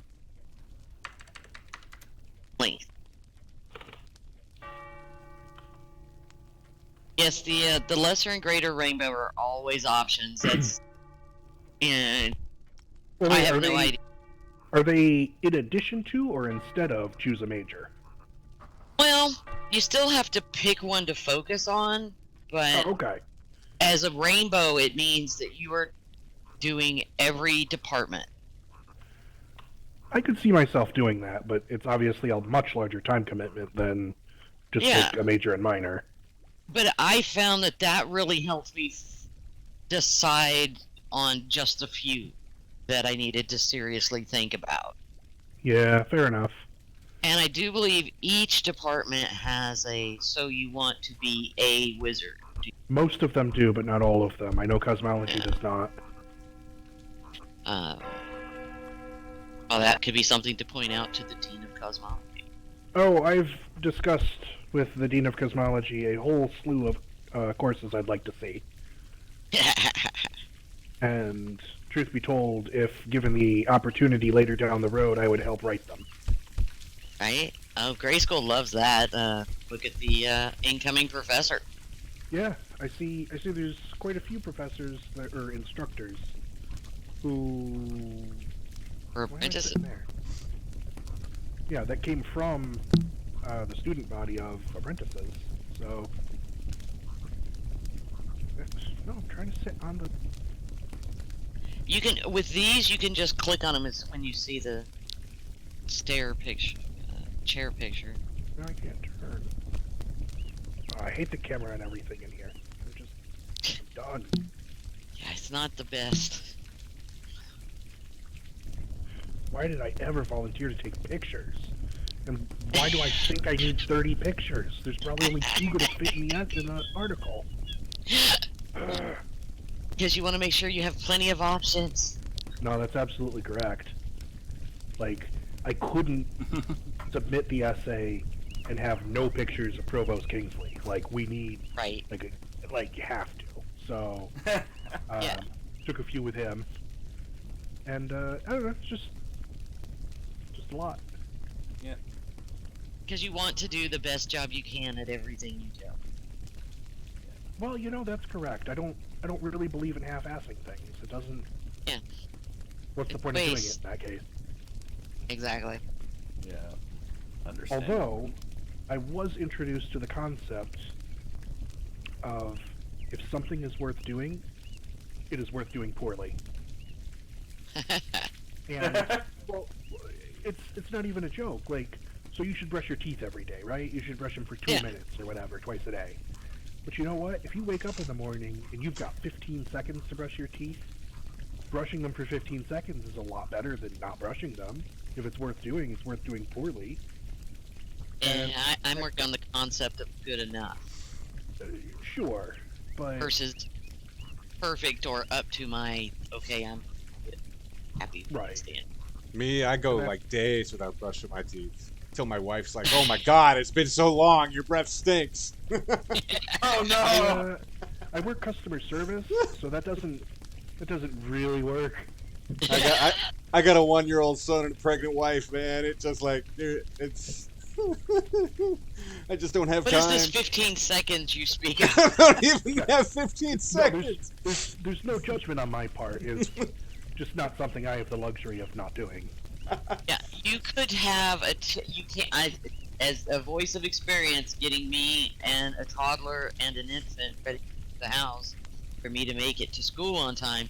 You can have a toothbrush in your mouth, rolling it around with your tongue, getting inside of your teeth while changing a diaper and putting other shoes on.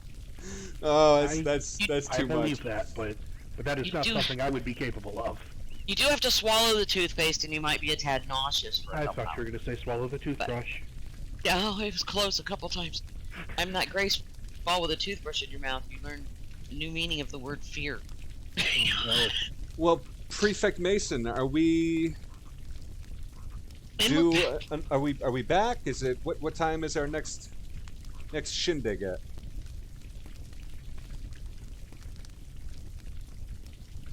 Some point in the future. He came and sat with us. Oh, sorry about that. Yeah, sorry, I thought I had my mic open. Yes, our start time was 3, so we're a couple minutes into our time. We got a couple of things to do. First up, we have a video by apprentice Merquaddle. Will probably not make for the most fascinating viewing from our stream. Try to drop a link for them, um, uh, but yeah, we have a nice long 30-minute video from Merquaddle. So I'm gonna go ahead and drop that link, and let's go ahead and start watching that. Wait, 30 minutes? Yeah, 30 minutes. Oh boy. Yeah, I've been excited about this one. So I'll just take this opportunity to thank Merquaddle. I'm, here at the Moot, and of course I'm gonna try to thank him again the next time I see him. But for now, let's go ahead and listen in.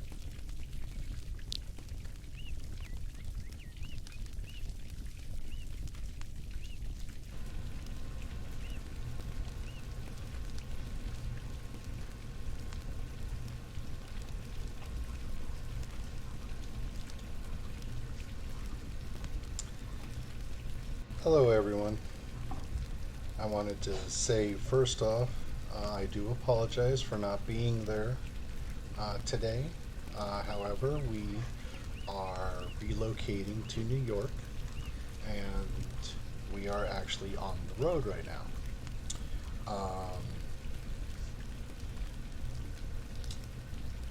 Mason came to me and asked if I would do a story for you guys, like I've done in Moots in the past. This one I think is going to be different because I'm going to actually tell you how I was able to use wizardry to relocate closer to the physical campus. The theme for this moot is fortitude, perseverance, and the element of earth. That is very Stonesian, and it definitely fits with this story of how I was able to create the synchronicities needed to relocate to New York. The what, where, and why.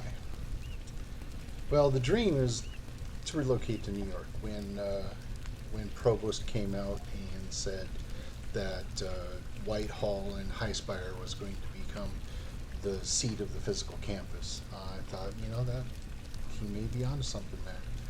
And having had the privilege to actually be at Highspire was definitely a dream come true. This story is taking that one step further, and what is it that a wizard needs in order to basically change his entire world, change his entire life? Well, the needs are, you need to work, you need to live, and you also have to provide for the needs of your family. So, but the wants, that's expensive. That's the stuff that we spend a lot of money on. The wants is to be closer to our Nova Scotia family. New York seems to be that little happy middle. Obviously, it'd be closer to the physical campus, and to do work that I am happy with. I'm an AV technician, and so I started looking around. Before I started looking, I started preparing, and preparation is really, really a big part of being a wizard. What is it? It's 3 parts preparation, 1 part execution. Dean at Servio told me once that you don't have to have a shotgun effect to make a synchronicity happen. You can use a sniper approach. You can be as long as you're specific and you have all your ducks in a row, or basically dominoes as I call them. You got all your archetypes, you got all your techniques and everything. Then one person can do pretty amazing result. And that's what happened here. The synchronicities that needed to happen is I needed to be able to work there. I needed to have a job to go to. I needed to have a place to live when I got there, and I needed to have the funding and resources to do so.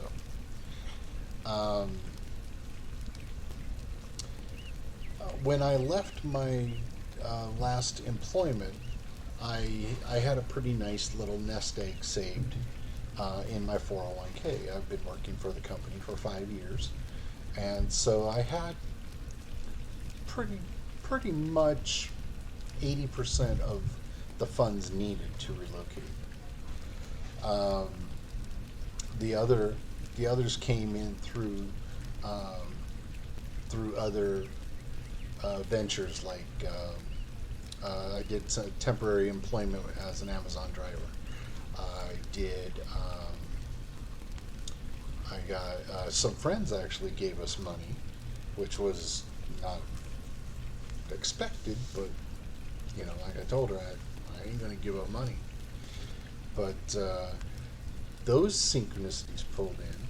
So once you set yourself ready, then your mind starts noticing these opportunities to make the synchronicities fall into place. And it's like the domino path. Worst case scenario is the domino falls wrong and it breaks your path. Or you have an opportunity to reset a domino so that it falls in a straighter path. And that's basically what happened here. So the first step was a self-alignment. I did this through meditation. I utilized the psychological model to create the vision of what I wanted to do, and kind of a rough idea of how I'd like to see that happen.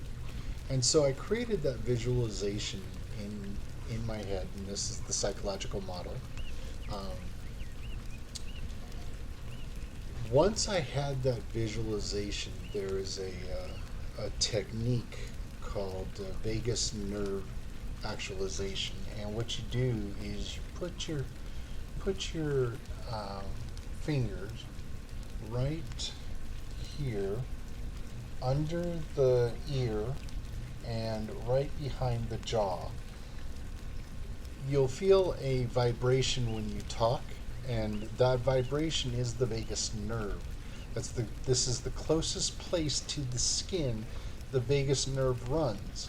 And what the vagus nerve does is it links all of your organs.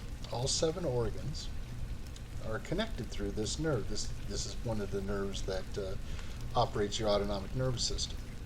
Now, in mystical traditions, this is also the Kundalini. The vagus nerve is connected to each organ, which is connected to each chakra. And so what you do to activate this, now we're getting a spiritual model, because now we're going to activate chakras and pull in energy.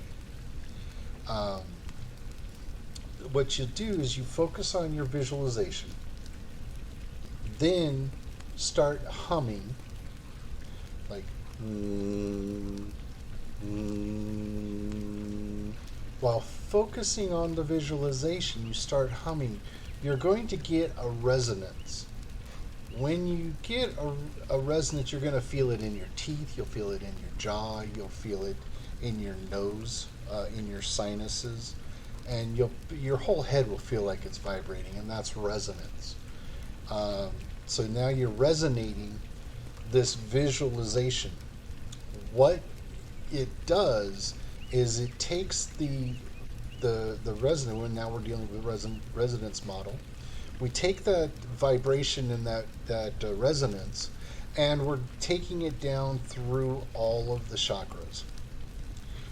We take it down to the base and then back up to the heart. There's a reason for that.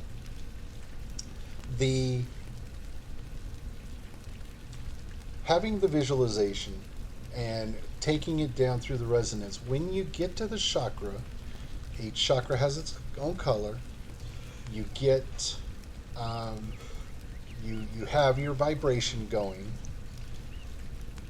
Energy is going to start pulling in, because the energy that vibrates at the same resonance as the hum or the resonance of your vision is going to resonate with you, and it's going to attract, like attracts like.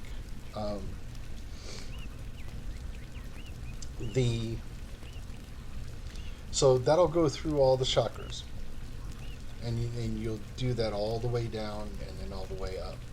When you get to the center, to your core, the heart chakra, right above the solar plexus chakra, you're going to, this is the green chakra, and you're going to, this is where we start getting into that fortitude and that perseverance.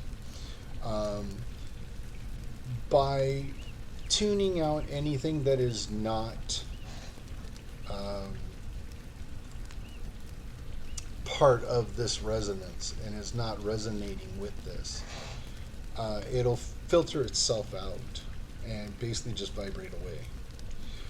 So what we do is, once we've activated the chakras through the vagus nerve stimulation, and we have our visualization, you then move the visualization down to the from your head to the heart chakra.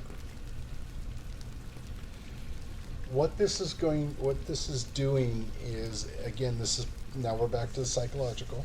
So psychologically, we are moving the visualization from the head down through the vagus nerve into the heart chakra. And we've already pulled energy from all the other dimensions, all the other chakras. And now we're starting to build this kind of a ball. And what this ball is this is the ball of action. So we go through the visualization, that's our element of air. We go through the emotion, that's the activating the chakras, and we're pulling in that energy. Amassing the energy in one spot, we start minimizing and making it more dense, minimizing its volume, making it dense, and this is done through visualization. It can, to some people, it can be felt. To others, a visualization is just fine enough, because ultimately what you're actually doing is you're setting yourself up for these opportunities, and it's kind of like a self-alignment. You're realigning yourself to make these synchronicities more susceptible to you, that you are more susceptible to these synchronicities happening in your life. And that's what I did. So once I had my ball and I was giving it energy, feeding it the visualization, giving it its intention, once that's done, you'll notice, because no longer do you hear the hum, no longer do you hear the resonance. It starts pulsing, and it's just like there's no vibrations anymore. It's just this whoom, whoom, whoom. It's just all energy, and your muscles start tensing up. This becomes, now we're starting to manifest, where it becomes a physical manifestation of your intention, of your visualization. And for me, it was the relocation to New York, to actively pursue and to live happily in closer to the physical campus. So what happened then is, once I've got that I call critical mass. Critical mass is when you don't hear anything anymore. There's no pulse, there's no vibration. It just is. And you can see it as a white light, you can see it as a green a green orb, you can see it however you see it. It's at that bridge between the things that you can perceive and the things you cannot perceive. And so you're right at that edge, and that's the edge of manifestation. Once I was there, then through the heart chakra is the dimension that is the closest to the physical world, the three-dimensional world that we interact in. So what this does is you release it. You release it very quickly, very forcefully, and you just get that out into the environment. This is not a shotgun. This is actually taking the synchronicity waves and turning them into particles. And so this is the quantum physics level now, when we're actually making particles from waves. From the vibration waves, we are now making the particles. And these particles, these synchronicity particles, go out into the environment. And let's see, I did that about 2 years ago. I did that. What happened as a result, so that was everything I did to prepare. The things that I needed and the things that I wanted required specific resources. So having this new visualization in my mind, the perseverance comes in. And this is the fortitude of making the visualization and making the synchronicity happen takes a lot of fortitude, takes a lot of physical strength. But once you get to the point that you've released it, now comes the perseverance. Choices start changing. Do we want to go out and eat, or do we want to just go get something and make it home? Do we want to go to this higher end restaurant, or is Carl's Jr. good enough for what we're looking for? Coupons. We started looking into coupons. So every little bit that we could save, we started to save. Work. I was getting a little more experienced in my job, so I received a couple of raises, so that raise money became part of our savings as well. So all these things got together, and then over the 5 years of the 401k and the savings plans, it came up that we actually had the resources to do so.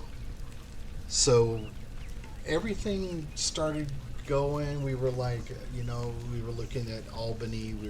I started looking at jobs in the area. That was about a year ago. I started looking. About 6 months ago, I found this company, which is a half hour away from physical campus, and right in the middle of Arthur's commute to work. So I mean, this was a real serendipitous notion, because what happened was a very small AV company was looking for someone with specific skills that I actually have. And so we started talking back and forth, and I was like, yeah, I kind of want to be in the Albany area. We're metro people. We like the city. And we were talking about it, my wife and I. We really don't do a lot. We're gamers. She's introverted. I'm me. So we realized that we didn't need the city. We needed a place where we can be safe, a place where we could be social, and a place where we could say, yeah, this is it.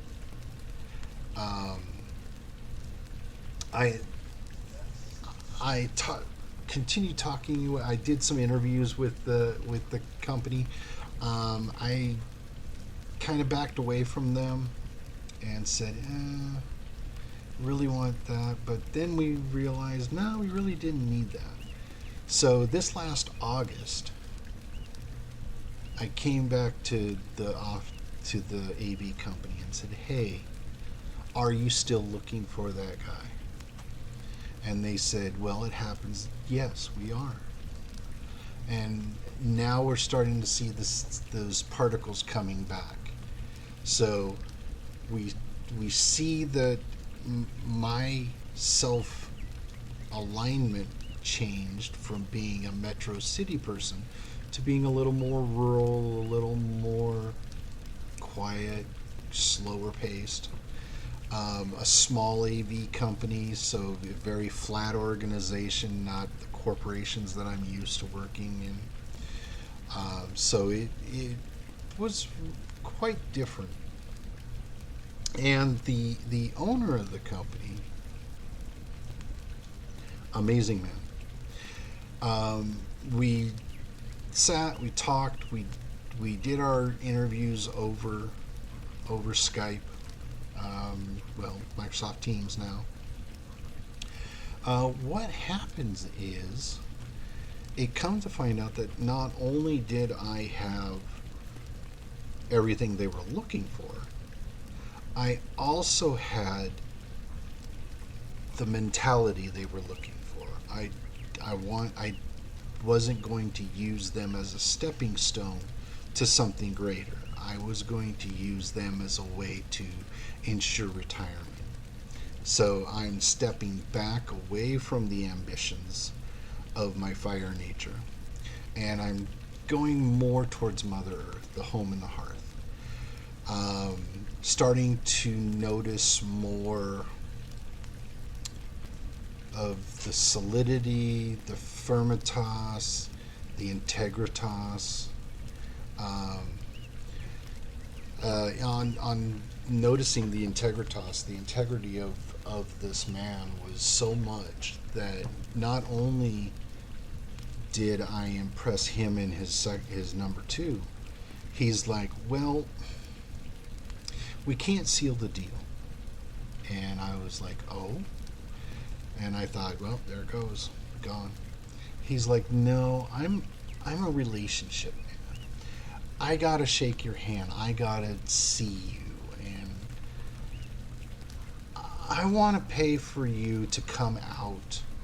Well, actually, he wanted to pay for me and my wife to come out for a weekend, Friday, Saturday, Sunday, Monday, and meet him, meet his wife, meet the company, meet the people.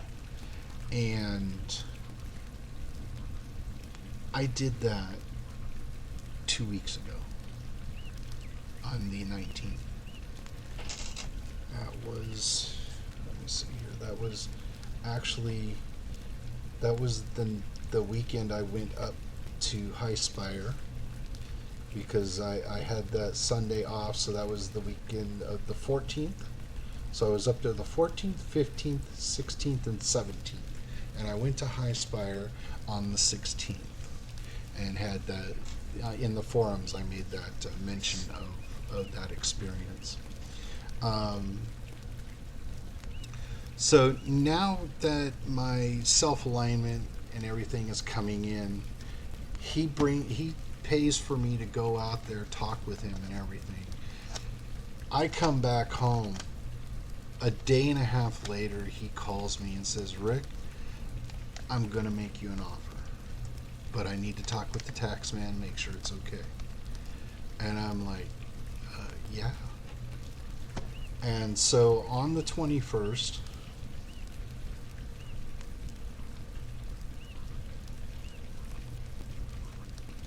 on the 20th, he sent me an offer that was $3 more an hour than what I make now after my raises. And he was going to reimburse me $3,000 of the moving costs. Needless to say, I signed that in a New York Minute. And I'm on the road right now, moving from Portland, Oregon to Glen Falls, New York. We have a company that was able to come and do the move for us, take our stuff and transport it cheaper than if I got a U-Haul.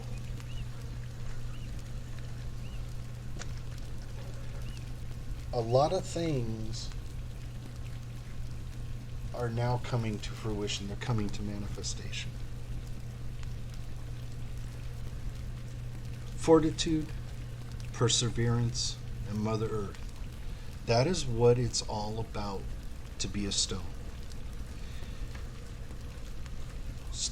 Stress comes with that.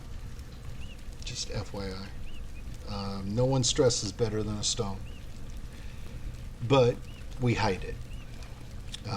My wife, on the other hand, she's Pisces. It's out on her sleeve. It's in her face. Yeah, I get it.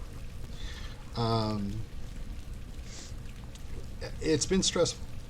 But every time we stress, within a day, that stress gets relieved because we have a place to live. That got approved today. I have a job. I actually start work. We will arrive on the 4th of November, and I will start work on the 7th of November. Doing the work that I love. For a stone, you don't get any better than that.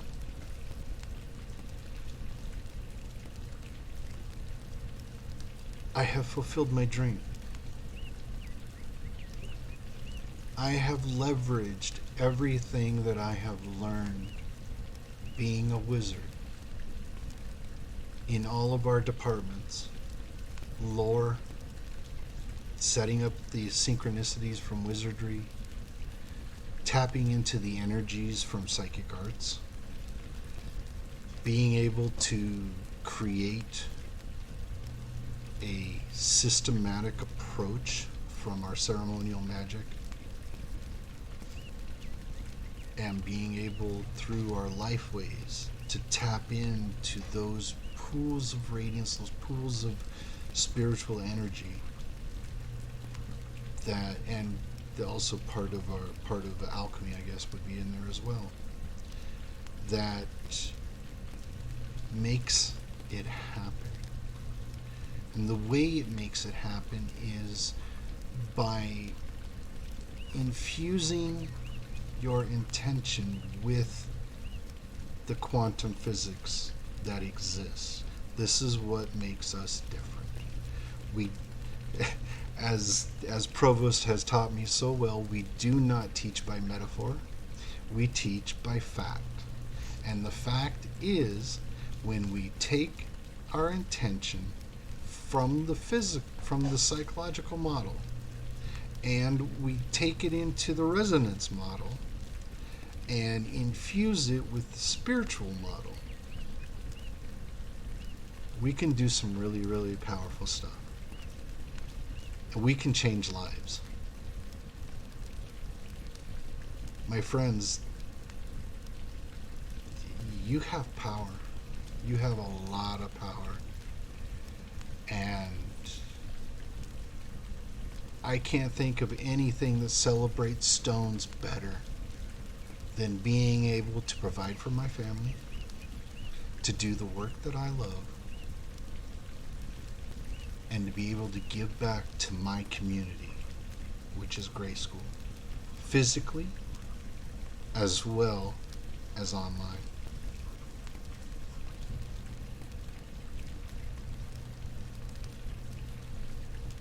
My magnum opus is complete. I thank you.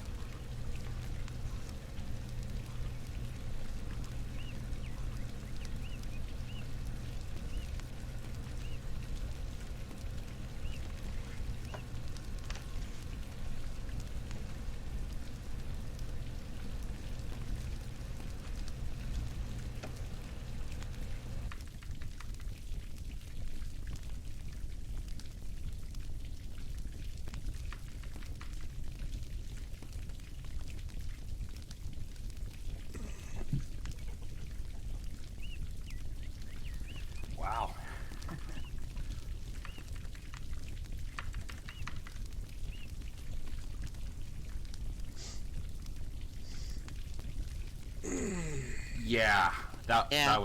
that was fantastic.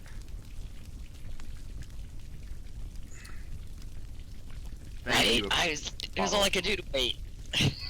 I know, right? But no, oh gosh, that was worth every minute. That was wonderful.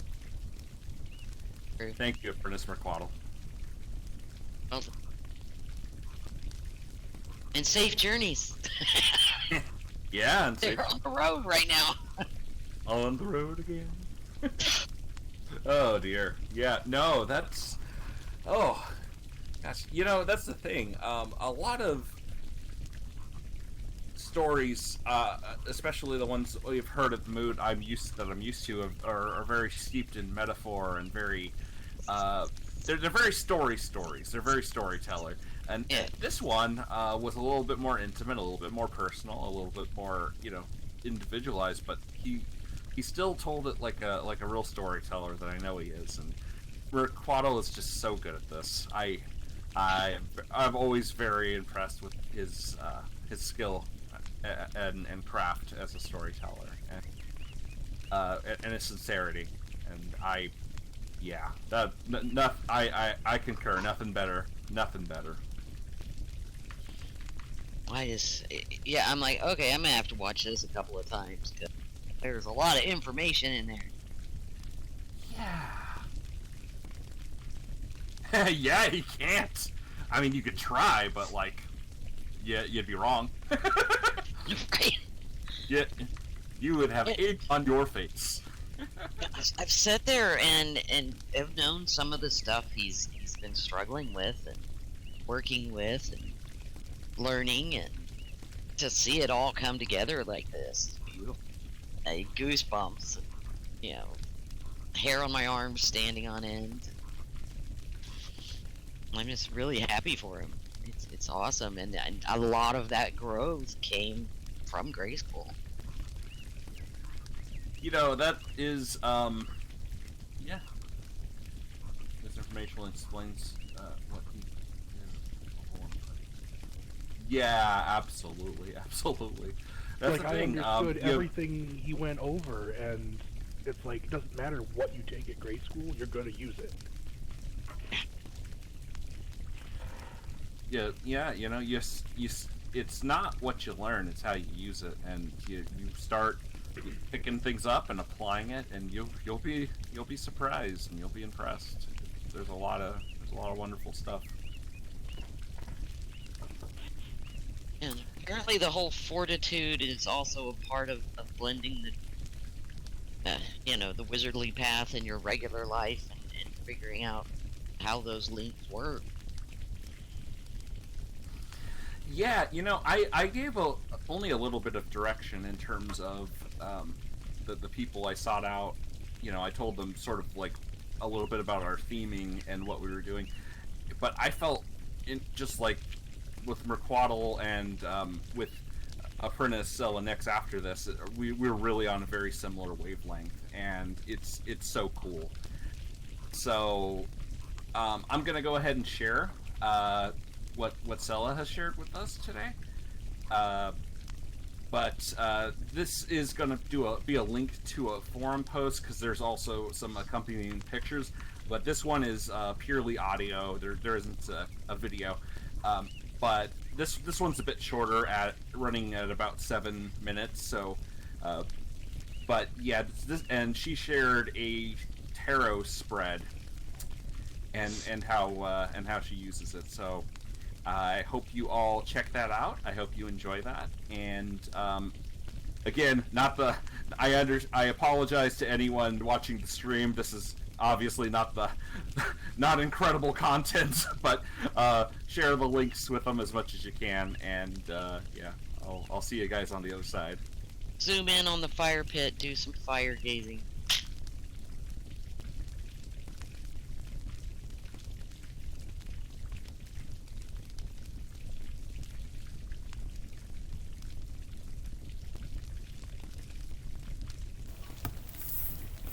Hello, Stones. I'm sorry I couldn't be with you today. Hanging out at the Stones Lodge sounds like a spectacular way to spend a Saturday. As it is, I am out of town this weekend, but I did want to contribute to this very special celebration, so I'm going to share an essay I recently wrote for Wizardry 200. The assignment was to go through my Wizard's Journal and pick out an experience I thought could be a shareable lesson. As it happens, this particular lesson has been popping up for me quite a bit recently through random synchronicities, so I thought of it immediately when I read the assignment. Finding it again in my journal told me I was on the right track. And interestingly, this particular lesson is about nurturing the foundation that is your physical self. And how Stonesian is that? So here we go. As wizards, we're very good at being in our own heads. It just goes with the territory, I think. We ponder and we postulate, we observe and reflect, we imagine beautiful works of magic, and to bring them to life, we study and research and experiment, documenting our progress along the way. In fact, it's impossible not to be in our heads, at least for a good portion of the time, because that's where all that fantastic magic comes together. But as extraordinary as the mind might be, it's important to remember the physical aspect of our existence too. The body, the breath, even our surroundings have a deep and lasting influence on our ability to connect to and work with the many energies of the universe. This is, after all, where the magic happens. You can't have magic without the mundane world, and your body is the anchor that allows you to play in this realm. It is what allows us to experience the wonders of nature, the feeling of the soft, lush grass beneath your bare feet, for example, or the intoxicating scent of fresh herbs picked from your garden. It is how we are able to interact with the cosmos, and it is intrinsically connected to all the energies and elements within. The first time I caught a glimpse of this revelation, I was knee-deep in my Core Energy 102 class, trying desperately to meditate and failing miserably at it. It's not that I couldn't meditate. I actually love the guided versions, as well as meditations with an active element. Walking, dancing, gardening, yoga, I do those all the time and enjoy them immensely. What I struggled with was the quiet your mind and focus on your breath variety. A few minutes in, and my mind had wandered away. Grocery lists, a book I'm reading, a paper I'm working on, you get the idea. My mind chattered incessantly, juggling 90 random things until I became hopelessly distracted and vowed to try again later. I assumed that this obstacle was connected to my ability, or lack thereof, to master my mind, and to be fair, that's partially true. But it wasn't the whole epiphany. My inability to focus on my breath stemmed from the fact that I didn't have much of a connection with it to start with. In fact, it was a little uncomfortable to just sit and be in the moment.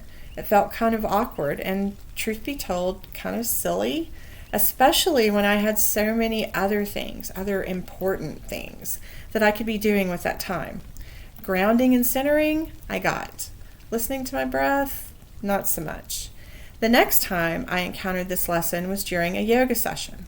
Although I've been doing yoga for years, my focus has always been on the poses themselves.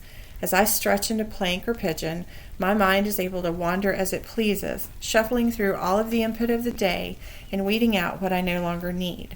It relaxes me, it helps me stay limber, and I find it's a good way to unwind after a stressful day. What I didn't know was that those poses can do much more than just warm up the muscles. Those poses can be a catalyst for releasing trauma and suppressed emotions. There's apparently quite a bit of science to explain the why, but essentially, with your mind focused on the movements and positioning of the asanas, your subconscious has time to work through some of those deeper issues you've been trying to ignore. There's also a good amount of research to suggest that we actually store our emotions in the body, and by releasing emotions, you can help heal physical pain and illness. Amazing, right? I had never had that kind of emotional breakthrough before, but there I was, not too long after a medical diagnosis I hadn't quite come to terms with, trying to find my balance in crow pose, and suddenly felt a wave of anger rise up and release. It was there, and then it was gone, just like that. I immediately felt lighter and brighter, and while I won't say that yoga cured me, I do think it helped me release some of the things that would have hindered my recovery. And if a little yoga can do that, imagine what a regular regimen of engaging with the body could do. This idea of learning to be fully present in the physical world isn't anything new. Hoodoo practitioners have long understood the importance of our physical presence, for example, seeing it as a necessity to working with the supernatural world. I found this to be a common thread in my research on the origins of hoodoo, despite the wide range of influences that shaped the practices of individual conjurers and root workers. I also believe it is the reason those practitioners can move between these worlds so seamlessly. Likewise, many pagan traditions adhere to similar beliefs, using the three soul system, for example, lower self, middle self, and higher self, to explain the complexity of mind, body, and soul. Here we employ movement and the physical act of working with correspondences and tools to engage the body, your lower self, to the working or ritual in progress. Many practitioners believe it enhances the magic, and that has been my experience as well. In fact, the deeper the physical connection, the more intense the ritual or working seem to be. And it's here, I think, this idea comes full circle. We spend so much time and effort trying to manifest something out there, be it money or love or happiness and success, when really the manifestation has to begin in here. If you want to change your world, you start by changing it from within. I think that's the secret of the great work. Connect with nature and the land where you live. Learn how to meditate and how to work with your breath. Take time to rest and restore. Eat clean foods, stretch and move, sing and dance and laugh out loud. Tend to the body with the same care you'd give a loved one. Learn how to be comfortable in your own skin. Give yourself the ability to feel strong and able and grounded. Increase your confidence by expanding your sense of self, and create your space to be conducive to the harmony you feel inside. Allow your physical world to mirror the magic you want to create. Manifest yourself first. Only then are you truly equipped to interact with the supernatural world around you. As above, so below. As within, so without. I hope you enjoyed this shareable lesson. I have created a tarot spread that I sent to Mason that kind of relates to this, so I hope you enjoy that as well. Blessed be everybody. Have a fantastic moot, and go Stones.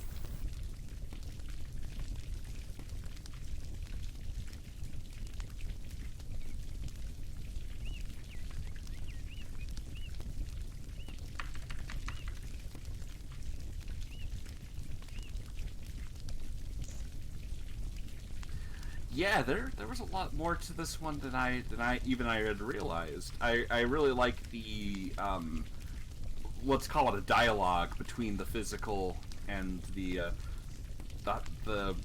spiritual or the mental, and I definitely relate to her as a stone. I'm always been quite fond of moving meditations, but I've always struggled with the sort of focus on the breath of kind of stuff. My you're monkey trying mind. to meditate and they keep talking. It's like, shh. Yes, the monkey mind is powerful and agitated.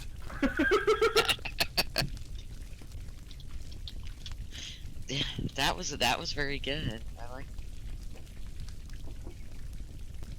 I've saved all the links so I can go back through them again another day. Yes, and if you were just listening in, don't forget to go back to the original post in which I shared that, because the tarot spread is posted on there. So keep that for yourself. Maybe save the photo on your desktop so you can go back on a whim, whenever you want to.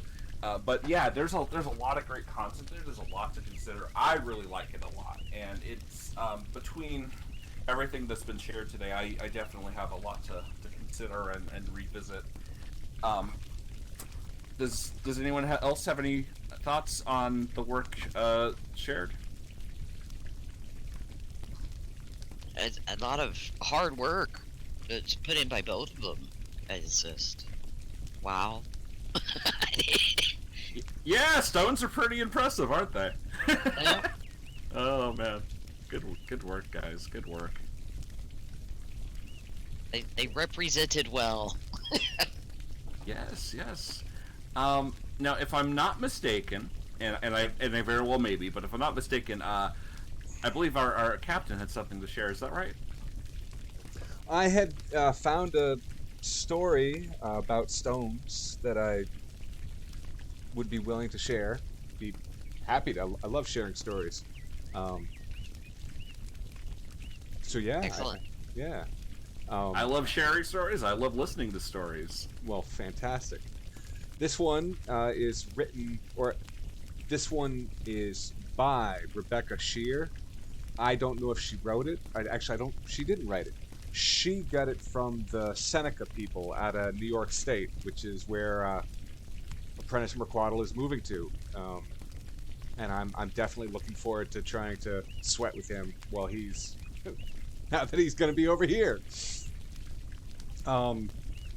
The site for this, I found this story through the Circle Round. It's circleround.com. It is www.wbur.org. Circle Round 2019.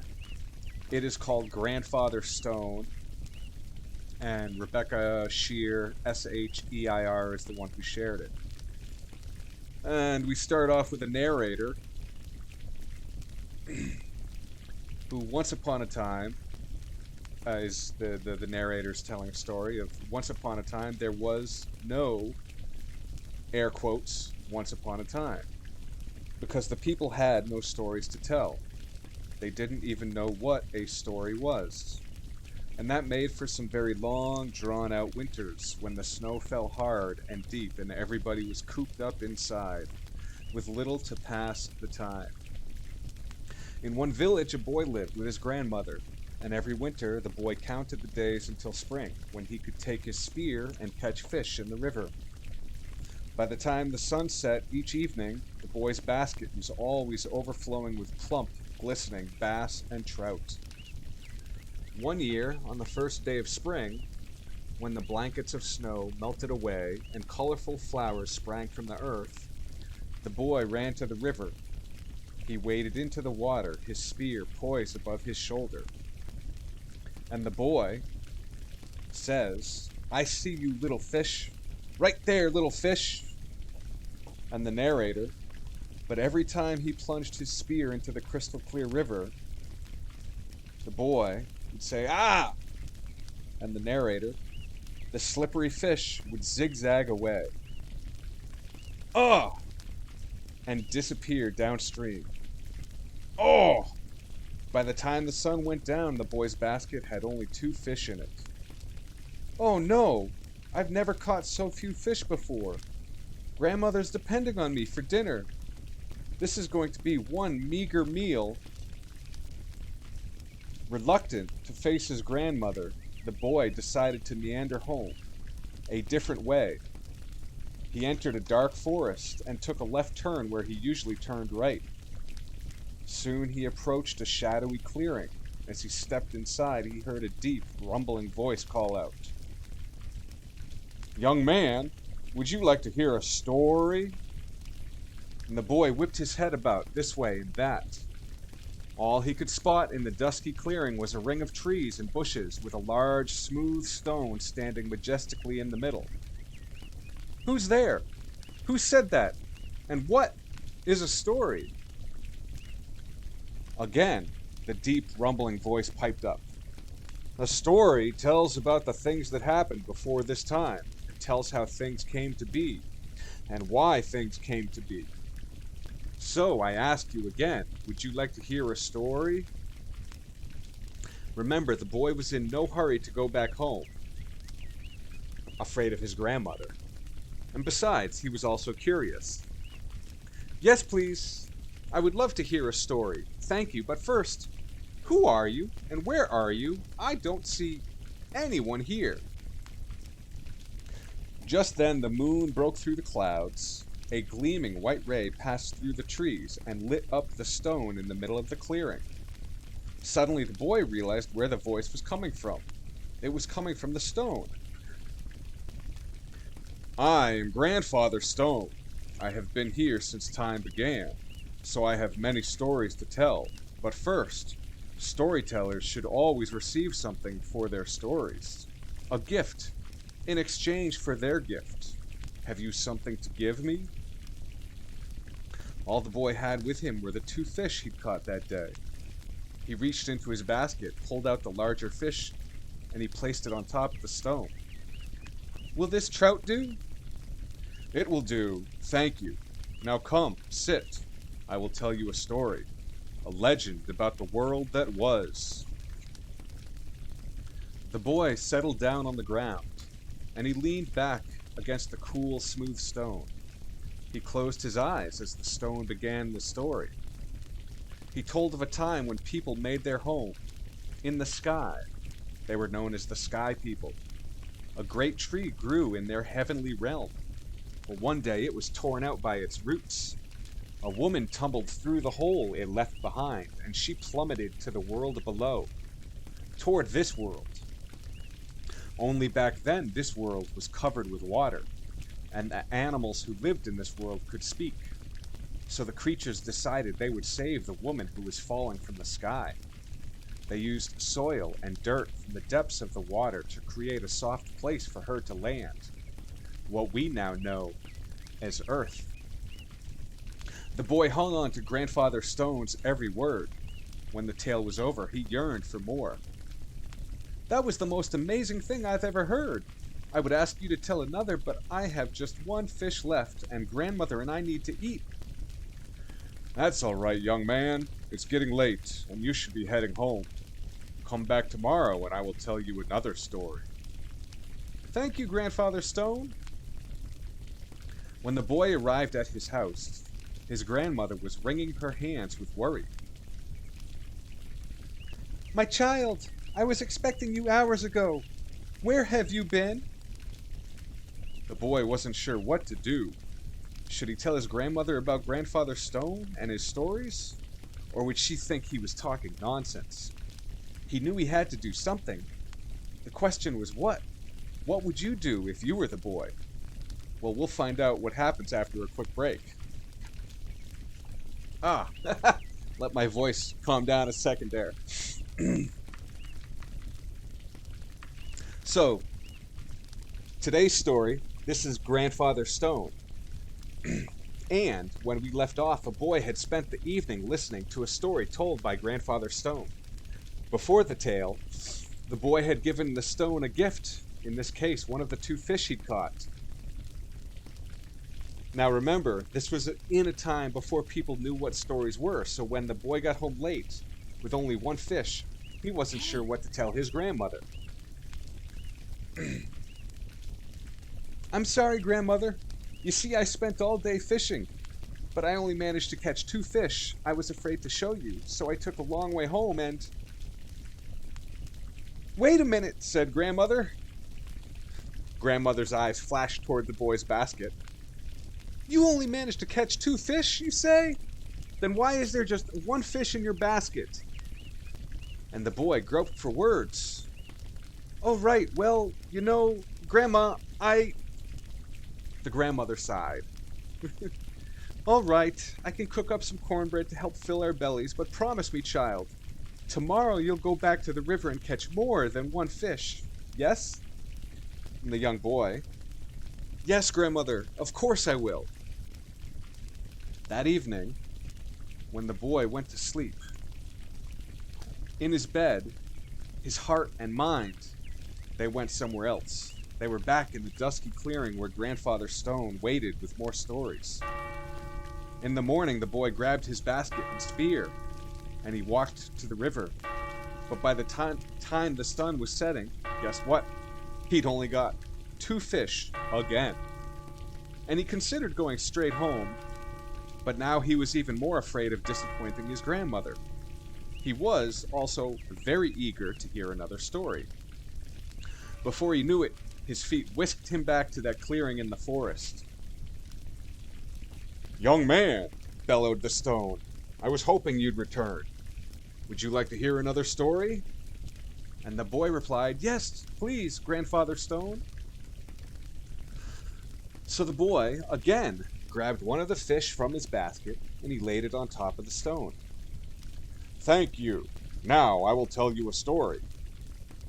Again the boy relaxed on the ground, his eyes closed, his head resting against the stone's cool, smooth surface. The stone told a story about how long ago, when animals could talk, the proudest and most boastful creature was Bear.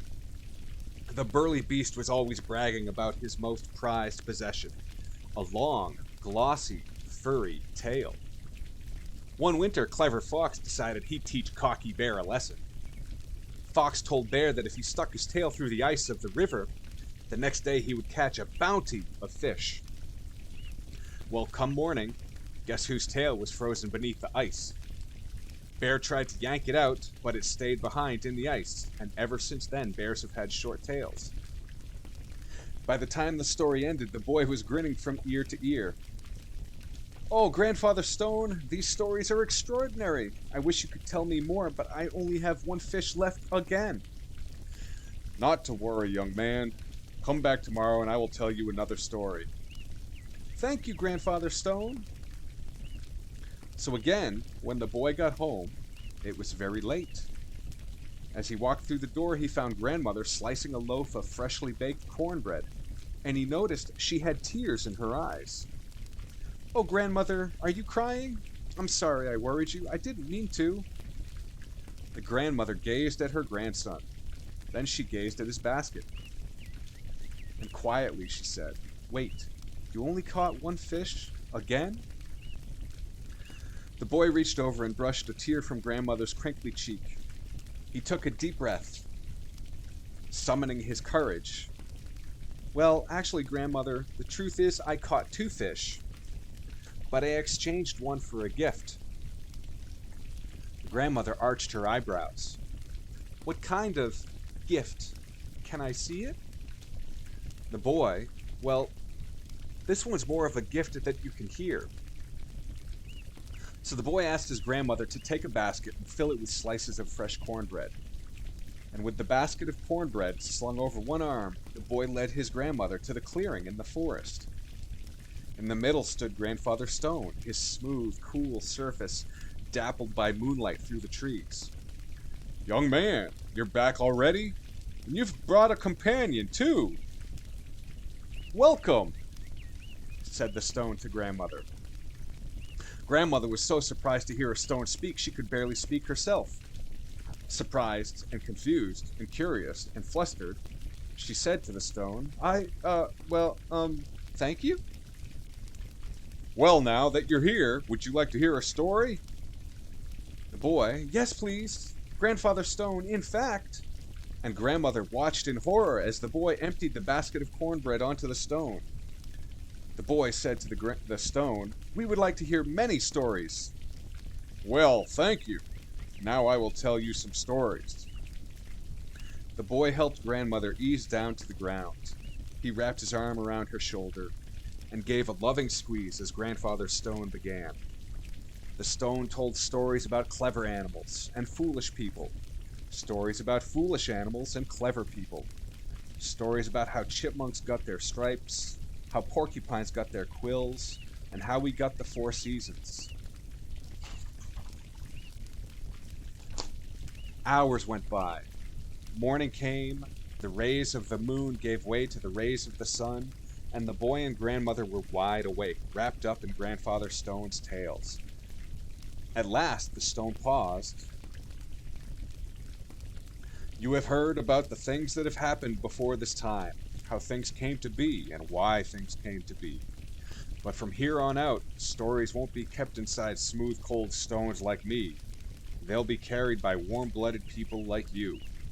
Pass these stories on to your children and your grandchildren. Then have them pass these stories on to their children and grandchildren. Keep these stories going for as long as the world keeps going. Now, my friends, it's your turn." Then the stone fell silent, never to speak again. The boy and his grandmother heeded the stone's final words. They returned to their village and recounted the stories they had heard, sharing them with everyone, young and old, again and again and again. To show their thanks, the villagers offered gifts of food and clothing. But the way the boy and grandmother saw it, being able to pass Grandfather Stone's magnificent stories on to others was gift enough. And when the spring turned to summer, and the summer turned to fall, and the fall turned to winter, and the temperatures and the snow began to drop, no one worried about suffering through a long, drawn-out season. They had their stories to entertain them and keep them warm. And today, the whole world does too. So that is the story of Grandfather Stone from the Seneca people, as told by Rebecca Shear. Oh, that's fantastic. Thank you for letting me share that tonight, Prefect Mason, at your celebration. Oh, I appreciate that. That one. That I think I'd say that story really speaks to me. I like that one.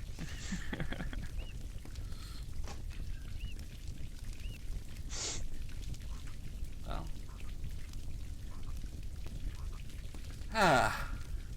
So, did everyone have fun today? Yeah. Yes. Had fun, learned, connected with each other. It's a perfect mood. Well done, Prefect Mason Cunningham. Well, thank you very much. Preachers, hip hip hooray! Hip, Hip hip F2, hooray! Hip hip hooray! Hooray! Thank you. Well, if we are done, I am going to stop the recording and the streaming. Yes.